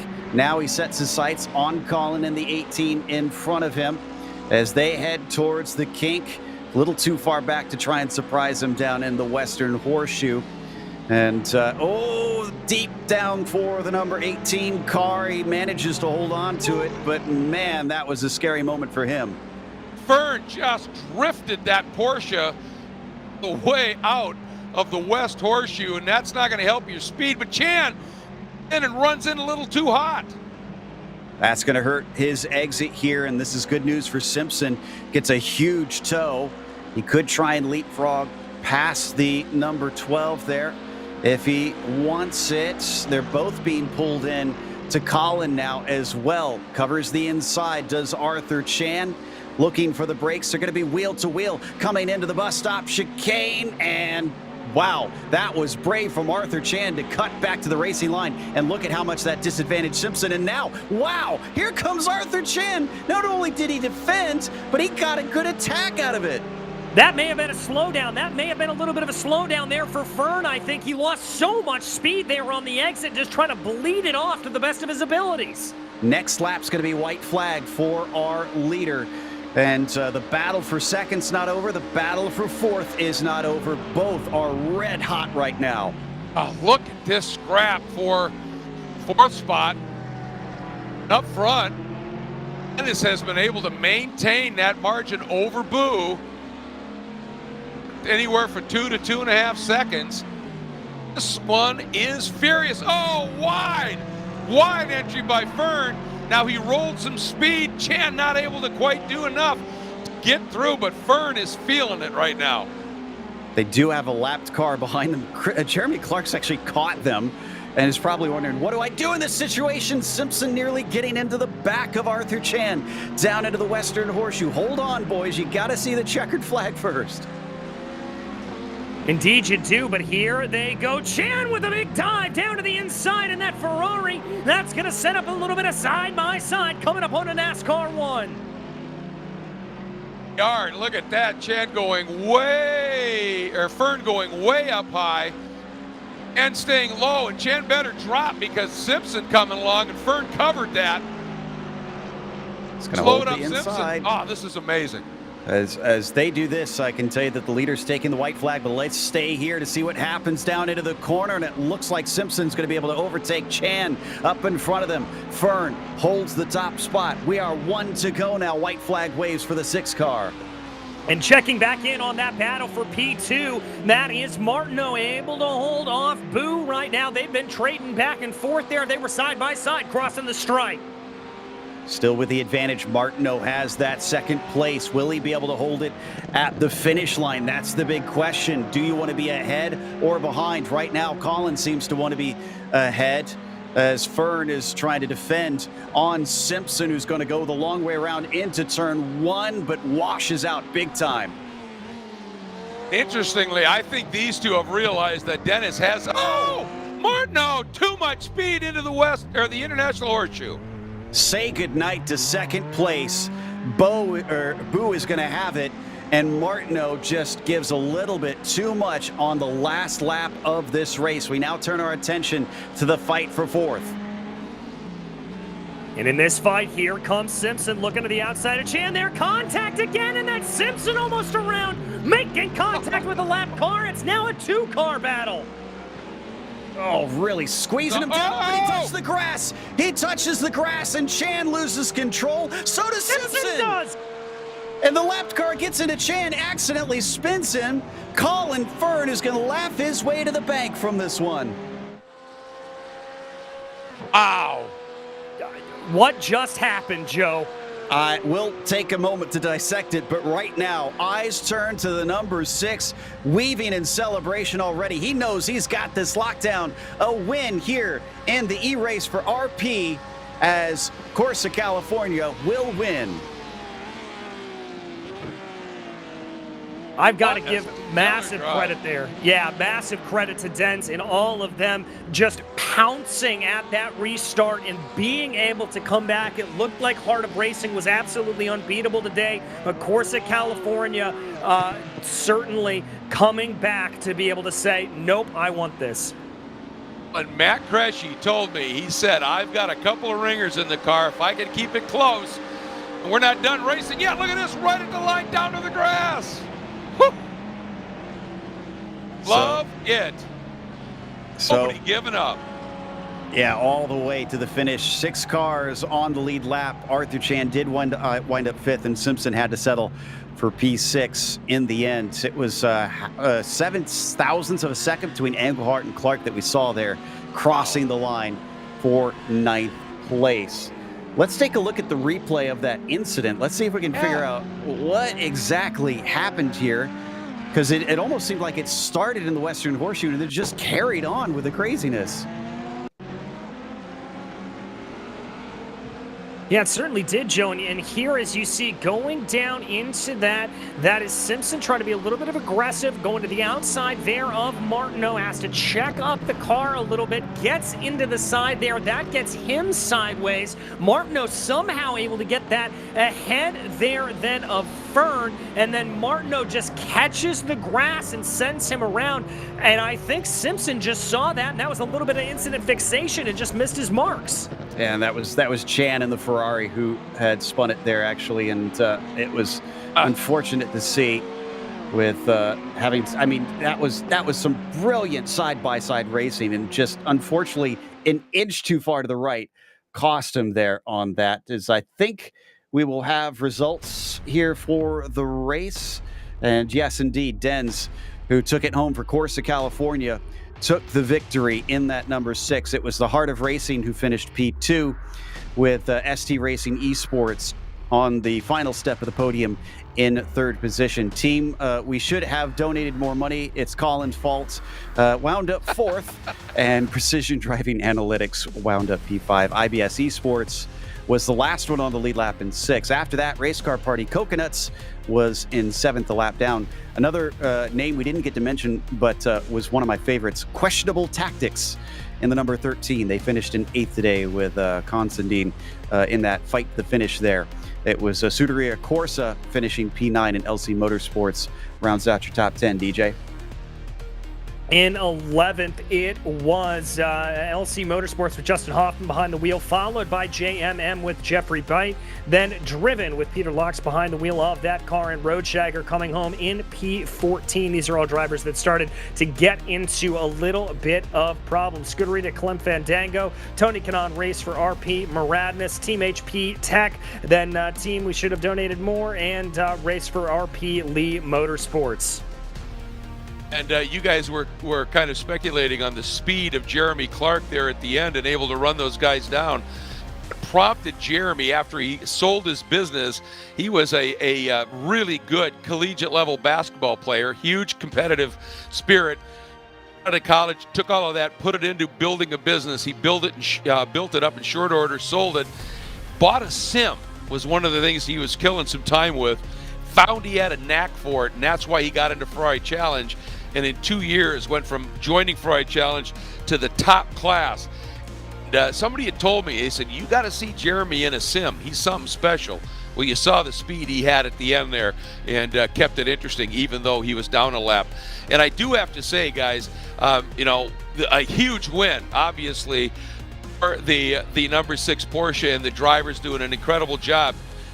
Biggest wins here are like Doctors Rashimi Kanagal Shamana and Dr. David Beck, and everybody who does the amazing research for Race for RP, because they've got $100,003 applied by 3 that is going to be going into their research programs, and that means the biggest winners are patients who might be getting some relief from an absolutely violent, heinous autoimmune disorder called relapsing polychondritis. So thank you so much to all the participants, obviously, guys. The way it worked is you pick a driver and you bid on that driver, and all of those bids went right into the kitty, as well as everybody making those donations during the race to get us over $100,000. Just remarkable, and we can't thank everybody enough for all of your contributions. Just love and hugs and kisses to every one of you. Well, it looks like we've got the winner ready to talk to us. The Corsa California teams, Phil Denz and Jaden Conwright. Don't have Matt able to join. Congratulations. I'm here on Philip's channel here. This is Matt. Oh, okay. So we do have Matt with us. So congratulations, guys. And it looked like it was going to be a little bit questionable at first on that last stint, because you had 2 other cars hanging with you. Once you broke that slipstream, how confident did you feel? Phil did a great job. It was a good battle with the 3 of them, and at a certain point, Phil was able to get a little bit of a gap to break the draft, and off we went. So it was an awesome end to the race. And Jaden, you had to take the middle stint there, so that's sometimes a little bit more difficult, because that's not really the glory stint. And you did a fantastic job out there to really bring that car forward. What was it like out there during that portion? Yeah, I mean, pretty much our goal for the whole race was just kind of keep the car clean. So the fact that we were doing the stage races just kind of knew that we'd be thereabouts. So the whole goal was just see how many people I can get by, and then make it as easy as for Phil as I could. So just kind of one step at a time, and then just I knew we had one more stint, so not try to rush it too much. Now, Matt, we understand from Greg that you had called the shot on this one. You said you had some ringers, so it sounded like you felt pretty confident coming into this race. Yeah, I work with both Phil and Jaden pretty often, and I know they're both extremely fast in the real life and in the sim. So I figured, why not get a California team together for this e-race for RP, and it ended up great. Awesome race. Well done, Matt. It was great to talk to you about this in Sonoma, and you gave me that inside tip, and then you backed it up, brother. Thanks, Greg. Appreciate it. Well done. Well, guys, obviously this never happens alone. We know that it's a team, but other than Jaden, Matt, and Phil, who helped make this win possible today for you guys? It sounds like you're speechless. There we go. Sorry, I lost you for a second. Yeah, I mean, just wouldn't be here without supporting the race for RP. We're happy to represent a great cause and raise awareness for autoimmune disease that needs to be recognized on a more national scale. So that's why we're here, and that's why we did it. We're both Phil and I are down at Laguna Seca right now at the track, and we were very fortunate to be able to jump on even last minute during the day. So we're happy to be here, happy to represent the race for RP. And we understand that you guys will also get an IndyCar two-seater experience. I'm very jealous. Go enjoy that and enjoy getting to celebrate a victory here at Daytona. That is awesome. Thank you guys so much. Yeah, thanks, guys. It was fun, and yeah, it was just a great cause. So I was happy when Matt decided to pull this team together. So yeah, it was a great race, and thanks for hosting. So that was, you guys rocked it. Absolutely. That was our winners in the course of California, number 6, which is Jaden Conwright, Matt Cresci. Phil Denz also helping take the car to victory lane. We have 2 more to talk to from our third place finishing team in the ST Racing Esports number 38. Sounds like DJ has caught up with them. I have indeed. Cameron Martineau and Chris Walsh, a great podium finish here for you guys. And Cameron, I want to start with you. Talk me through the opening stint of that race. That looked like it was absolute pandemonium out there, fighting left, right, and center. Yeah, absolutely. I saw Danny sent it on me into the International Horseshoe. I was doing everything I could to keep Tony and, Danny and I forget who was in the precision cars, but, I knew that Ferrari just didn't have the pace, and I just got the call from the team to be as defensive as possible, and I hope it put on a great show for everyone watching. Well, it certainly put on one heck of a show, and my voice is getting a little bit hoarse, if that gives you any idea of just how good of a show it was. But Chris, that middle stint there, a lot of just kind of putting in the steady, solid laps. Was that a lot of the game plan from the beginning, or were you maybe hoping to eke your way a little bit more forward there? Yeah, I mean, Cam had definitely a tougher stint than I did in terms of the battling. Really, we kind of realized that we had a bit of a top speed disadvantage on the Porsche already. So I was like, hey, as long as, knowing we're having another yellow flag caution laps that will put us back and bunch us up, I was like, I'm just going to try to keep it in the top 3 and keep the car clean. So more of a maintenance stint for sure, but it's still fun racing and, just trying to bring it back shiny and on the black stuff. So. Well, you certainly did that. And I want to ask you also about the final stint. We were kind of questioning a little bit, how much communication were you guys having about really where to position your car if it was going to come down to a run to the line there? Were you trying to hold back a little bit, or did you just want to get ahead of Heart of Racing? And how close do you think you could have gotten?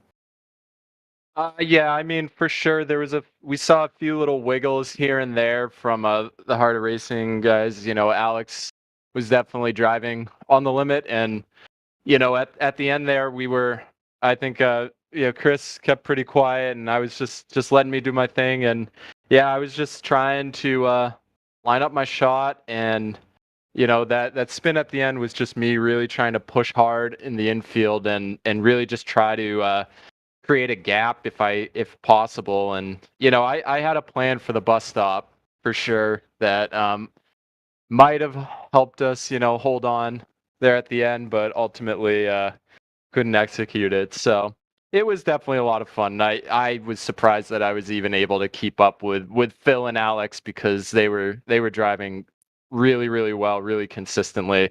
So yeah, it definitely was in my mind, but we're happy with where we finished.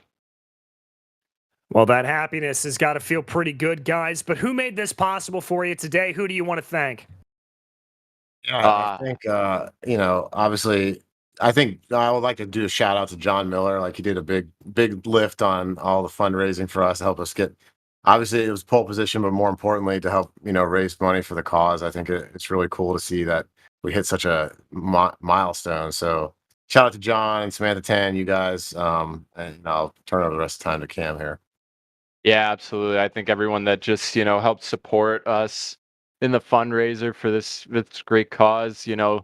The Race for RP guys and the organizers for putting on this event. I mean, we were talking about it in the broadcast in the waiting room, and this was a lot of fun. We really, really enjoyed racing and sort of the freedom we had, and all for an amazing cause too. So we're just thrilled to see that we raised over $100,000 collectively towards for the RP Foundation.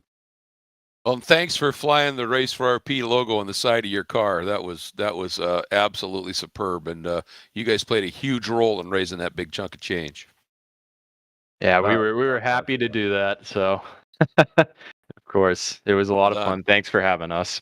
All right, thank you, guys. That was Cameron Martineau and Chris Walsh there for ST Racing Esports. Joe?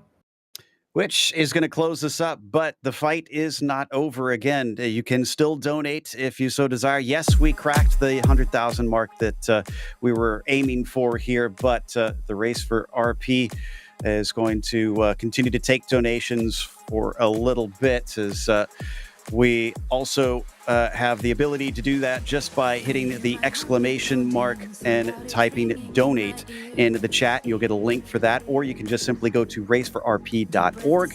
Thank you again for joining us, the team tonight, myself, DJ, Greg, and of course we also had Dougie Beard providing cameras for us this evening. Also, none of this is possible without those behind the scenes at Podium Esports, Ryan Bauer, Gary Sexton, and John Theodore. Thank you for joining me, DJ, Greg. It's been a pleasure tonight. I don't know about you guys, but I had a blast. Oh, it's been an absolute great event to be able to be here for, and to be able to be joined by the both of you, seeing some great action and raising some fantastic money for a great cause.